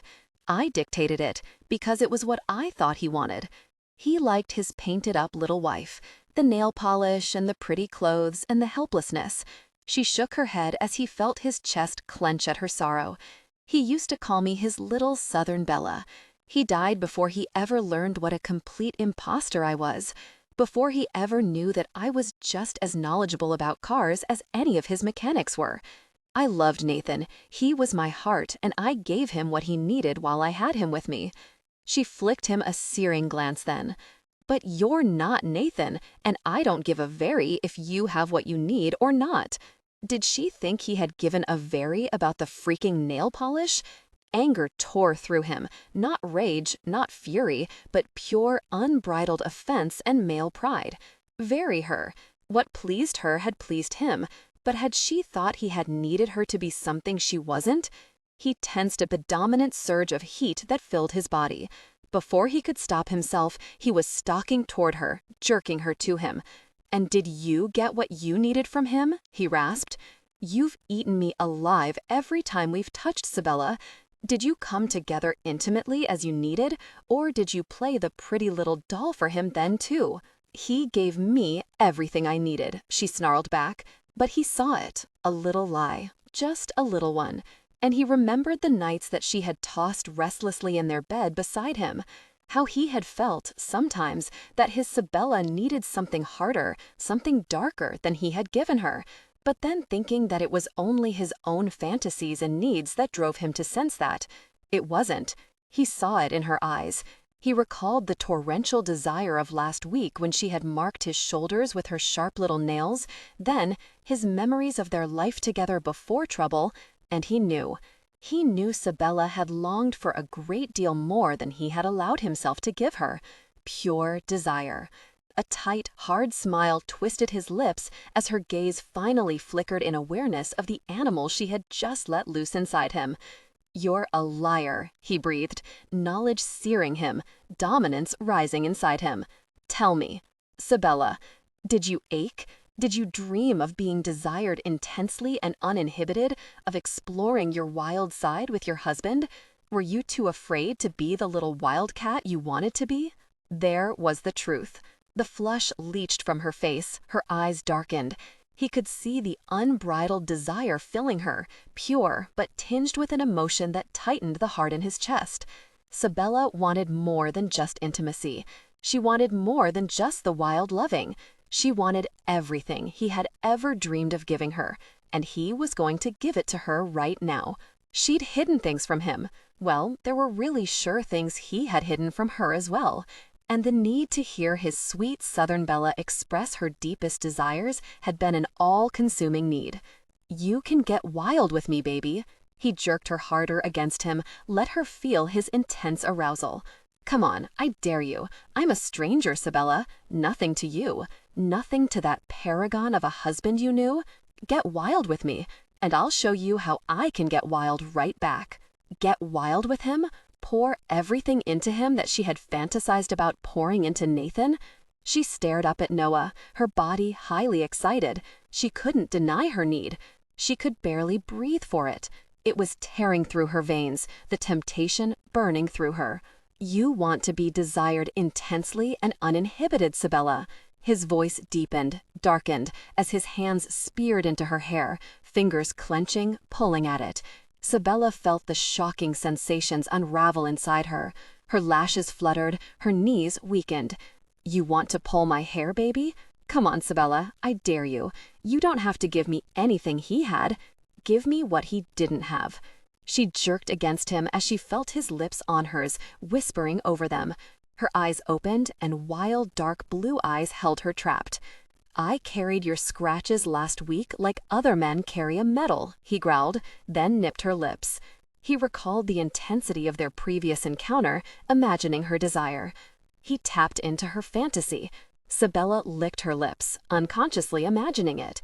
Feeling his hands in her hair, imagining him holding her in place, straining against her, demanding her full surrender. "He gave me everything I needed," she snarled back. But he saw it, a little lie, just a little one, and he remembered the nights that she had tossed restlessly in their bed beside him, how he had felt sometimes that his Sabella needed something harder, something darker than he had given her, but then thinking that it was only his own fantasies and needs that drove him to sense that. It wasn't. He saw it in her eyes. He recalled the torrential desire of last week when she had marked his shoulders with her sharp little nails, then his memories of their life together before trouble, and he knew. He knew Sabella had longed for a great deal more than he had allowed himself to give her. Pure desire. A tight, hard smile twisted his lips as her gaze finally flickered in awareness of the animal she had just let loose inside him. "You're a liar," he breathed, knowledge searing him, dominance rising inside him. "Tell me, did you ache? Did you dream of being desired intensely and uninhibited, of exploring your wild side with your husband? Were you too afraid to be the little wildcat you wanted to be?" There was the truth. The flush leached from her face, her eyes darkened. He could see the unbridled desire filling her, pure but tinged with an emotion that tightened the heart in his chest. Sabella wanted more than just intimacy. She wanted more than just the wild loving. She wanted everything he had ever dreamed of giving her. And he was going to give it to her right now. She'd hidden things from him. Well, there were really sure things he had hidden from her as well. And the need to hear his sweet Southern Bella express her deepest desires had been an all-consuming need. "You can get wild with me, baby." He jerked her harder against him, let her feel his intense arousal. "Come on, I dare you. I'm a stranger, Sabella. Nothing to you. Nothing to that paragon of a husband you knew. Get wild with me, and I'll show you how I can get wild right back." Get wild with him? Pour everything into him that she had fantasized about pouring into Nathan? She stared up at Noah, her body highly excited. She couldn't deny her need. She could barely breathe for it. It was tearing through her veins, the temptation burning. Noah watched her eyes, saw the need, and his arousal intensified greatly. Keeping one hand in her hair, he used the other to jerk his shirt off her shoulders. She wore his clothes like a defense against the world. He wasn't going to allow her a defense against him any longer. Below it was the sleeveless t-shirt she wore tucked into her jeans. Don't think, he urged her, keeping his voice low, his eyes on her. "Unless you want to think about our passion.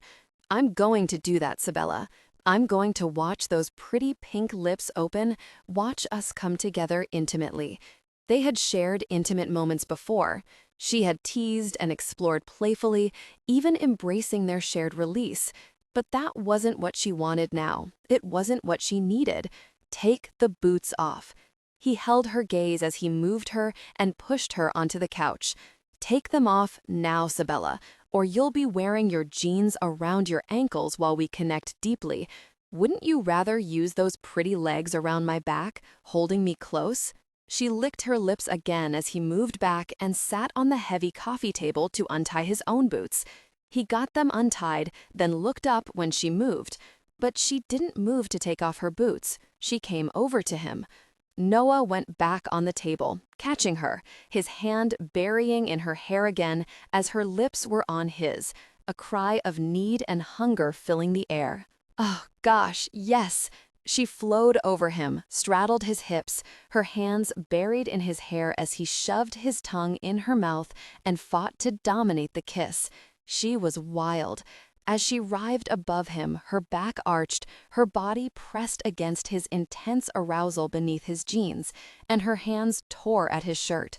He managed to get it off, managed to get her shirt and bra above her breasts while she sucked and bit at his neck, leaving a mark he knew the world would see, and he didn't care. And it wasn't the only mark she would leave. Her lips moved to his chest. She had never done that before. Her touch made him wilder than he swore anything ever had. Gosh, yes, he growled as she moved lower, her hands falling to his jeans, loosening his belt, scrambling to loosen his jeans. Take it, Sabella, you little wildcat. I'm going to bring you to the peak of desire until you're begging for our shared release, begging to experience it, to feel it, to connect with me with every breath in your body. He was snarling the words, hands in her hair, controlling her, pushing her down until she straddled his bent knee and pulled his intensely aroused form from the parted material of his jeans. She looked up at him, and the expression on her face was one he knew he would remember forever, pure, undiluted hunger. Her hand explored his form. She stroked up, over his intensely sensitive skin, and stared back at him with drowsy lust as she breathed in and out, each panting breath lifting those flushed breasts. "Make me," she whispered then. The demand seared his brain, his imagination, his fantasies.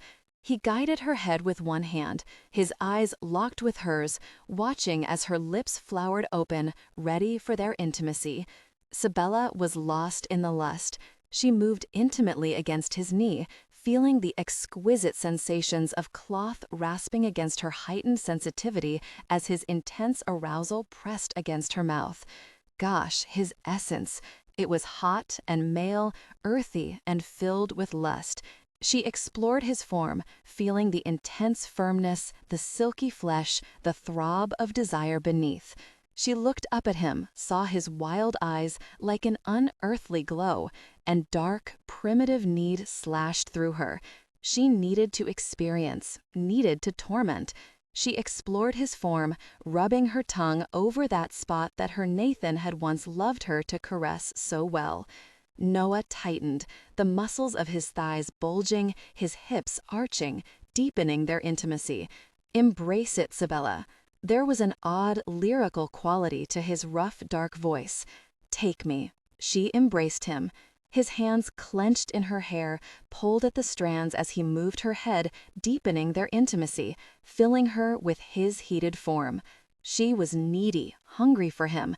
She could feel that hunger raging inside her as she cupped her own breast, her fingers plucking at her nipple, creating another burn, losing herself in the pleasure.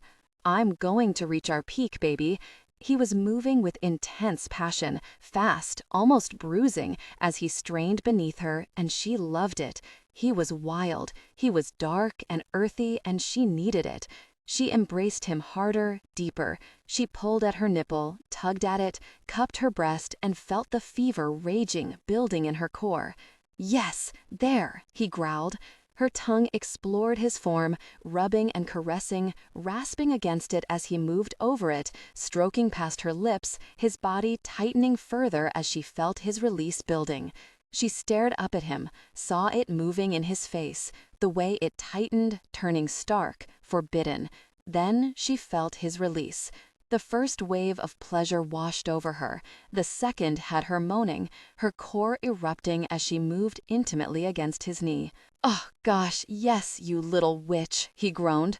Sabella froze. She felt, experienced, she existed. But she stared into his eyes and dropped back in time. "Embrace me, you little witch, my sweet, beautiful little witch." When his hands eased in her hair, she moved back. She stared at him, shaking. Horror and guilt rose inside her, flaying her soul with the consequences, the truth of what she had just done. She could still feel the lingering intimacy. He was staring at her, dawning realization darkening his eyes further as she jerked her bra and shirt down with trembling hands. Noah sat up slowly, watching as she stumbled to the door. "Don't you leave here, Sabella," he ordered her roughly. She shook her head. "I can't do this." "Gosh, you can't." He rose to his feet, tucking his still aroused form back into his jeans and zipping them carefully. "You're not leaving like this." She gripped the doorknob. As fast as he knew he was, as powerful, she was still out that door and running down the steps before he could get to her. Cursing, he jerked his shirt from the floor, dragging it over his head as he raced down the stairs after her, nearly tripping on the dragging strings of his boots. "Gosh, Sabella," he yelled as he burst into the office to see her racing out of the garage. Rory stared at him in shock. Toby's face tightened in anger. That really protective kid was too protective of Sabella by far. Noah sat down, quickly tied his boots, and headed out of the garage to watch her running up the hill to the house. She wasn't going far, he told himself, forcing back the lust, the demand that he race after her, that he force her to acknowledge everything she was running from. His hands clenched at his sides as he stared at the house. His home. His woman. He forced himself to turn and stalk back to the garage. Forced himself to jerk up the roster and go to work. He forced himself to concentrate. He knew how to do that. He had spent 6 years doing just that. He could wait just a little bit longer, just a little bit, and then she would learn she was his. She had been his before, and now she would be his again. An hour later, he looked up from the engine he was tuning, twirling the wrench he held absently as he watched Sabella's car pull out of the driveway and head into town. His eyes narrowed, his lips thinned. She was running, and he hated that. His gaze slid to his side as Rory moved in carefully, then reached up and took the wrench. "Told you once. The funny thing about this wrench," Rory said softly, making sure no one heard but Noah. "My brother used to do the same thing." He slapped the wrench back in Noah's hand and moved away again. Sabella was pissed. Rory was pissed. And that was just too very bad, because Noah was home now, and he was set to reclaim everything he thought he had lost. Just as soon as he cleared the garbage out of his town and away from his wife Sabella had had enough. She pulled her car into Kira's driveway again that day and drew in a deep, hard breath. Sienna was still there, which was unusual. Sienna didn't normally hang around with Kira after Sabella left. Sometimes she wondered if Sienna even liked Kira. "Belle, come on in." Kira's attractive face was lit with a smile as she opened the door and waved her in. She tugged at the hem of her t-shirt. She should have changed clothes. She tugged her braid over her shoulder. Maybe she should have done something with her hair. Sienna still here? It was nearly 3 in the afternoon. She just showed up again perhaps an hour ago, Kira smiled. We pulled out a bottle of wine and decided to trash men for the day. Uh-oh. Obviously, Sienna and Rick had had another fight after the other woman returned home. She inhaled slowly and walked up to the porch where Kira stepped out and welcomed her into the house again. Dressed in jeans and a gaily striped shirt, her dark hair piled carelessly on her head, Sienna looked like an overgrown teenager. In comparison, Kira Richards looked dark and mysterious, with her black hair and friendly gray eyes. Dressed in silk caprice and a camisole, Kira looked cool, sophisticated, and yet still managed to convey compassion. "The planets are out of alignment," Kira said softly. "Let me guess, your Noah was acting like a man too? Tell me that Ian at least is pretending to have some common sense." Sabella sighed as she collapsed into a chair across from Sienna and glanced up at Kira. Ian is a man, darlin'. What do you think? Kira laughed. The wine was on the table. Kira detoured to the kitchen and a few seconds later returned, another glass in hand, as Sabella glanced back up at her. Rick's pissed because I took the baby to his sister's again this morning, Sienna sighed. Kent loves his aunt, and Sienna loved her social life. Sabella agreed with Rick. Sienna needed more time with Kent, but the aunt was possessive as well. Sabella could only imagine how difficult the situation was. Sabella, I hate to tell you this, but the beard bum is worse on your chin. You need to have a talk with that mechanic of yours, Kira said, laughing. Talking doesn't work, Sabella muttered. I think she likes it, Sienna accused with a laugh. She hasn't been gone more than 3 or 4 hours, and already she's back after he made another advance. She's hiding from him. Sabella bit her lip and looked back at Sienna. I heard Rick had to respond to a call of harassment because of him, Kira said then. Was he harassing you? She leaned forward and stared back at Sabella curiously. I talked to Ian after you left. He seems to think he's a very odd man. Maybe you should fire him. Sabella looked from Kira to Sienna with a frown. He's not odd, she finally muttered, as Kira sat down slowly, filled Sabella's wine glass, and pushed it to her with a faintly apologetic look. Kira stared at the two women. As Ian's wife and an operative herself, she knew the truth. She would have been amused if she didn't feel so very sorry for the widow who wasn't a widow. She didn't like the fact that Nathan Malone hadn't come clean with his wife. She sure as gosh didn't like the fact that the girl looked so bewildered and lost. And the friendship they had developed over the years had only increased Kira's worry. Sabella had never let go of her husband, and now he was back again, tormenting her in another way. Ian's worried about you after this morning, she told Sabella, giving her a quiet, almost gentle smile. He loved Nathan like a brother, and he still did, though Kira would have preferred to kick the other man. I know he did. Sabella sighed, then took a healthy drink of the wine, and Kira watched as her jaw clenched in anger. Kira wasn't having any part of being pushed out of this particular conversation. Sabella had been faithful to her dead husband for over 6 years. The memory of the love she felt for him had tormented her, and for half that time, Nathan could have eased her pain. Sabella licked her lips. She pressed her knees together and seemed to be trying to hold in emotions that were only festering inside her. He's making me crazy, she muttered. He just takes over everything, as though it's his right. But you still want him. Silence descended. She doesn't need him, Sienna finally stated. He's not the staying kind, and she knows it. That's not what it is. I know the expression of a woman steeped in guilt and fear because she's finally met a man threatening her husband's place in her heart, Kira stated gently. This has nothing to do with whether or not he's the staying kind. It has to do with Sabella letting Nathan go. Kira was nothing if not forward. Sabella had learned herself, long ago, that the worst thing a woman can do is hide from herself. Yeah, well, that doesn't mean I have to do anything about it. Sabella frowned. Kira leaned back in her chair and watched Sabella for long, sober moments. No, it doesn't. She shook her head. Ian loved Nathan like a brother. She stared back at Sabella then. When they told him Nathan was dead, he took it very hard, he told me. We've become good friends, Sabella. I've watched you the last few years. You laugh, you go out with friends, sometimes you date. But you haven't had a lover since Nathan died, have you? I've been fine, Sabella shook her head. I'd be better if men would stop getting in my way and acting as though I need someone to tell me what to do. Get a little drunk, Kira advised her, her brow wrinkling at the pain she could see in Sabella's eyes. Get pissed off. Tell us what a jerk Nathan was because he left you.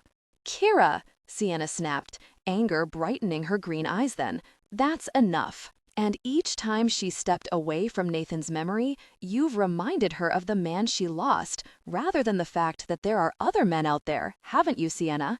Kira said softly. I've known the two of you for years now, and I've seen it. I'm just a neutral bystander with too much gossip under my belt and married to the man who was the jerk's best friend. Nathan wasn't a jerk, Sabella snapped. He was a SEAL, sweetheart. I'm married to one.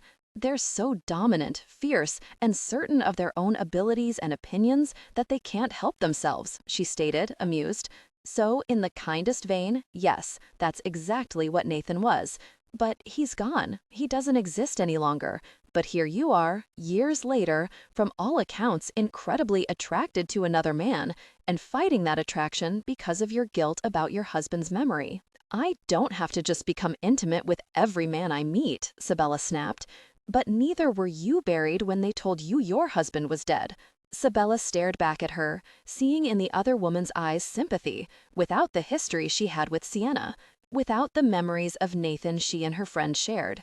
And she was right. Sabella didn't have to like it, but she did have to acknowledge it. Duncan says he's like Nathan, she whispered. And maybe in ways he's right. He's taking over, she said harshly. He's walked into my life and he's just taking over. Kira leaned forward a bit more. And he's darker and more dangerous than your husband was, despite Nathan having been a SEAL. Ian says this man is harsher, more commanding, and you're not the proper little SEAL wife any longer, are you? What do you mean by that? Sabella frowned. He went off to war and refused to let you cry when he left, refused to let you worry while he was gone. And because you didn't want him to worry, you held it all in. When he was home, it was whatever Nathan wanted. You cherished him. But those days are gone now, aren't they, Sabella? Because Nathan's gone. He went away, and you found out all kinds of interesting things about yourself, didn't you? You found your independence, and despite your grief, you grew up. And now, this man who would take over as Nathan once did doesn't have a chance of pushing past that independence, does he? I found out being without Nathan was... Gosh, she raged. I want him back. I don't want that. She jumped to her feet and flung her hand at the door, indicating the world outside. I want my husband. And she didn't. Nathan was gone and she knew it, but she had no other excuse for the emotions tearing through her, the rage building inside her. Noah Blake was twisting her world around. He wasn't safe. He wasn't easy to handle, and he wanted more than she was comfortable giving any man now. He wanted all of her, and her own independence had held parts of herself back from her husband, the parts that tormented her, the parts that would have given him her entire soul, the deep desires she had never been comfortable with, the need to be wild, to be unrestrained, to connect with him intensely and completely. And your husband is gone. And you've very nearly been intimate with another man. And you liked it. Kara came slowly to her feet. She had been waiting for this for weeks. She had placed herself in Sienna's and Sabella's paths years before, made friends with Sabella, knowing this chance would come.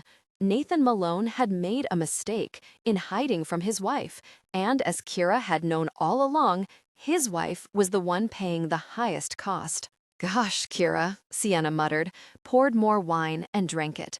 That's harsh. Sabella turned back to her other friend, looking at her as though for reinforcement, and watched as Sienna stared back at her with compassion, although she clearly agreed with Kira. This is none of your business, Sabella groaned. Why do people suddenly think they can butt their noses in my business? Because we got tired of watching you try to die with Nathan, Sienna retorted painfully. Sit down, Sabella. Let's just get drunk like we used to. We can rip into Noah and Rick, talk about how arrogant they are, and you can go home and live again, she whispered tearfully. I don't care if Noah is a Martian alien hiding horns. I haven't seen you like this in too long, almost alive, and I could kiss his cheek for making your eyes sparkle like that. Sabella collapsed on the couch and stared back at the other two in bemusement. You don't understand. Nathan, she grimaced, he still holds a part of me. I dream of him, and he's still so much a part of me. Kira resumed her seat and poured Sabella more wine. Don't let him go if you can't, Sabella, but don't feel guilty because you're a woman, because you need to be touched or you need to be held. Take what Noah Blake has to offer. She leaned back in her seat as both Sienna and Sabella drained their glasses and refilled them. "He's taking it all over," Sabella snapped. "The garage, me, as though he thinks everything Nathan had should be his. He could just be dominating." Kira waved the truth of Sabella's statement away. "Gosh, engage with him for a while. Get him out of your system, then send him on his way." Things are never so complicated as they are in the middle of a personal dilemma. Resolve the connection, and the problems tend to solve themselves. Sabella stared back at Kira. Sienna didn't speak. She sipped her wine and watched Sabella instead. "Are we going to get drunk?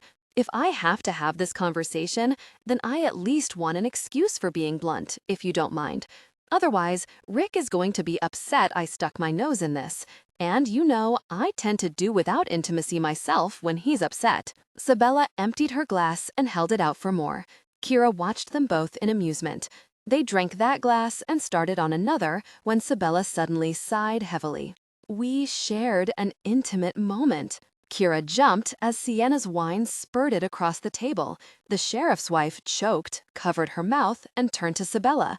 "You did what?" Sabella finished her wine, amused that her friend was so shocked. "I told you what I did." "Was it good?" Kira drawled. Ugh, Kira could not wait until Ian came home. This was going to be so much fun. Better yet, she couldn't wait until she saw Noah again. It was so good. Sabella was tipsy. She hadn't been tipsy in years. So good. More excellent than I imagined it could be. And did he at least reciprocate? Sienna sighed. "I'm going to get in so much trouble here. You two know this, right? Rick will just worry." "You're going to tell him I shared an intimate moment with Noah?" Sabella whispered, horrified. "You wouldn't?" "I'll be drunk," Sienna moaned. "And we have a bet." "A bet?" Sabella was outraged. "What kind of bet?" "He bet me you would throw him out." Sienna glared at her. "I bet him you would pull his ears off." Sabella blinked uncertainly. "Why would I do that?" Sienna rolled her eyes. "You know, sweetie, grab his ears and pull when you reach a peak." She wagged her brows. "'Cause it's good." Sabella turned to Kira as she snorted, nearly choking on her wine. "We know better than to let her get drunk," Sabella reminded Kira. "She gets naughty, remember?" "Yeah, like that night Nathan had to come get you from the house." Sienna laughed. "Do you remember, Sabella? I told him we were going to buy you an electric blanket and a personal massager." Sabella had to laugh. I don't know if he was fascinated or outraged. "He was definitely thinking about the personal massager," Sienna said, laughing even more. Sabella smiled. It was a good memory. He had carried her out of Sienna's house and taken her home. And he had loved her. "I miss him," she said softly, finishing another glass of wine. "But he's gone," Sienna said, her voice quiet. "Yeah," Sabella breathed out, watching as Sienna refilled her glass as well. "He's gone." And now Noah was invading her life. "What do I do now?" She looked at the two women. "I'm all for you pulling his ears off," Sienna said. "Nathan left you, Sabella," Kira told her gently. "Do you think he would berate you?" Sabella was quiet for long moments before she whispered, "I promised him forever." "Forever with him? Is he here now?" Kira pointed out gently. "You don't have to give Noah forever, Bella. Give him a night. Get over the intimacy and take your life back." "I'm not cheating," Sabella said, her gaze meeting Kira's. Something inside her loosened. Something fell into place, but she was just too very tipsy to realize what it was. "Emmy? Oh dear, trust me." Kira smiled back at her. "The last thing you're doing is cheating. You can take that one to the bank." Glasses clinked, refilled, and the three women sat back and proceeded to get outrageously tipsy. Well, Sabella thought, several hours later, as Ian walked in and stared at them in shock, maybe they were a little bit drunk. "Oh, gosh," Rory groaned as he hung the phone up, then covered his face with his hands. Noah turned where he was watching the driveway through the windows of the office and glanced at his brother with a frown. "What?" Rory had that look, one of trepidation. Warning, male amusement. Belle's drunk. Noah froze. There it went. His stomach clenched in fear. Pure, unadulterated male fear. Because Sabella did not pull her punches when she was drunk. Tell me she's not at Sienna Grayson's? That was Ian Richards. She's at his house, Rory sighed. The sheriff is there to pick up Sienna. He's threatening to lock Belle, his wife, and Ian Richards' wife up for the night if I don't come get her. Evidently, they're trash-talking men in general and having a really lot of fun doing it. I think I heard something about a personal crisis in the background, and Ian is cracking really up with laughter. Yeah, that was fear pinching him. Call him back, Noah breathed out roughly as he grabbed his jacket from the wall peg and grabbed the keys to Rory's truck from his desk. Tell him we're coming after her. The garage was already closed and everything locked up for the night. They had just been waiting for Sabella to return. Should I wish you luck or order roses for your new gravesite? Just call Ian and tell him we're coming, he growled and headed out the door. I'll pull the truck around and pick you up. He should have known when he saw her drive off. Gosh, he had known. A part of him was well aware that his wife was upset and would head to Sienna's. He hadn't expected Kira. He knew they'd connected as friends, but not to this extent. There would be a lot to pay now, and not just from Sabella, but Kara as well. He and Rory arrived at the house, pulling in behind Kira's small sports car, and Noah shook his head. He knew Kira. She was a troublemaker, a former Homeland Security agent with too very much time on her hands now. She had driven Ian insane until he married her in what Nathan swore was an attempt at some peace. The door opened as he neared it, and Rick Grayson stared at him with narrow-eyed displeasure from across the room as Ian stepped back and allowed Noah to enter the house. Amusement glittered in his commander's eyes and tugged at his lips. Gosh, Noah didn't need this. And there they were. Sabella was sprawled out on one end of the couch, Sienna on the other. Kira was reclining on the love seat. They all stared at him. "Oh, Sabella," Kira drawled mockingly. "I disagree. He looks like a very shady character." She looked at Sienna. "Has your husband run his background check yet? I bet he has a record." "Twice. He's clean," Sienna announced blithely, peeking over the back of the couch as Noah winced. "You know who he reminds me of?" "A thief?" Kira answered quickly. "No," Sienna frowned. Do you think his ears are big enough to pull?" Sabella peeked over the back of the couch, narrowed her eyes, and stared at his ears consideringly. The three women erupted into gales of laughter. "I should arrest you," Rick muttered to Noah. "This has to be your fault." Noah grunted, strode across the room, and picked his wife up gently from the couch. She stared at him in surprise, but she didn't fight him. "I can walk," she assured him. "Of course you can," he nodded seriously. "But Rory has a date, so we're in a hurry." She thought that was funny, but as she laughed, she laid her head against his chest, and her little hand rested over his heart. "Night, Rick. Ian, I've had fun," she called out as they passed the two men. "Stay out of trouble, Belle," Rick grunted, before shaking his head as Noah passed. "Everyone thinks you're very sexy, you know," Sabella piped up as he carried her to the truck. "Really?" He glanced down at her. She was watching him, drowsy, a little too tipsy. "Really?" She sighed. "Do you know Gaelic, Noah?" she suddenly asked. His heart clenched. It actually hurt, as though spikes of steel had been dug into it.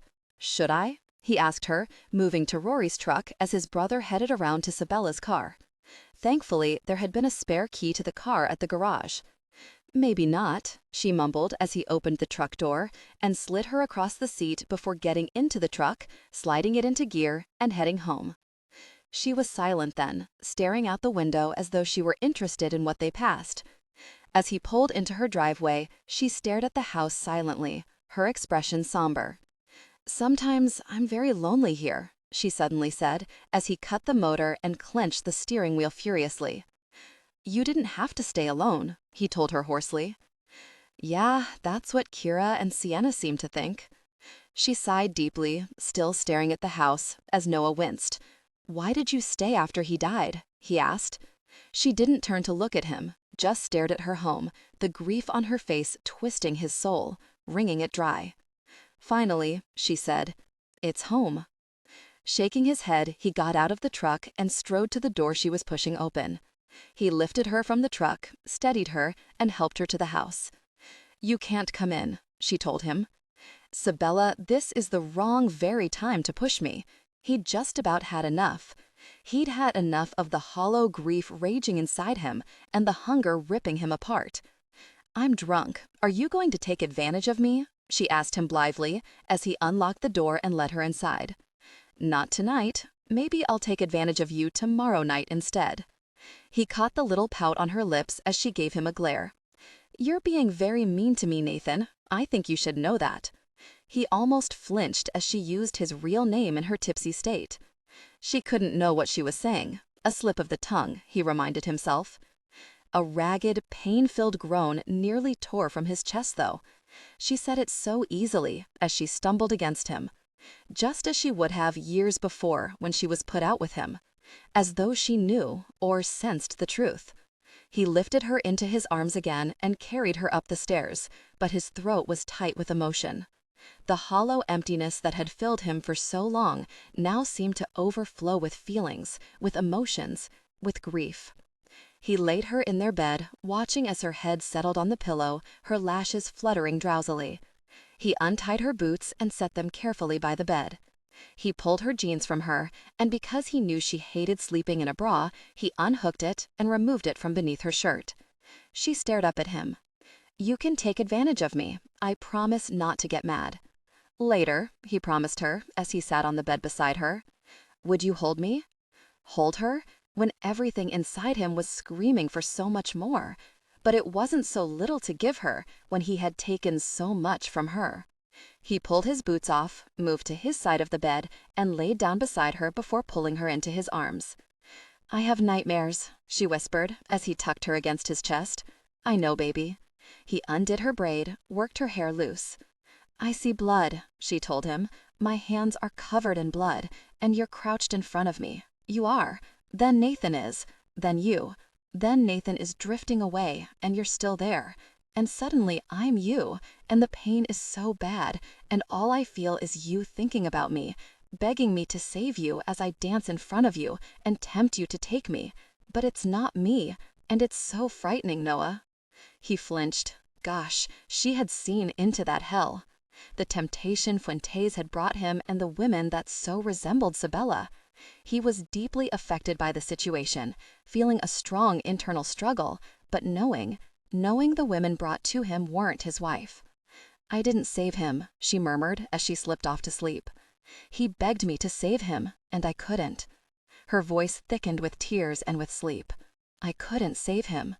She finally relaxed against him as he bent his head over hers and held her tight. "You saved him," he whispered into her hair. She had no idea how she had saved him. The man he had been didn't exist any longer, but the man that loved Sabella, that ached for her, that had endured hell because of his vows to her, had survived.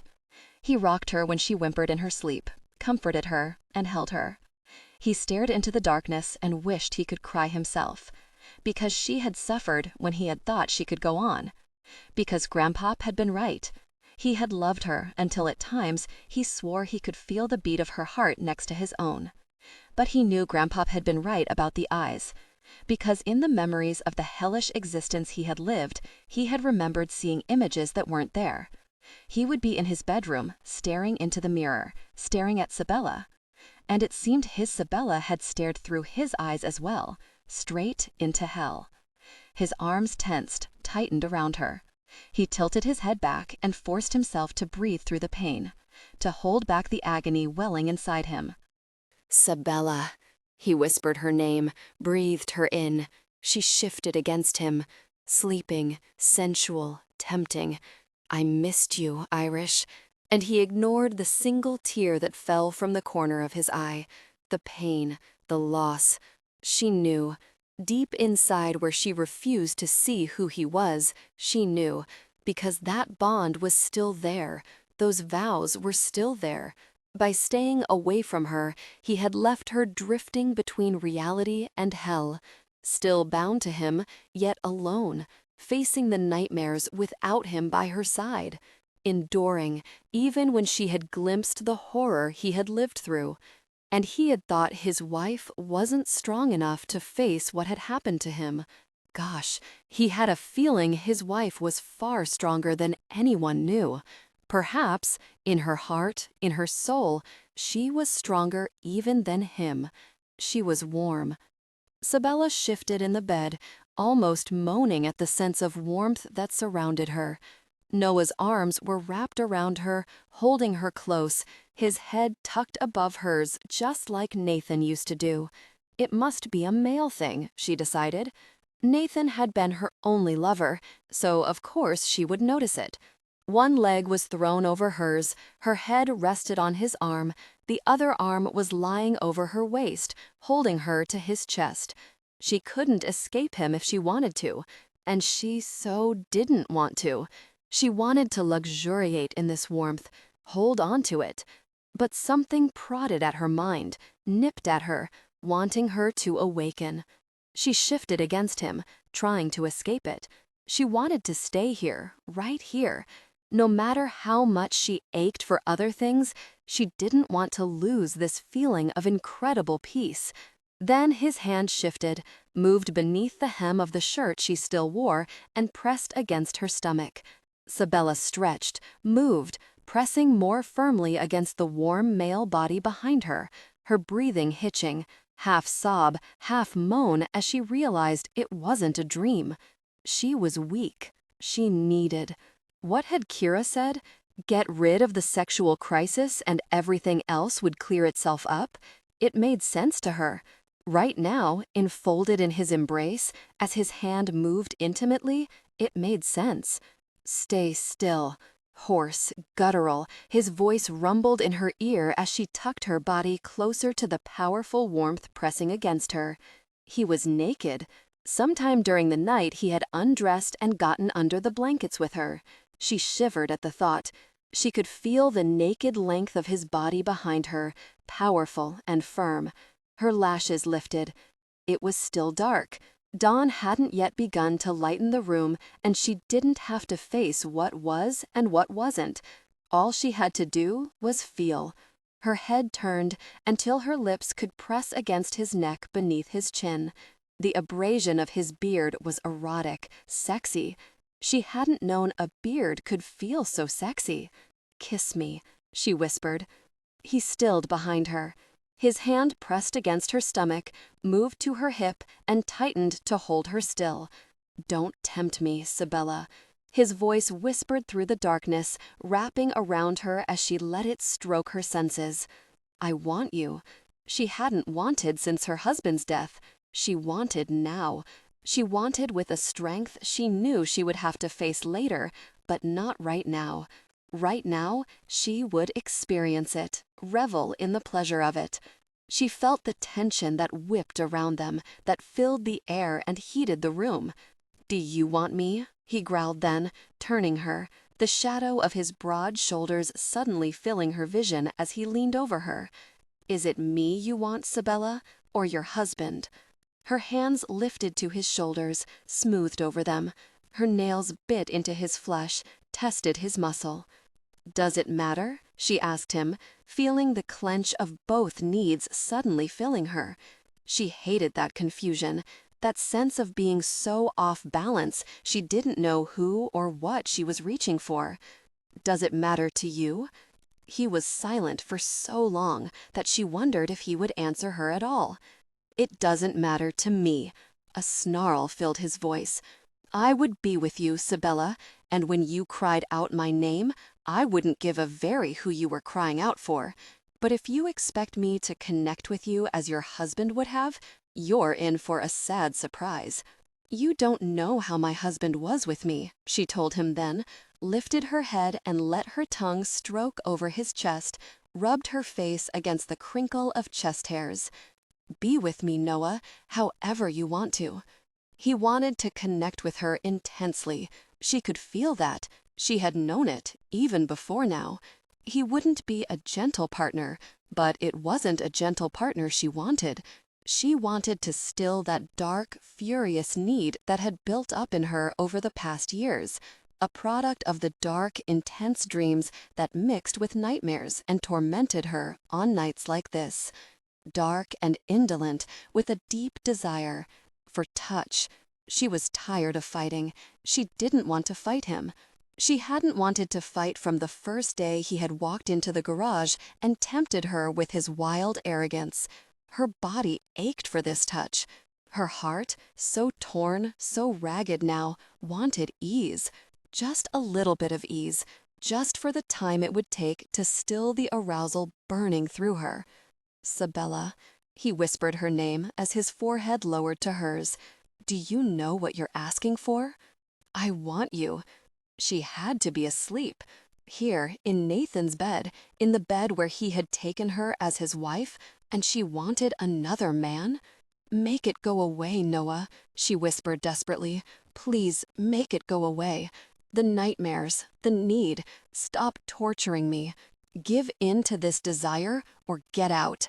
His lips took hers. They slanted over hers, and she was waiting, parted and desperate, as she met him with a wild, hungry sound. Noah could feel the dark need pressing at the edges of his vision, consuming his senses. He kissed her, pausing only long enough to remove her clothing. His body was intensely aroused, his desire for release overwhelming. He was fighting for breath, his hand exploring her, finding her ready and responsive. His touch became more intimate, finding her responsive and open to him. He positioned himself, the anticipation building. So many years. Oh, gosh, so long. 19 months of that time spent in the horrific grip of a drug so powerful that the overwhelming need nearly drove him insane. And standing between him and the crazed need had been his wife. Her gray eyes staring at him, stark with longing, her voice whispering in his head, holding him back. He jerked his head back from the kiss, stared down her, barely seeing her face in the darkness that surrounded them. Do you know how bad I want you? He clenched his teeth, fought back the words. Then give in to this desire, she panted. Noah, give in to this desire, as you need me. How he needed her? He shook his head. He tipped it back on his shoulders and wanted to howl in rage. He wanted to love his wife. He wanted to touch and kiss her, to explore every inch of her body. He shook, shuddered. He pressed his aroused body against her, groaning at the heat, the sweet essence of her. He pressed forward. Just for a moment, he promised himself. He had waited this long to be intimate with her again. He could wait long enough to satisfy her first, as he wanted to satisfy her the day Rick Grayson had interrupted them, as he had meant to satisfy her the day before, when they had shared intimacy and left him twisting on a rack of desire that nearly destroyed him. She wanted him, as he had been. All he had to give her was who and what he had been made into. He moved closer, catching her wrists as they slapped against his chest, pushing them to the bed as he moved over her, poised at the brink of intense connection, feeling the pleasure begin. Say no now, he bit out. Say it now, or you'll not say it at all. Do you hear me? She lifted her head. Her sharp little teeth nipped his lips. Kiss me, she whispered roughly. Kiss me as we come together, Noah. So she couldn't ask him to stop? So she wouldn't scream one man's name and mean another's? Ah, Sabella, he groaned. Ah, gosh, baby. He covered her lips, took them with his own, and let the hunger tear through him. Passion peaked. They came together intimately, deeply connected. Her sounds mingled with his as they moved as one, lost in the intensity of the moment. Sabella felt her fingers tighten in the comforter beneath her, lost in the overwhelming sensations filling her body. She had never been so ready. His kiss, the intense connection, ratcheted the pleasure, a dark, seductive call of something she had never had rising inside her. She had never had this. Pure, desperate hunger, desire in its richest form. The rapid-fire movements deepening their connection, stretching her, burning her, sending racing, flaming arrows of sensation tearing through her body. Noah held her close, without apology. He held her like a man riding the edge of insanity. The only thought, the profound connection she could give him. Just her. No one else. Just this. Holding her, melting with her, until she was crying his name. Crying, begging, then reaching her peak beneath him as she felt her body surge with sensation. It was cataclysmic, as though the foreplay had gone on forever when actually there had been none, as though he had teased her unmercifully, pushed her higher and higher, and she was flying. Arched tightly to him, feeling their shared release as he continued to move, to push for more, his hungry groan filling the air as she moved with him. Not enough! The snarl rent the air. Sabella felt him shift, turning her and lifting her to him. They reconnected, the intense movements arching her, holding her upright until her arms curled behind her, catching his neck as she felt his hands exploring her. All over her. He touched her thighs as they moved together, her stomach, cupped her breasts, and caressed her as he adjusted their position and deepened their connection with rapid movements. Heat flowed around them and through them, and the night became immersed with their shared sounds. So intense, he groaned, pausing, his breathing rough. Sweet and intense. Move with me, Sabella. Show me your desire. She moved. Worked her body against him, rotated and lifted herself, lowered herself. She moved back against him, gasping for breath as she felt his lips at her neck, his beard rough against her skin. Tell me. The rough, wicked whisper caressed her ear. What do you want? His hands gripped her hips again. Intense? He deepened their connection, moving with profound intensity. Slow? He moved, retreating, deepening their connection with a slow rhythmic movement that had her crying out in protest. Intense. I want you intense and fast. You know what I want. She was shaking in his arms, trembling from the need to reach her peak again as one hand lowered and his touch became more intimate. Sabella felt the tension rising again. It was tearing into her, spikes of white-hot sensation as their connection deepened with intense, rapid movements again. He unlooped her arms from his neck, one hand pushed her shoulders to the bed, and he moved over her. Their movements grew faster, more intense. The sounds of their bodies, her soft cries, his desperate sound, and when their shared peak detonated inside them, it was an almost soundless clash of agonizing pleasure. The breath tore from her. She could only arch, her eyes opening wide, dazed as a whimper left her lips, and she swore she flew free of her own body, and that bodiless part of her met pure rapture. Behind her, Noah stilled, a hard, rumbling cry filling the air that could have been her name, could have been a curse, and he found his own release within her again. The heated rush of shared intimacy shuddering through him, drawing another surge of pleasure before receding, slow and easy, and leaving them tangled on the bed. He lay half on her, half beside her, still intimately connected. Hearts slamming against their chests and exhaustion marking her, Sabella let herself drift. She let herself drift until she swore she heard something she knew she couldn't have heard. Go signore. Her eyes opened. She blinked, listening, tense now, filled with fear. But it didn't come again. It was gone, just as the dreams were always gone, just as the hope had left a long, long time ago. But Noah was still there. He dragged himself from her, pulled her into his arms, and minutes later she felt him slowly, so slowly, relax into sleep. Still, she stared into the darkness, blinking back her tears as she held on to the arm that crossed over her stomach and held her to him. Forever, she whispered, a breath of sound, too light for anyone to hear. But there was no forever. A single tear fell, silent, wasted, because tears didn't heal, they didn't cleanse. Eventually, she let herself fall into a sleep she never thought she would know again, the sleep she had found once, only in her husband's arms, and now in another man's. Behind her, Noah stayed still, silent, unmoving.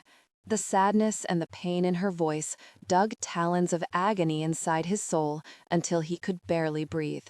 He held her, felt her, and inside, deep in that ragged wound that had once been his soul, he cried with her.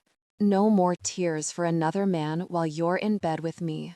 Sabella turned slowly from the coffee pot to the man who strode into the kitchen. Too big, too forceful, too dominant that early in the morning. She still didn't have a handle on what had happened last night and had forced herself to escape from the bed and into the shower before she could allow a repeat of it. Now, dressed in jeans and t-shirt, her boots tied firmly on her feet, she turned away and ignored him, fighting to ignore her racing heartbeat. Something had happened last night that she couldn't quite put her finger on, something that filled her with a sense of dread, with a nervous energy she didn't know what to do with. And there was something about him this morning that wasn't helping the situation.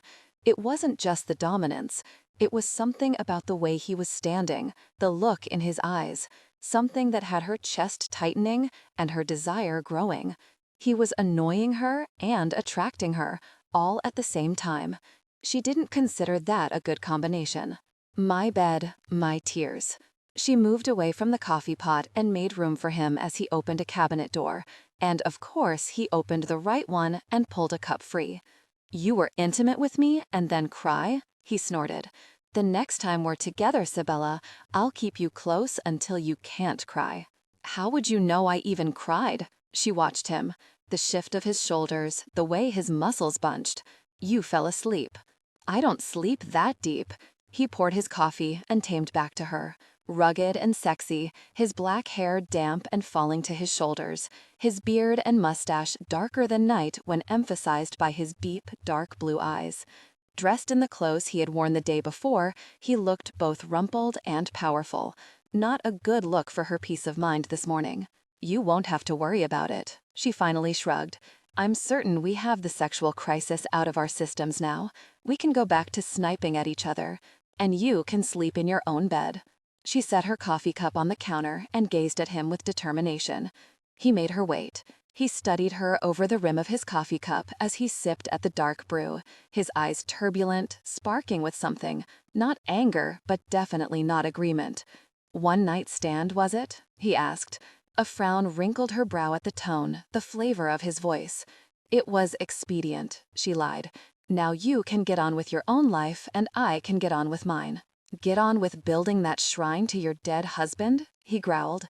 It almost hurt the way he said it. It should have hurt, but for some reason, it didn't have the power it would have had before he arrived. Where in the world was her mind? He hadn't been here that long. She had slept with a man, had had sex with a man she had known for less than a month. It had taken her husband at least a month to get her into bed, and she had been a virgin then. But this man rode into town on his black Harley with his riding chaps and his glare, and the next thing she knew, she was trying to eat him alive? She shook her head at the thought of that. Whatever I do is no one's business but my own. We'll pretend last night didn't happen. Because she couldn't make sense of it. Because she couldn't still the certainty that something had happened that was going to change her life forever. Will we now? He sipped at his coffee again, finally finishing it as Sabella stood there observing him, forcing herself to be calm. Just pretend you weren't overcome with passion before we came together so intimately, that we both didn't experience such a powerful connection. When nothing else was said, he set his cup in the sink and leaned back against the counter, crossing his arms over his chest and staring back at her silently, thoughtfully. What? She finally asked, the tension tightening around them like a noose. His lips twitched. It's not going to work, you know. You can fight this as hard as you want to, Sabella, but it's not over. It's over. He shook his head. I'm heading to the apartment. I have to change clothes. I have to run an errand this evening, but I'll be back later tonight. Not here, you won't be. He gave her a look that almost had her shaking in her boots. Almost. Sabella crossed her arms over her breasts and glared back at him, wishing she could ignore the flicker of lust in his gaze. Finally, the corner of his lips tilted, just enough to cause her nostrils to flare and the challenge to ignite inside her.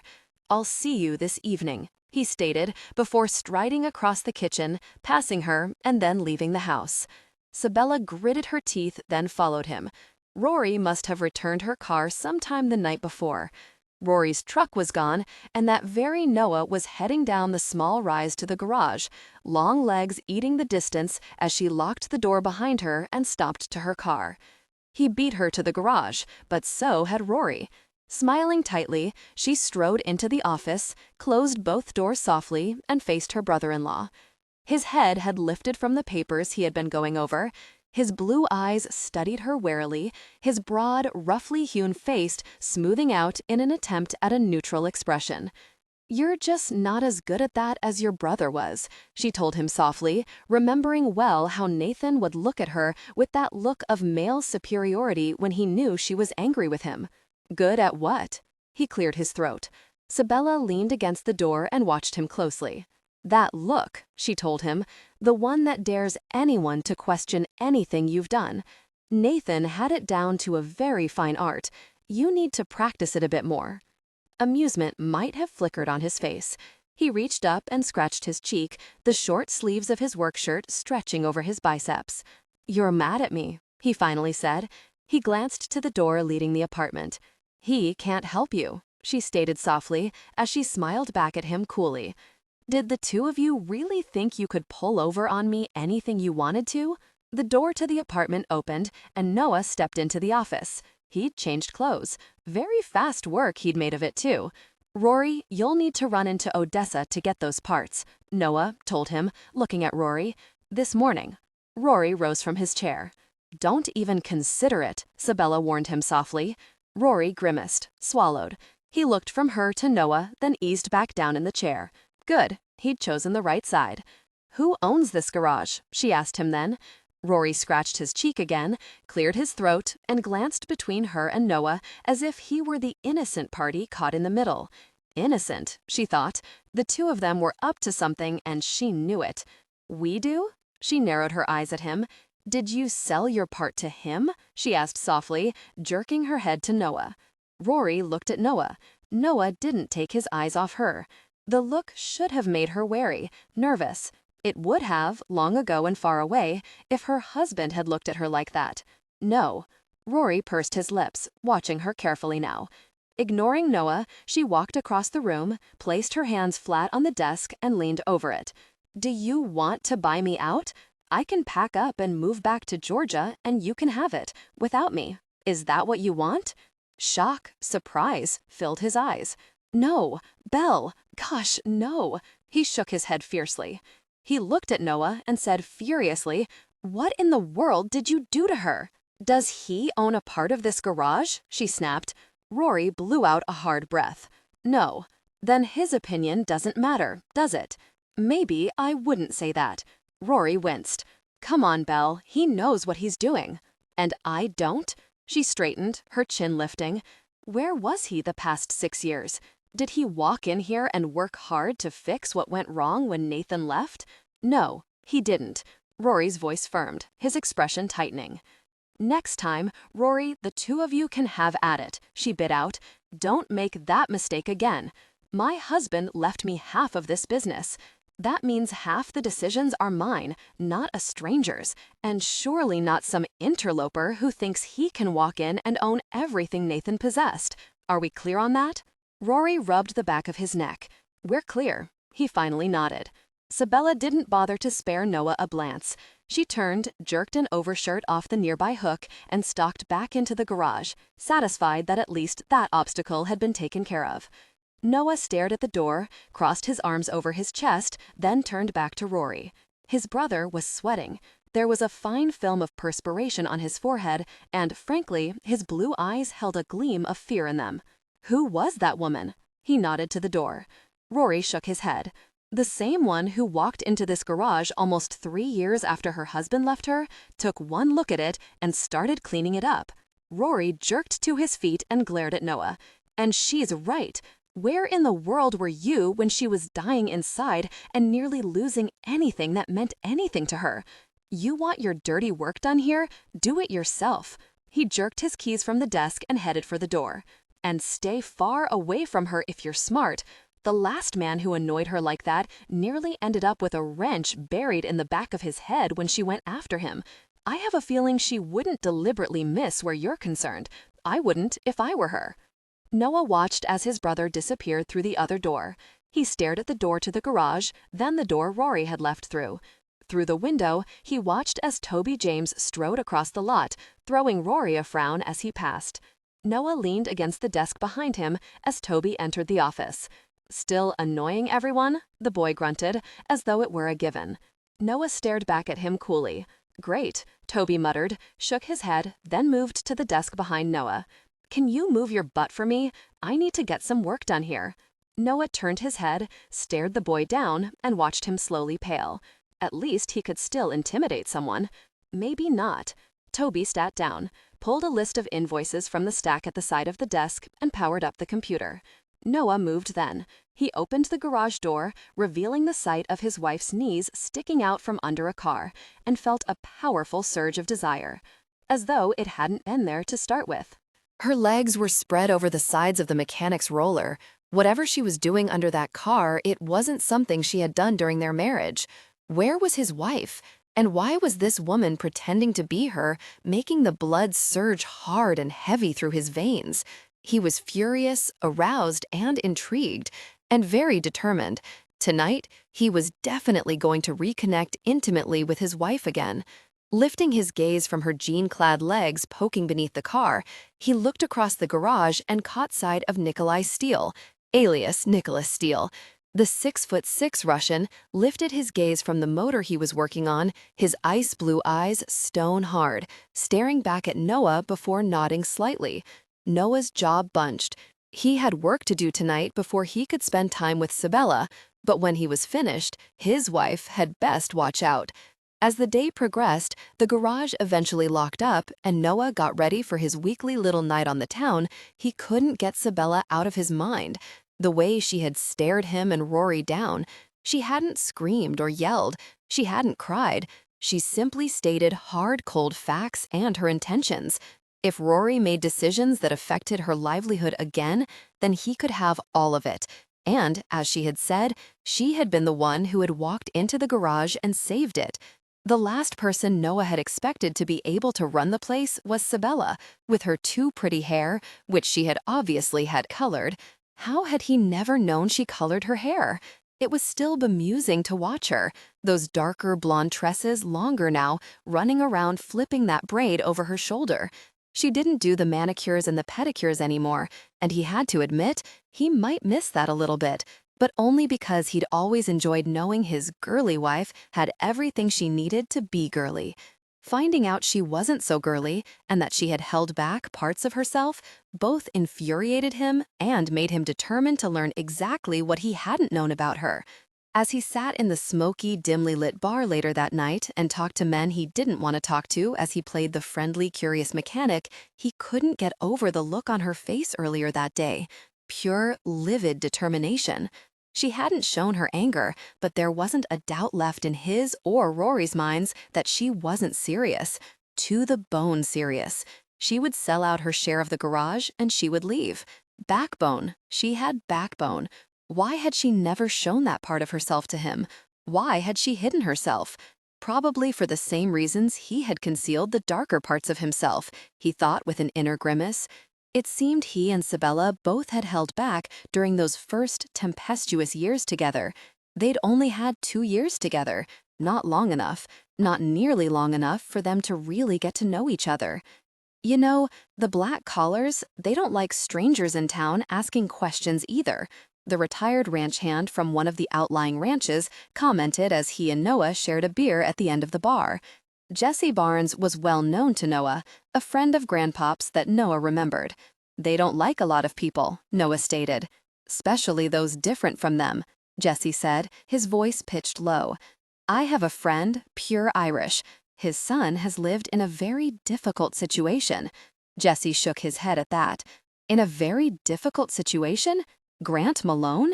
How so? Noah asked him. Jesse shook his head, his lined expression somber. Lost his whole very family, he said, sighing. Ever one of 'em. The militia only leaves him alone because he keeps his head down, doesn't try to do anything more than run his ranch, and killing him wouldn't be enough for them. The old man shrugged. Shame it was. Noah stared down at his beer. Jesse couldn't be talking about the Malones. How do they get the power to do this? He murmured. I've not heard much about them, and I've made my rounds of Texas plenty of times. He'd lived here, worked here, loved here. How hadn't he known? Quiet is always better, Jesse shrugged. They're paranoid about secrecy. The only ones that talk are the young, dumb ones. They weed those out as they try to climb in the ranks. No one that can't keep their traps shut makes it to those hunts I hear they do. Jesse turned back to him, his faded dark eyes somber. They been huntin' for years, and no one cared till they killed some FBI agents. Now ain't that a shame? Noah nodded. That's a very great shame. He finished his beer, completed his conversation with Jesse, and headed from the bar. The late evening visits to the local watering hole were giving him a new insight into the changes that had been developing in his hometown. Or perhaps, more accurately, the underground intricacies that were finally showing themselves after decades. He was nearly certain now that the black-collar militia's ranks were still small enough, here at least, that pinpointing one of them wasn't going to be easy. That, or they were hiding themselves better than he could have imagined. Though, after his search of Mike Conrad's office, he knew at least one of the members. Black masks for the members, black collars for the victims. How had he managed to keep his eyes closed to what was going on in his own hometown? This wasn't a new organization. It was something that had been building, growing, for decades. An even better question, he told himself, was how had he managed to miss what kind of a man Mike was through the years of their friendship? He had trusted the other man, laughed with him, drank with him, and he hadn't suspected. If someone had told him Mike was involved with a militia, he would have laughed at the thought. The militia wasn't something new. There were plenty of militias with varying agendas all over the West, but few that were walking in the footsteps of this one. Late-night hunts for illegals, kidnapping legal aliens and taking them into the canyons of the national park to torture and murder them. Their agenda was an atrocity to humanity. Leaving the bar, he almost paused. The second he stepped into the sultry late summer heat, he could feel his skin prickling. He almost grinned. The need to expend the energy raging through him was about to find an outlet. Evidently, someone didn't like the questions he had been asking over the weeks, or the people he was talking to. He didn't tense, he didn't do anything to overtly prepare his body for what was to come. He knew where it was, as though the pores of his skin were soaking in the danger lying in wait in the parking lot. Bullet or gang, gun or knife. He couldn't feel a scope on his head, that left other means. And oh, he would feel a scope on his head. He had learned well that feeling under Fuentes's tutelage. Diego Fuentes had liked to play with his captives. The gun sighted on him, the bullet burying within inches of his head as he was chained to a wall, blindfolded, unable to avoid whatever was coming. Yeah, no one knew the feel of gun sights, just as he knew the scent of violence, and he was moving closer toward it. He was ready for the dark figure that jumped out at him. The knife barely grazed his bicep as he used his attacker's momentum to jerk him to the side, break his arm, and pulled a knife from his grip. Noah left him where he was, and he gripped the knife, steel lying along his wrist as he lifted his arm and braced himself. The shadows flowed from the darkness. Black masks, knives instead of guns. "You want to leave town, Blake," one of the shadows rasped through the darkness as half a dozen darkened figures began to surround him. "Oh, I don't know," Noah drawled. "I think I like this little town. Lots of excitement. I might stick around a while." He let them surround him. He could feel it now, the blood surging through him, cold, hard death filling him. He wouldn't be taken again, never again. And he wouldn't be defeated. Diego Fuentes hadn't managed to break him, and he would be very surprised if a few homegrown terrorists were going to get the best of him. "Sticking around could be bad for your health," another informed him with a nasally accent. "Are you boys here to chat or to give me a good time?" He grinned back at them. "The odds are almost even. Let's play." 6-1, another said with a laugh. "You're outnumbered, really." And Noah chuckled. They had no idea, no clue what a killer he could be. But he knew. He knew because he had been killing for far too many years before this little show and tell began. "Then come get me," he invited them with a little flicking motion of his hands. "If you can." They were good. The shuffle, the life or death dance that ensued spiked the adrenaline always ready to pour into him. He used it, felt the power feeding into his muscles as they came at him. Steel met steel. Noah kicked his attackers' feet out from under them, jumped aside, and met the next.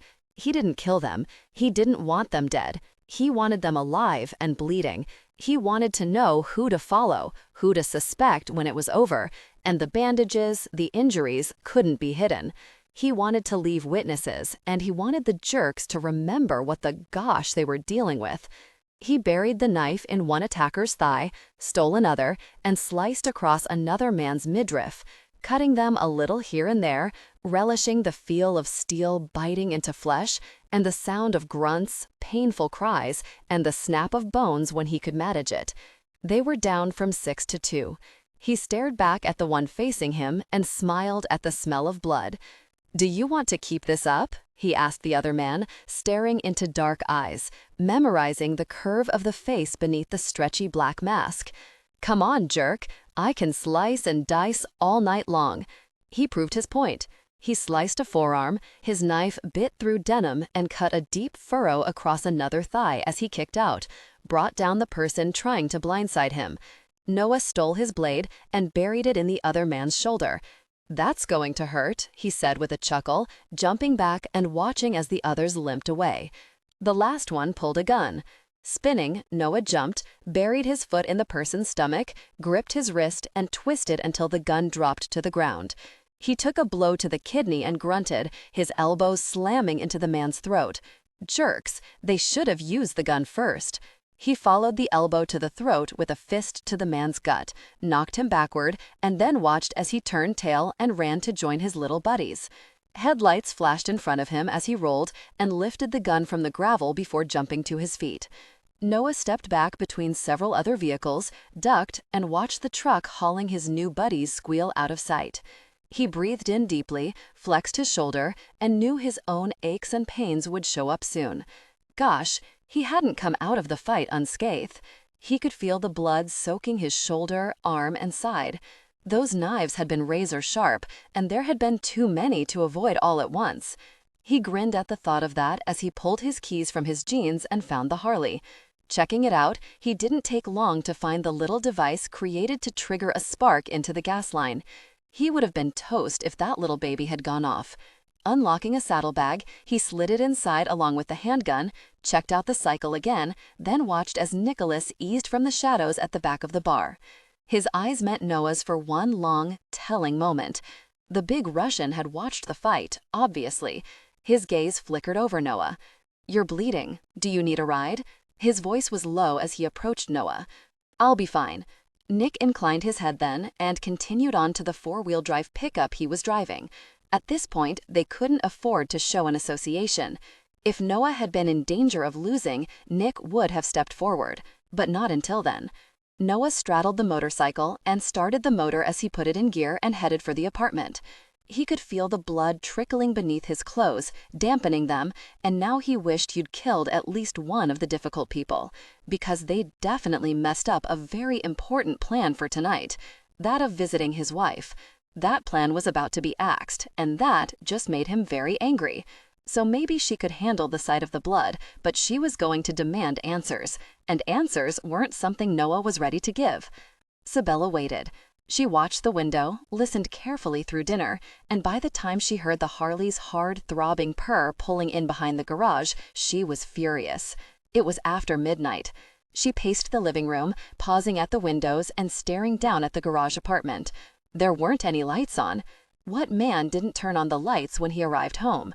Except her husband. Nathan hadn't needed lights either. She was nervous, and she couldn't explain why.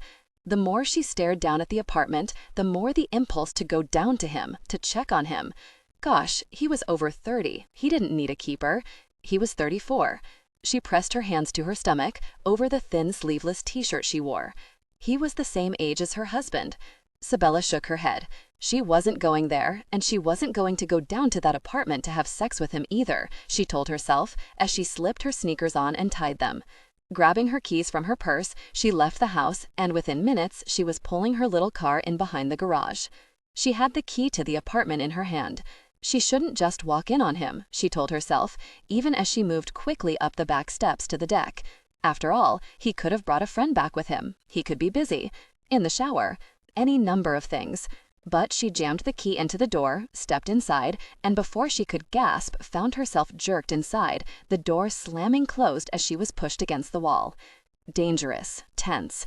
The hard arm that lay across her neck was Noah's. The almost feverish glitter in his navy blue eyes was predatory, intense. "Do you like living dangerously?" he asked her softly, his face too close to hers, his body close to hers, his presence intense. "I'm not to disrespect that hallowed marriage bed of yours, but you can slip in here anytime you please." His voice was grating. It raked across her nerves, fired nerve synapses that triggered chills racing across her body as she stared up at him through the darkness. His arm slid from across her throat, but he didn't release her. His hands gripped her hips and jerked her up to him even as another gasp parted her lips. He wasn't just mostly naked, he was completely unclothed. His body pressed into her lower stomach as he watched her with heated, absorbed interest. We needed to talk. Her hands pressed against his shoulders, and it took only a second for awareness to seep into her brain. She felt the slight flinch as she pressed against him, as though the flesh were tender. He was damp. He'd obviously come from the shower. She could feel the water on his flesh, and something slick, perhaps remnants of soap. His hair was wet, his shadowed expression was harsh. "You're hurt." She pressed against his other shoulder. "Noah, what happened?" "Not yet," he growled. "What do you mean, not yet?" He stole the words with his kiss. His lips lowered to hers, took them, sipped at the curves, and a low male groan of need rumbled in his throat. Parted lips tugged the lower curve. His tongue flicked over it as her own parted. To breathe, she told herself. Just to breathe. Not so that hot, hungry tongue could flick against them, exploring. She felt her heart rate spike. "Noah, are you okay?" Later. His lips sealed hers, slanted across them, and ate into her with hungry, heated demand. Sabella whimpered at the pleasure. She had lied to herself. She knew she had. She hadn't come down here to inform him of anything. She had come for this. "Look at how you're dressed," he growled, his lips moving from hers to her jaw, her cheek. Short little shorts. His hand slid down her stomach, a touch that sent shivers through her, beneath the silky stretch material of her shorts. Snug little shirt. And she hadn't worn a bra. She sometimes slept in these clothes. They were thin and comfortable, too thin, because the heat of his palm against her was making her crazy. His touch intensified. "You're hurt," she gasped. "What happened?" "Nothing." "Noah." "God, yes. Say my name like that again," he growled. "Tell me you want me, Sabella. Hot and wild, all over again, connecting deeply, intimately." Her breath caught. She could feel his blood beneath her hand, his body's presence through the layer of material separating them. "Noah, stop this. Are you bleeding?" She thought maybe she could smell a hint of blood. "No, trust me, just a scratch." His teeth raked over her jaw and she shuddered at the sensation, like little tingles of electricity raking over her, through her. "What kind of scratch?" she moaned. "You can bandage me up." His voice throbbed, became deeper, harder. Later. "Noah." She breathed his name as she felt his hand move, sliding beneath her shorts and panties, an intimate touch. "You're wet, Sabella." His fingers explored intimately. "Tell me you want me. Ask me to come together with you." She was panting for breath. Pressed against the kitchen wall, all she could think about was their deep connection. "I want your intimate touch again." He shocked her with the blunt, naughty words. "I want to watch you intimately explore me, feel your intimate touch again." Gosh, it was so good, connecting with you like that, watching you love it. His finger explored intimately, sliding deep, rasping over tender nerve endings as his palm pressed and rotated. She was shaking. He was bleeding. He was hurt. She should be more concerned with forcing him to let her see what kind of damage he had done than she was with his intimate touch. Her eyes closed, her legs shifted wider, and a tremulous cry left her lips as his intimate touch drove her crazy. Connecting deeply, his touch reaching high inside her, finding that spot, that one spot, and rubbing. No, it's so good. She ground her head against the wall, felt her knees weakening. It's so good. So very good, he amended. You're incredibly responsive, Sabella. Do you want to reach your peak for me, baby? Do you want to make those sweet little sounds in your throat that hit my senses like wildfire just before you reach your peak for me? Do you want to reach your peak for me, baby?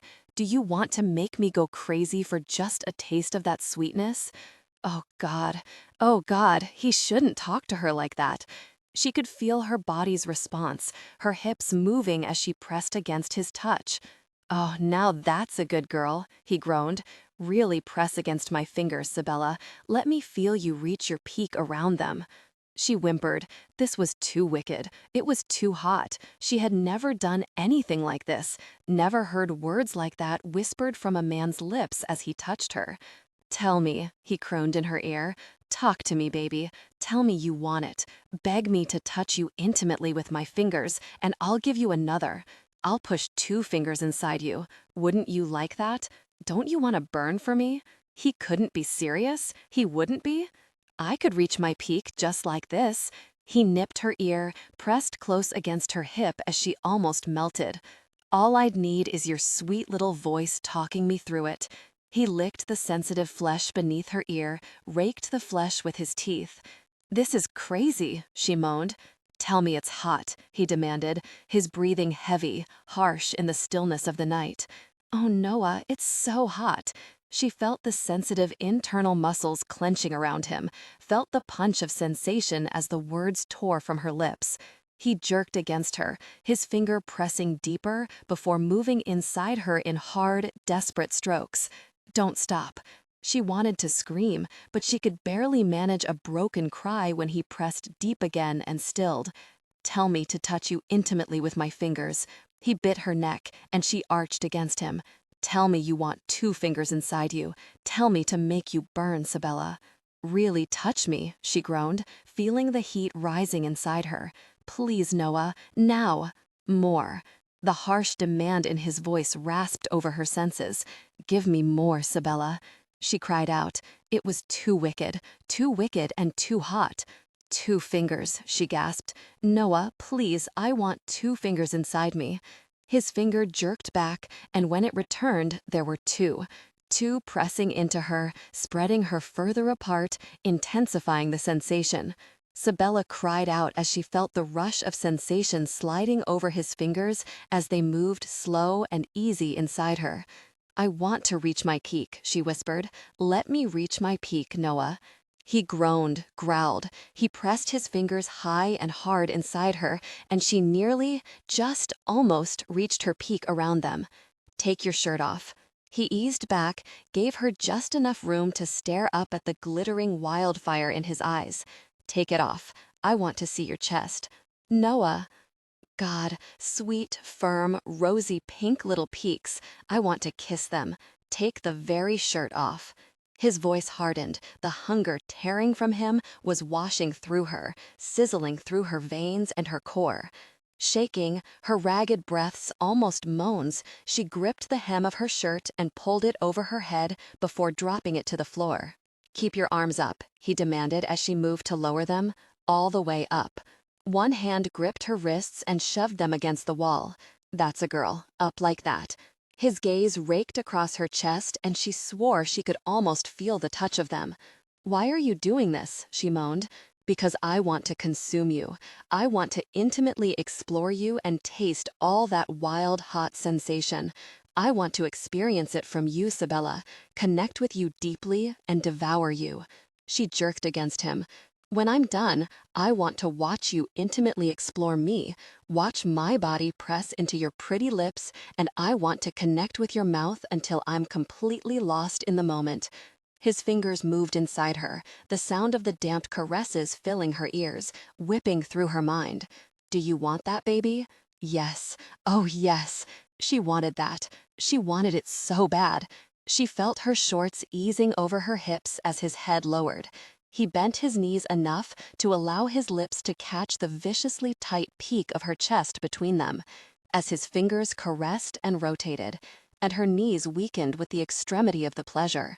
She wanted him close, filling her senses. She wanted his lips all over her, hers all over him. She wanted every intense act he was whispering in her ears. She jerked as his mouth consumed her aching peak, felt the surge of electric shock as it traveled through her system. She lifted against him, desperate, eager for more. Noah was lost in a world of sensation. The earlier violence, the racing adrenaline in his system did this. For the past years, recovery had been hell. Retraining had burned his mind with the surge of lust so hard, so powerful, that no amount of self-pleasure could ease it. He'd been half insane more than once, for this. Sabella, in his arms, hot and wild for him, whispering her naughty little secrets in his ears, demanding he take her. That he do all the wicked, carnal acts that had filled his head while under the influence of the aphrodisiac Diego Fuentes had pumped into his body. Now, here she was, and he was on fire for her, blazing, burning out of control. 2 fingers pressed inside her hot core, feeling the burn of her body as he kissed her firm little peaks. Everything about his Sabella was little compared to him, so sweetly curved and delicate, and that will of iron he was glimpsing only intensified his desire. "No, this is killing me," she moaned at his ear, her hot breath searing his flesh. "You're teasing me to death." "Just a little more." He groaned around her peak, kissed it, rasped it. He wanted to hear more, wanted to hear her voice broken with lust, demanding and carnal. "Tell me how to take you." He nipped the curve of her breast. "Tell me how you want it." She shuddered, and he almost lost it when he felt her body's intense response. "Intensely," she panted, "so intensely. Now, really touch me now." "Against the wall? Here? Oh, God, anywhere," she wailed. "Very you, give it to me, now." "Are you hot enough for it yet?" He kissed her shoulder, nipped it. "I don't think you're hot enough yet." He wanted more. He needed the words. He had never needed the words before, but he did now. He wanted her hot enough to forget herself, to forget the memories of how he used to love her, to accustom herself to the bleak, dark lust that consumed him now. "I'm hot enough," she moaned. "Tell me how hot you are." He wrapped his free arm around her hips and lifted her to him, stumbling to the table, ignoring her shock as he set her naked body on the edge and knelt between her thighs. "You're not hot enough. Let me help you out with that." He laid his lips against her and had to grip himself to hold back his intense response. God, he was going to lose control. He could feel it, building, pulsing with desire. She tasted so sweet. Her thighs parted as he lifted one small foot and placed it on his shoulder, allowing greater access. The light was better here, but still not good enough for her to see the damage he had been trying to clean up. Several of the cuts were almost deep enough for stitches. He needed to be in the command center letting someone patch him up. Instead, he was here, his lips intimately exploring his wife and loving every second of it. He kissed and caressed the little mount. She was so sweet, the flavor of hers burst against his tongue, and he was ravenous. He pressed inside the fluttering opening, feeling her clench, hearing her moan as she leaned back, allowing him greater access to the treat that was fast becoming as addictive as any drug. Oh, gosh, he wanted to savor her forever. He wanted to immerse his senses in the tangy bite, the sweet, soft flavor, and the clean, feminine scent of her. He wanted her for breakfast, lunch, dinner, a midnight snack, and everything in between. "Talk to me." The words were hard, brutally torn from his lips as he moved them to the sensitive peak. "Tell me you like it. Tell me to intimately explore you, to savor you forever." He couldn't wait much longer. He wanted to tear the words from her lips. He had dreamed, fantasized. "Noah, kiss my peak," she moaned. "Roll your tongue on it." Oh, God, yes. She loved that, didn't she? The way he rolled his tongue over her peak. He gave it to her. He gripped her thigh with one hand, pressed her legs further apart, and gave her what she needed. He moved his body, a wild, agonizing sound of arousal falling from his lips as her hips jerked, arched, and she cried out his name again. Noah, oh yes, like that. Her voice was high and thin. Oh God, I'm going to reach my peak for you. Not yet. He pulled back and she almost screamed. Her hands caught in his hair, tangled in it, and she jerked him back to the hot, humid flesh awaiting his touch, his lips. Intimately explore me. She was lost now, lost in the pleasure, and he pressed his touch inside her, connected with her intimately, and tasted all that hot, sweet sensation flowing from her. Oh gosh, he was going to reach his peak at this rate. He didn't want to reach his peak like this. He wanted to be high and deep within her, completely immersed, filling her, marking her. He wanted to brand her with his essence. He wanted to be so deeply connected with her that she never forgot who owned her body. Never. But first, he had to tear himself away from her essence. And sweet, merciful heaven, her essence. Her essence was so hot, liquid, and filled with life. He didn't want to leave it. He didn't want to stop. They came together in passion, connecting deeply. Sabella shook the thought away. Nothing lasted forever, except her love for the husband that had been taken from her. Nothing lasted forever. But as the night deepened and dawn came closer, it felt like forever. And when he finally collapsed beside her, wet with sweat, his arms dragging her to his chest, his breathing finally easing as she slipped into exhausted sleep, she wondered if maybe, a little bit, he did feel like her Nathan. Sabella was furious the next morning after returning to the house, showering, and dressing for work. A scratch, he had told her the night before. He wasn't hurt, he was fine. It was more than a very scratch. She had caught him when she awoke trying to bandage himself, thinking he could hide from her, bury him. There were 3 long slices on his upper body, one across his bicep, one at his abdomen, and again at the hip, and they were deep. Deep enough she had insisted he go to the doctor. He had refused. When he had pinned her with the blazing determination to do it all his own way, for a second she could have sworn he had the same look in his eye, the same tense set of his face and body, the same shape of his jaw, that her husband had had when he was angry and determined in the face of her anger. It had been frightening to see, to acknowledge, because sometimes she saw those little things and she was terrified she was trying to turn Noah into the man she had lost simply to justify her need, her overwhelming hunger for him. And of course, Noah wouldn't tell her how it had happened or even what happened. A disagreement, he'd said. She was so angry that she walked to the garage later after she had returned to the house, rather than driving, simply to give herself time to cool down just a little bit more. Entering the garage, she stared as Noah stepped from the open doors, wiping his hands on a shop towel as he lifted his hand and watched Toby as he approached on foot from the other side of the street. Sometimes Toby walked to work. He said it kept him in shape. She watched as Noah walked along the cracked blacktop in front of the station, eyes narrowed, body tense.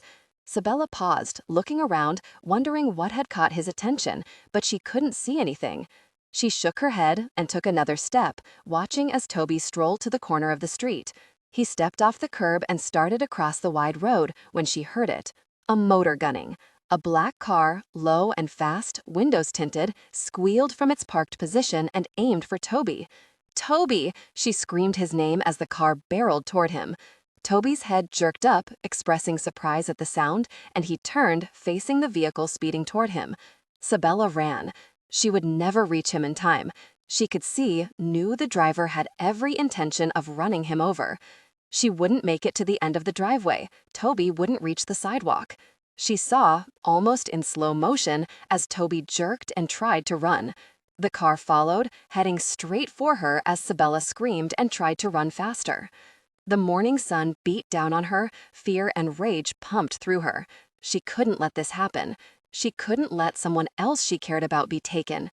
Toby was a kid, just a kid. As she screamed Toby's name again, horrified, Noah streaked across the road, seconds, oh God, seconds in front of the car, his broad, powerful arm wrapping around Toby's thin waist and threw them both across the road, rolling over the sidewalk and into the gully beside it as the car's tires hit the sidewalk seconds behind them and then roared off.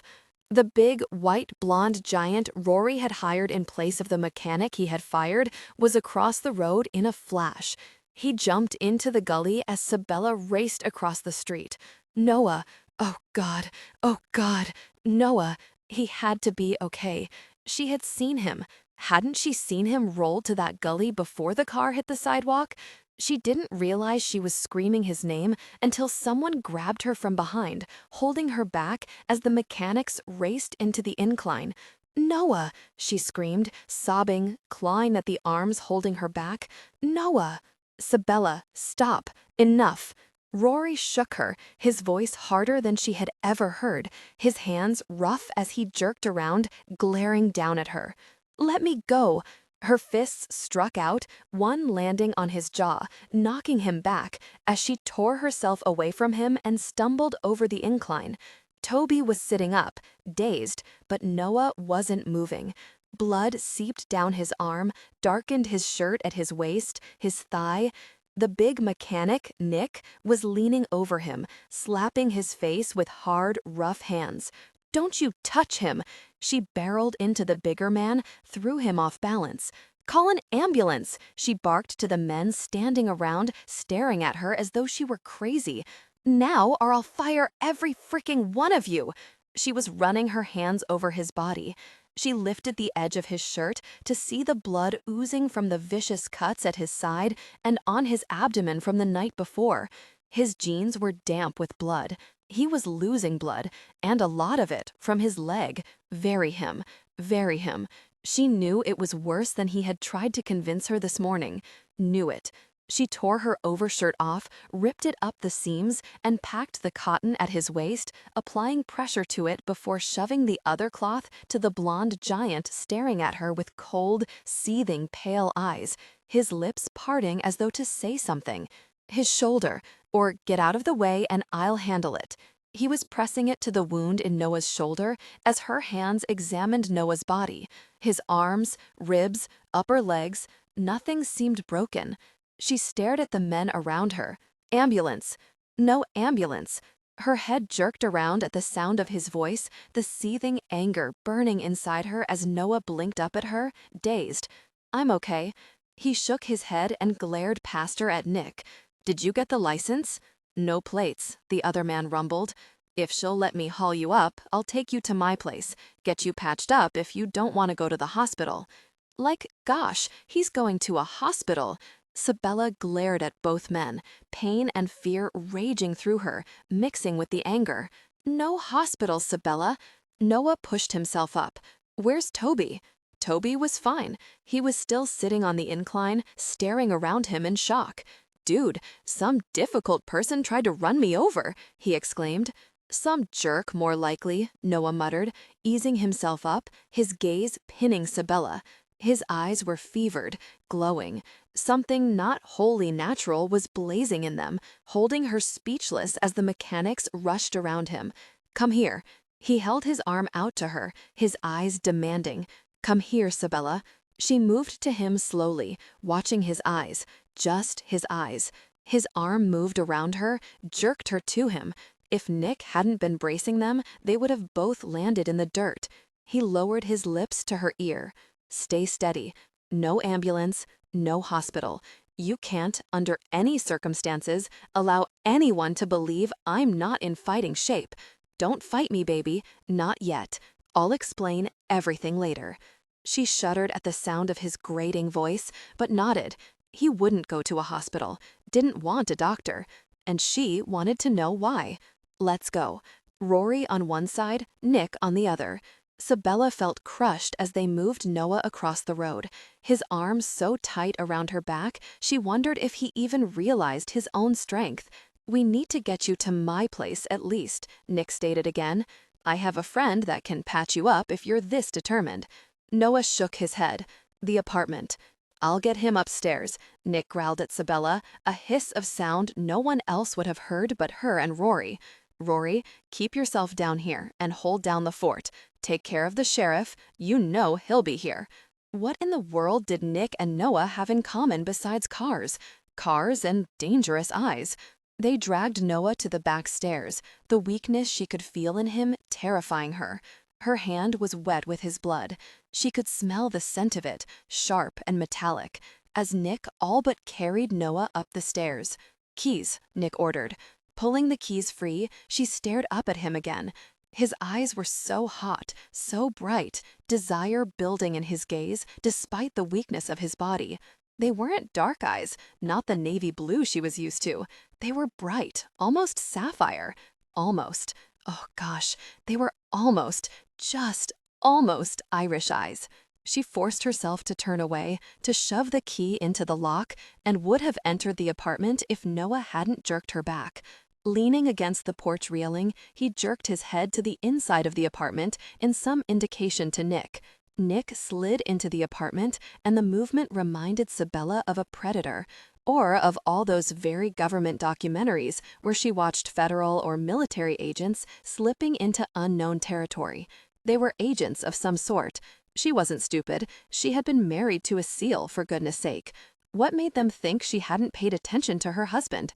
Even at home, her husband had been careful, checking the house out, checking windows and doors, his eyes always hard, wary, until he knew beyond a shadow of a doubt everything was safe. Sabella would sit in the hall, file her fingernails, or pretend to. She had always paid more attention to the man she loved than she had to her nails. It had been a part of being married to him. One she had accepted, even as she desired his strong, powerful body, while he looked all dangerous and predatory. Let's get him inside. Nick stepped out no more than a minute later and helped her steady Noah. They pulled him into the apartment and back to the bedroom. When she stripped the sheets back, she stared down at them in horror. There was so much blood, blood he had to have shed through the night.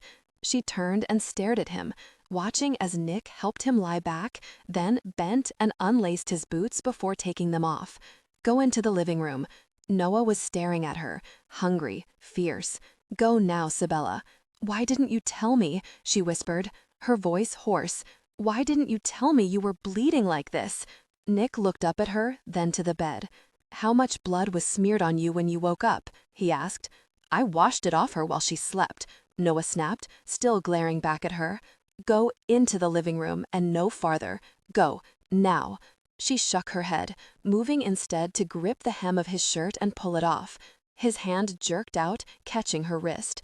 Do you remember what happened last night? She stared back at him silently, her breathing harsh, heart racing in fear. It will happen again, and I won't care who's watching. We have company coming. Let Nick know when you hear them coming to the door. Don't open it. You understand me? Ease off, Noah, Nick muttered, obviously wary, concerned. Answer me, Sabella, he growled. Do you understand me? She tugged at her wrist, jerked it, but his hold was like iron. Sabella. He growled her name, an order, a hint of determination in it that seemed like a slap from the past. Do you understand me? I'll wait in the living room, she whispered hoarsely. When I hear someone on the deck, I'll let Nick know. He held her gaze. Those eyes, they were molten, like blue fire staring back at her. Finally, he nodded slowly and let her go, finger by finger, releasing his hold on her until she was drawing back, retreating slowly from the bedroom, walking through the hall, and standing silently in the kitchen. She was the widow of a Navy SEAL. She knew agents from various law enforcement agencies. Her father had been a detective with the Atlanta Police Department. She knew men like this. She knew how they moved, she knew how they looked, and she knew when she was being lied to.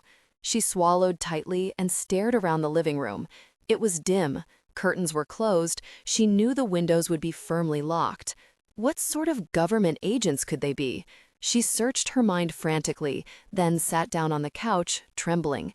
Border Patrol, maybe? No, they seemed too hard-eyed for Border Patrol. The only thing she could think of were the deaths that had been reported in the park in the past year or so. illegals that had been hunted down in the dark. And there had been that girl that went missing from the college a few months before. A pretty girl, Lisa. She had been a friend of Toby's. FBI? Maybe. CIA? She could see a CIA agent with that hard, stony gaze, with the power in every command he issued. Or a SEAL. A shudder swept through her. A SEAL acted like that. But SEALs wouldn't be investigating anything in Texas. They were a strike force, not an investigative agency. Noah was something similar at least, an agent of some sort. Perhaps a former SEAL. A former SEAL as tall as her husband, the same age as her husband would have been, one that held her as Nathan had, and one whose eyes had bled with sapphire fire just moments before, the same color as Nathan's. She shook her head. Gosh, was she so messed up that she had to believe Noah was Nathan to excuse her attraction, her hunger for him? There was no other excuse.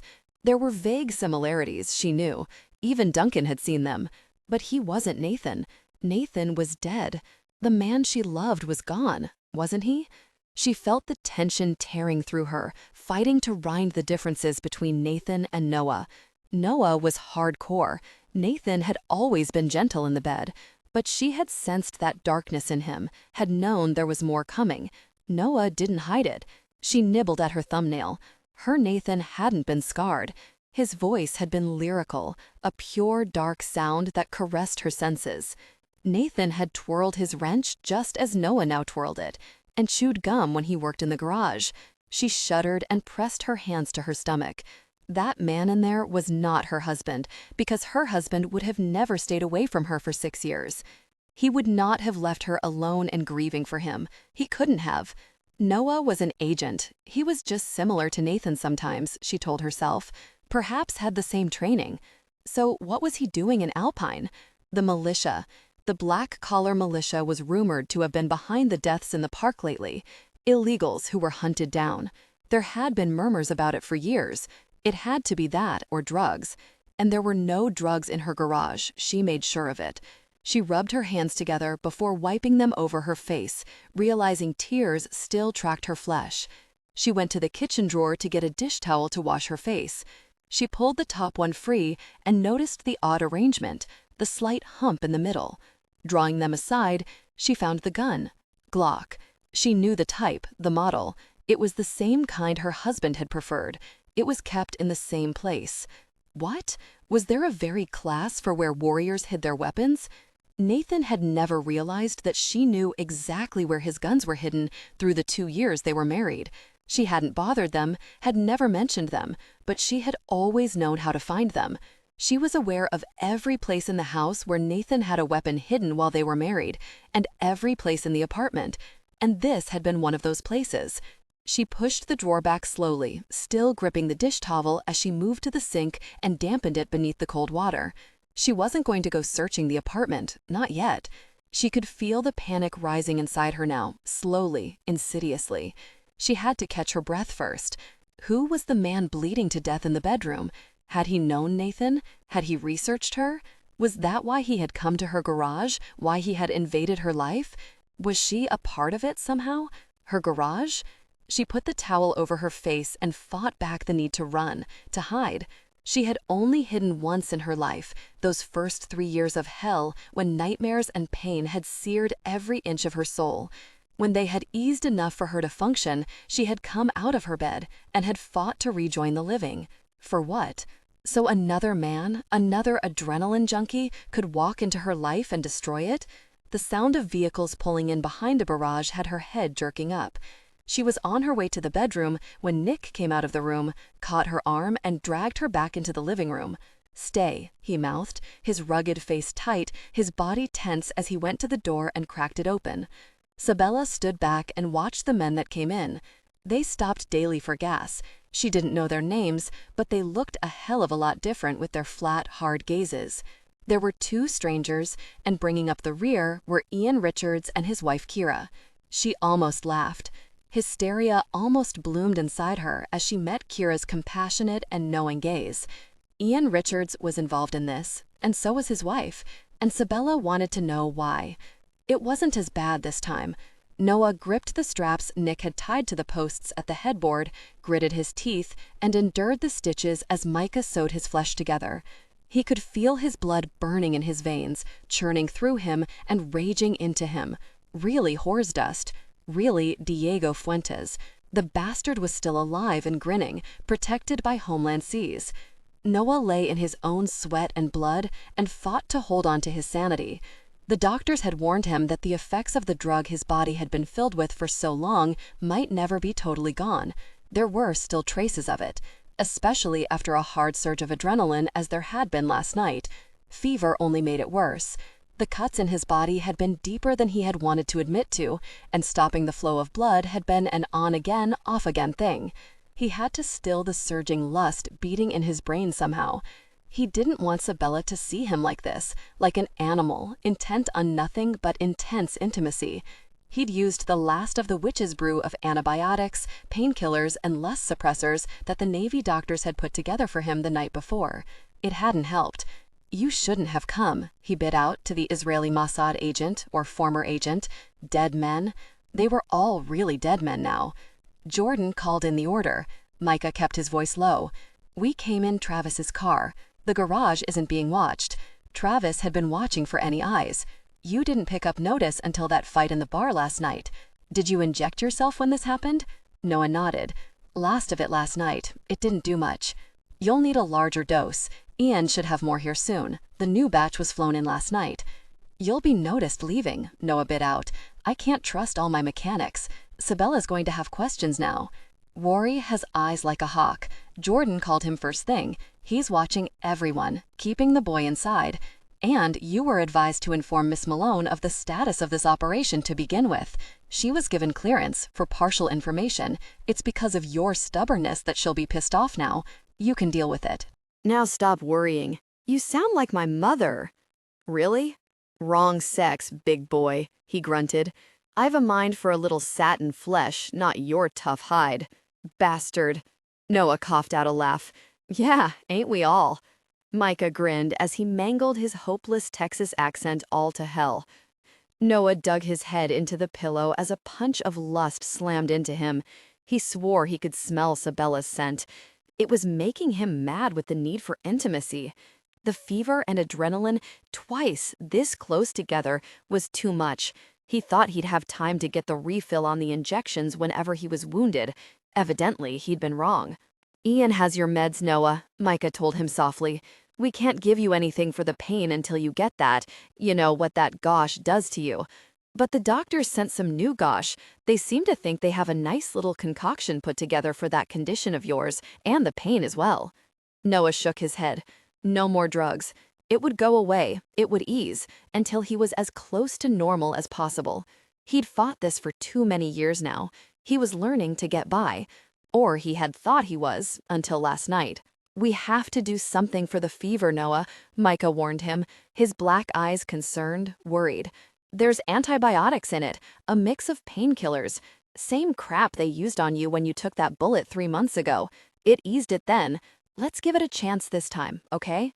Nothing really eased it. Sometimes the crap the Navy doctors came up with allowed him to keep his sanity, but it didn't ease the need. The fiery, blood-curdling lust for his woman. Not any woman. His woman. His wife. As he blinked back the sweat from his eyes, he loosened his grip on the straps and fought back the driving insanity. It had held him in a grip like iron for months after his rescue. Incessant, burning, the furious lust was like a vicious plague burning through his system. All he needed was Sabella. If they would just get the hell away from him, he could survive it. Let his sweet little wife wash over him like rain. A ragged groan tore from his throat at the thought of their deep connection. There's Ian. Nick moved from the doorway and headed back into the apartment where Sabella was. Murderous jealousy rose inside him. He'd always had to fight his jealousy. He'd never let Sabella know it, had never shown it around her, but it had been like a growling animal inside him any time, every time, another man had been close enough to touch her. And now Nick was in the other room with her. Big, blonde, gentler, no doubt. Noah doubted the Russian would take her without foreplay, or that he would sit her on a table while he bled to death and care about nothing but intimate acts. Whoa, hold on there, Noah. Micah pushed him back to the bed as he surged upward. Break my stitches and I'll knock your ass out like I did with the bullet. That pierced the haze a little. Noah grunted a laugh. When the doctors refused to give him a painkiller and Noah refused to pass out from the pain, Micah had taken care of it. He'd gone behind the hospital gurney, behind Noah, and the hell if Noah knew how he'd done it, but after that, there was only the dark. And no pain. He couldn't afford to lose consciousness this time. Sabella could be in danger. If Toby was in danger, then he knew Sabella would be. It was just a matter of time. God, he should have stayed the hell away from her. How's he doing? Ian stepped into the room. His voice was rough, almost as ragged as Noah's was now. Noah stared up at his friend. When they were 10, Noah had heard Ian's screams piercing the desert surrounding his father's ranch.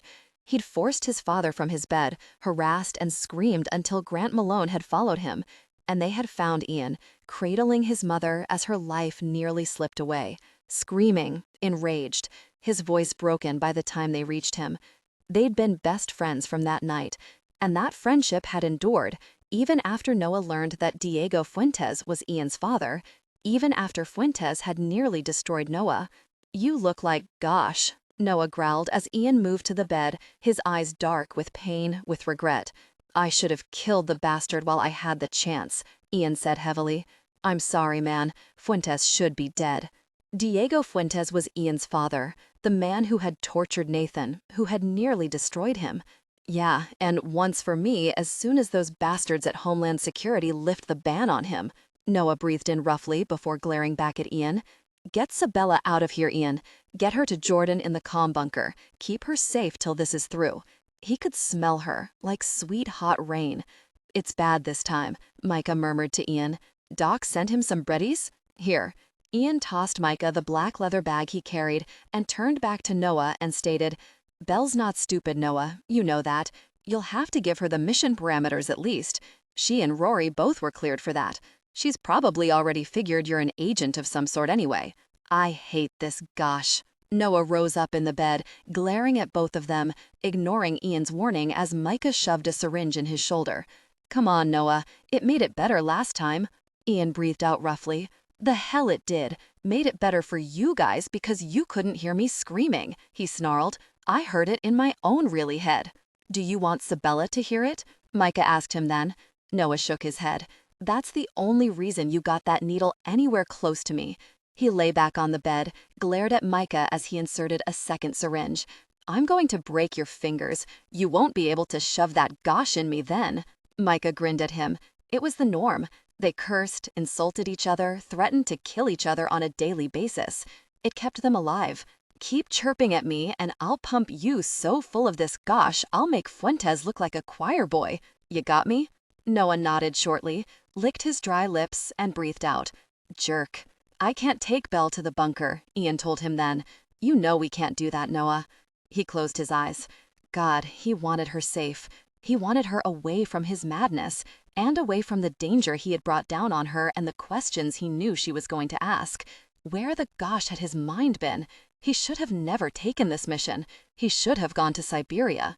We're tracking the car that went after Toby. Ian sat down in the chair by the bed. Some of the mechanics thought they'd seen it last night, close to the bar. I'm guessing it's one of the yokels that attacked you. Noah nodded jerkily. Yeah, stupid jerks. Thought they could slice and dice me and run me the gosh off. Toby was a message. They'll target friends next. They definitely sliced and diced you, Micah snorted. I have you all stitched and bandaged now, little soldier. You can go back and play with all the bad boys again tomorrow. Bite me, you half-breed little jerk, Noah said. He keeps forgetting I prefer the female persuasion, Micah laughed. Doesn't that go against your very religion? Don't you have to be married first or some gosh? Noah bit out. The general insults were a game, a tension stiller. Complain at each other to take your mind off the pain. It was a head game, because it sure as gosh didn't help the pain. What religion? Micah rolled his black eyes. Since joining up with you yoo-hoos, all my beliefs have been shot to gosh. Yahoos, Ian corrected him, but his eyes were on Noah. Slow, easy breaths. Noah could smell Sabella with every breath he took. He could feel his blood pounding, the need racing through him, as fresh, as violent as it had been the first time Fuentes shoved a needle in his arm. Noah dragged himself up on the bed, the fabric of his jeans cutting into him. Gosh, he needed intimacy. This wasn't like the past 6 years when taking a woman meant breaking the vows he'd made to his wife. Now it would mean connecting deeply with his wife, feeling her close around him. It would mean loving her, touching her.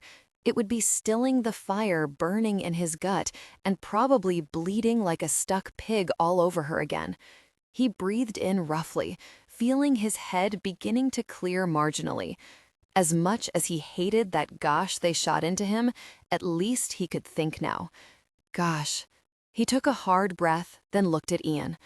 Get Micah, Travis, and Nick out of here. Put Travis on Mike Conrad's case.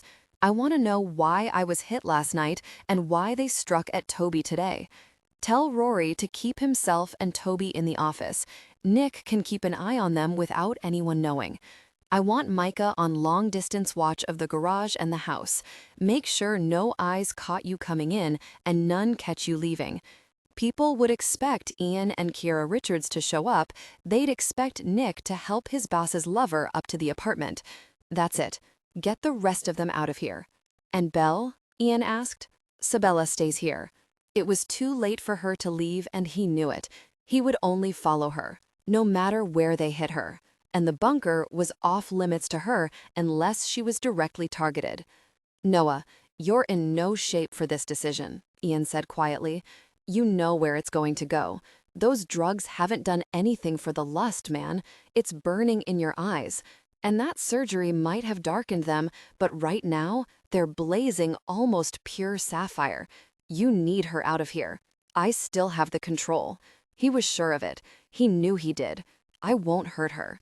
He'd never hurt her. He'd slice his own throat first. And the eyes are just really eyes. They'll dim once this eases. You'll have explanations to make. Tell her what the gosh is going on, Ian told him harshly. At least as far as this mission is concerned. But you're fooling yourself if you think she's not going to figure out more than that. You didn't see the look on her face when Kiera and I arrived.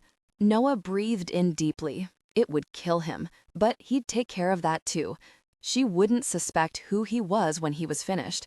After all, her husband never yelled at her. He didn't engage with her intimately like that, and he sure as gosh didn't put her in the middle of a dangerous assignment. No, Sabella would never suspect who he really was. You break open my stitches and you'll bleed like you were gutted again, Micah snarled. He shook his head. Get the gosh out of here, now. Leave Nick in the garage. Tell him to stay in place for cover. We can't afford to have the team here like this. When those jerks move, we need to be right behind them. Until then, we won't have a break in this and we'll never catch them. And if you break with Belle, Ian asked him, if you tell her who you are, what then? Noah stared back at him. That wouldn't happen, ever. He couldn't bear for his Sabella to know what had happened to the man she had loved so desperately that she came to him in gush. Dead men don't talk, he said, his voice bleak. She won't know, ever. Her husband is dead. Ian stared back at him, his lips tightening before he turned to Micah and nodded to the door. He's fooling you, the Israeli snapped. He doesn't have enough control not to hurt her. Oh, he had control, Ian knew. More control than any of them realized. Get out of here, Ian ordered. Give the others their orders. This is his play, not yours. Micah rose to his feet, glared at both of them, then lifted his lip in a sneer and headed to the door. Like the Russian, the Australian, the Englishman, their Israeli didn't always understand some of the rules they broke and others that they made. Incorporating these men into a viable working team hadn't been easy. They were hard men, dead men with nothing else to lose but their honor. But they were good men. Ian turned back to Noah. He was wild with the lust, there was no doubt of it. But Ian had seen him in a gush of a lot worse shape. He'd disappeared on them more than once in worse shape, and Belle had never suffered. The man had lived for 19 months, pumped up on a drug that the doctor still couldn't figure out entirely. Pumped so high on it that he'd been like an animal, nearly deranged with intense desire. And he had never taken what Fuentes had offered him. He'd never broken his vows. He'd never let go of his wife. Ian had to trust in his belief that Noah wouldn't hurt her now. Nodding, he moved to the door, glancing back at his friend and hating himself, hating Fuentes with a strength that still had the power to fill him with bitter rage. His father had done this, the man who sired him, and Ian still let him live. Because he was his father, or because Homeland Security needed him? And where, he wondered, was the line drawn? He should have killed the jerk while he had the chance. Sabella was standing at the narrow counter that separated the kitchen from the living room, watching the hall when Ian stepped out of the bedroom. She and Kira hadn't spoken. The words were there between them, but neither of them had yet broken the silence. The obviously Middle Eastern agent, and she knew they were agents, had stomped from the apartment with Nick and the others moments before, leaving an eerie silence between her and Kira. The other woman watched her closely, her gray eyes thoughtful.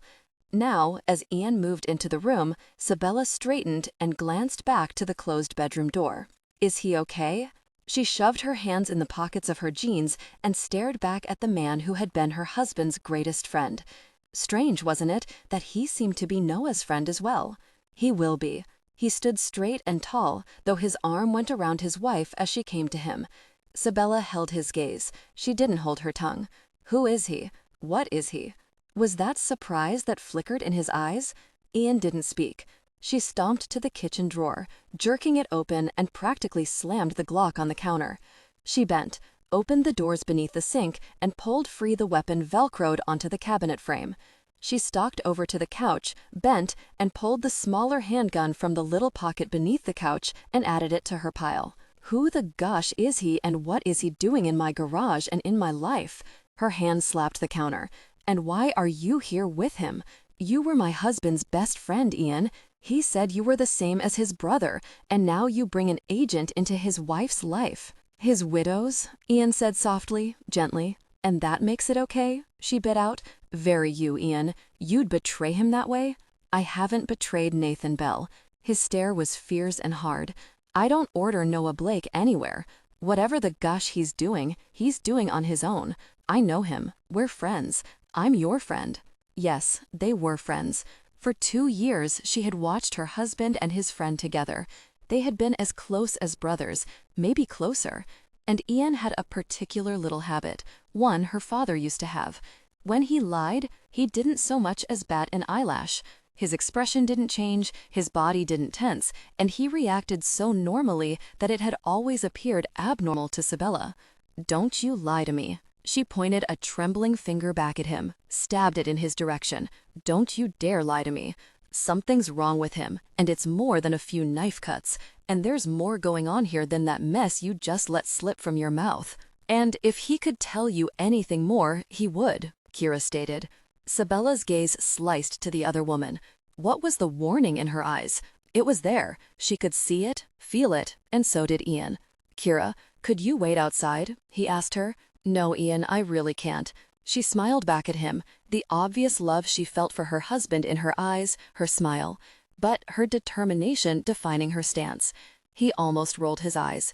You're my friend, Sabella said harshly. Yet you're standing here and allowing him to lie to me. You're lying to me? Ian breathed out roughly. Sabella, listen to me. Who is he? She asked both of them again. He's an agent, isn't he? She was shaking, torn apart by that realization. Which agency? FBI? Ian shook his head. Noah isn't an agent, Belle, not of any government agency. That leaves private, she guessed. He didn't answer her. Are you a part of it? Let's say you're cleared to know only the fact that there is an operation being conducted in Alpine, he finally told her. You and Rory were cleared for that knowledge, no one else. And he wasn't lying. She licked her lips nervously. What's wrong with him? She was still breathing roughly. The question she wanted to ask held back, from the fear of disappointment. Ian's jaw bunched. Nothing you need to be frightened of, he hoped. She heard what he wasn't speaking. Why is he here? That's his story to tell, Belle, he said, sighing. I'm here as your friend and as his. That's all anyone else can know. I heard about the attack on Toby and received a call that Noah had been hurt as well. I wanted to check out the situation for myself. You're lying, she cried out. Very you both to heck. You're lying to me, just as you lied to me about how my husband died. She whirled away from him, her hands covering her face before she turned back. He wasn't just shot, was he? She was shaking now, so desperate for some part of the truth somewhere that she was nearly mad for him. Tell me, Ian, tell me what happened to my husband, and then tell me what the heck that man is doing in my life. She pointed toward the hallway, watching as Noah stepped into the hallway. Belle, Ian shook his head. They wouldn't let me say goodbye to my husband, she snarled. I couldn't see his body. You didn't want to see his body, Belle, Ian snapped back. Trust me, remember him the way he was and let him go, because he's dead, and I promise you, you didn't want to see what we recovered. A sob tore from her throat. For a second, just for a second, she had almost thought. She shook her head. No, she had known better. She covered her mouth with her hand, but had to turn away from them all of them. Belle, Kira spoke behind her. Sabella lifted her hand. Silence. She just needed silence. She just needed a minute to let that last flame of hope die within her. I want to go home, she whispered, turning back to them, her gaze going to Noah. He stared at her, his eyes flaming, his expression agonized. She wanted to go to him. She wanted to wrap her arms around him, and she wanted the world to make sense just one more time. Do you really want to walk away from him, Sabella? Kira asked, stepping to her, laying her hand on her shoulder as another sob shuddered through her body. She leaned close. He may not be your husband, but do you really want to walk away from who he could be to you? You're the same one who told me to be intimate with him and get the sexual crisis out of the way, she bit out, sniffing back the tears. That didn't help, Kira, not at all. Didn't it, Belle? She smiled, a sad, gentle smile. Your husband is gone, but you didn't die with him. Kira, tell me the truth, she whispered, so filled with pain and suspicion it was ravaging her. Enough. Sabella lifted her head to see Noah walking into the living room, almost staggering. He wore the jeans he had worn earlier, snapped and zipped and obviously straining. Kira sighed as Ian came to his wife and wrapped his arm around her waist. Come on, troublemaker. Noah eased to the counter and stared at the weapons she had managed to locate. How did you find them? He asked her, his voice more grating than normal. Sabella clenched her teeth, then smiled mockingly. You hid them exactly where my husband would have hid them. There, she'd said it. It was out in the open, and she could have sworn he barely held back a flinch. He was silent for long moments before he finally nodded. I'm a contract agent for a private company, he finally said, reaching out to pick up the Glock before edging around the counter. He replaced the first two weapons. An adrenaline junkie, she sneered. Just what I needed in my life. Tell me, Noah, did you know my husband?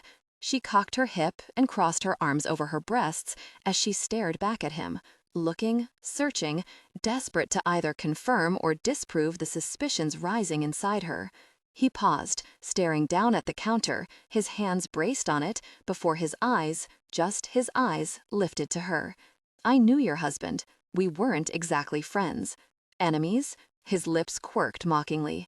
No, we weren't enemies. We just knew each other. So is Noah your real name? He nodded slowly, still watching her. It's my real name. And what made you decide to come to Texas to be intimate with Nathan Malone's wife? He flinched. Sabella could feel the hurt radiating through her. Betrayal. It felt like betrayal, like deception. That's not what happened. He shook his head, and she knew he was lying. She could feel it, like instinct, like a scent that teased at her senses, just as she had always known when her husband was lying to her. You knew who I was, you knew who Rory was, and you targeted us, didn't you? He licked his lower lip. The action wasn't nervous, it wasn't hesitant. The look in his eyes was intense. Everything about him screamed raw desire. I did. At least he didn't lie to her. Why? She cried painfully. Why did you do this to me? I didn't hurt enough? Do you think I wanted another adrenaline junkie who doesn't care for anything more than he cares for his fix? He stared at her in surprise. Is that what you think being a SEAL was to your husband? A fix you couldn't give him? What else could it have been? Look at you. She flung her hand toward him. Admit it. You love the adrenaline. You love how it hypes you, makes you high. It's better than sex, she sneered. Isn't it, Noah? His eyes. Those eyes. They were rapacious, blazing, so hot they melted parts of her she didn't want to admit existed. They weren't navy blue, but shades lighter. Not Irish eyes, but neither were they entirely natural. His gaze roamed her body, and she swore heat licked over her flesh. There's nothing as good as intimacy with you. His voice was guttural now. There's nothing, no high, no drug, no amount of danger as good as connecting with you deeply. And I'd give the last ounce of blood in my body to be with you one more time. But I'm not Nathan Malone. She lost her breath. Sabella stumbled back a step, her chest tightening as the need for oxygen battled with the shock that seared her insides. You want him back until it rips your guts inside, don't you, Sabella? He pushed himself back from the counter, moved around it. You want him until you live and breathe the memory of a man that's never going to come back to you. She shook her head, agony searing her heart to hear him say that. To hear the words when that fragile flame of hope had been moving inside her. A hope she refused to even name because she ached so desperately for it. They wouldn't let you see his body, so you prayed he was alive. The cruelty of his words bore down on her. The very gentleness of his tone struck inside her like the vicious lash of a whip. Don't. She shook her head, feeling the tears that eased from her eyes, feeling the pain that dug into her soul and tore at the last dream of ever holding her husband again. Please don't. His hands touched her. He pushed her hair back from her face, his thumbs eased over the tears, and more fell. Your husband is dead. Pain echoed in his voice as well. He's gone. Sabella? No, she shook her head. No. He's only alive in your dreams. His lips touched hers. But I'm here. Right here. Let me, Sabella. Let me have what Nathan Malone didn't have. Let me have all of your passionate self. No! She screamed out at the rocking agony. She wanted to strike him. She wanted to tear at his hair, at his eyes, and all she could do was jerk away from him, jerk away and force her feet to the kitchen and no further. You didn't give him all of yourself, he accused her, his voice grating, soft as he followed her. His hands gripped her shoulders, fingers splaying, holding her firmly as she tensed in his grip. You give it to me, admit that much. You give me the woman you didn't allow him to see. I love him. You loved him. The fire in his eyes burned with pain, bleak sorrow and lust. Loved, Sabella, because he's gone. Stop, she shook her head. I'm not Nathan Malone. He yelled the words at her, striking her with them as she hunched her shoulders against the blow and the firm shake he gave her. She shook her head, sobbing, the cries tearing from her chest. Get that in your head, Sabella. I am not Nathan Malone. I am not the man you loved, but by God, I am the man that's going to be intimate with you, that's going to hold you when you cry in the night, and the man that's going to bind you to him so tight, so hard, that you'll never think to hide even a particle of who and what you are from him. Stop, stop, she sobbed. Her breath was heaving, tears dimming her vision, as the words tore through her with the effect of a jagged knife. I won't stop. Hard hands held her to him, refused to let her go. Look at me, Sabella. His features were blurred. The need to lean against him, to find something to hold on to, weakened her knees. I'm not Nathan Malone, but I'm your lover, Sabella, and I need you. I need you like your husband had no idea how to need you. I need you until the fever burns inside me for your touch, your kiss. He clasped her head in his hands, lowered his lips and smoothed them over hers, sipped from hers. He tasted her tears and her pain, and something inside his soul tore loose. Ugh, gosh, how he was hurting her until her sobs tore through him like dull spikes and ripped at his insides. But he knew. The second he heard her questioning Ian, he knew she had begun to suspect. Somehow, some way, his too perceptive little witch had sensed the ghost of her husband inside him. She shuddered against him. The substance, those last-minute amounts that infected his system, pumped through him, overshadowed everything but the feel of her. The feel of her soft lips, the taste of her pain in her tears. "Sabella," he whispered, "touch me. Just touch. Close your eyes and be with whoever you need to be with, but touch me." He lifted her hands, pressed them against his hard stomach beneath the bandage that covered the knife wound. He felt her jerk, felt her response. "I would die for your touch." He kissed her lips again, watched as her head lifted, her soft gray eyes cloudy with her tears, with the lost dreams. She shook her head, and he kissed her again. His lips caught hers this time, settled against them, and rather than devouring as he needed to, he let himself sip, let himself taste. Because she responded, torn between the man she loved and the man she wanted, and he couldn't allow her to suspect both were breathing and aching for her. "Please don't," she whispered, when his head lifted and he drew her back into the living room, drew her to the bedroom. "Walk away then." He turned, shucked his jeans, and his desire became undeniable. Her gaze flickered to him and she trembled. He could see the battle on her face. Sweet, beautiful Sabella, battling her anger, her fear, her want. He lay back on the bed, his body tense with desire. And she watched, her fingers fisted in her t-shirt now, her face flushed though tears still glittered in her eyes. "I'll lie right here," he promised her. "I'll be a good boy and you can be with me, Sabella." She used to love that, he remembered. She had loved being close to him, connecting intimately at her own pace. He watched her gaze darken, watched the hunger crawl inside her, watched as her breathing deepened, grew heavier. Her breasts lifted against her shirt, hard little nipples pressing into the fabric. "Come here." He held his hand out to her. "Let me tell you what it feels like to be close, how your touch feels on my flesh." He was dying for her hands on him, aching, racked by the need in ways he had never been tortured before this. She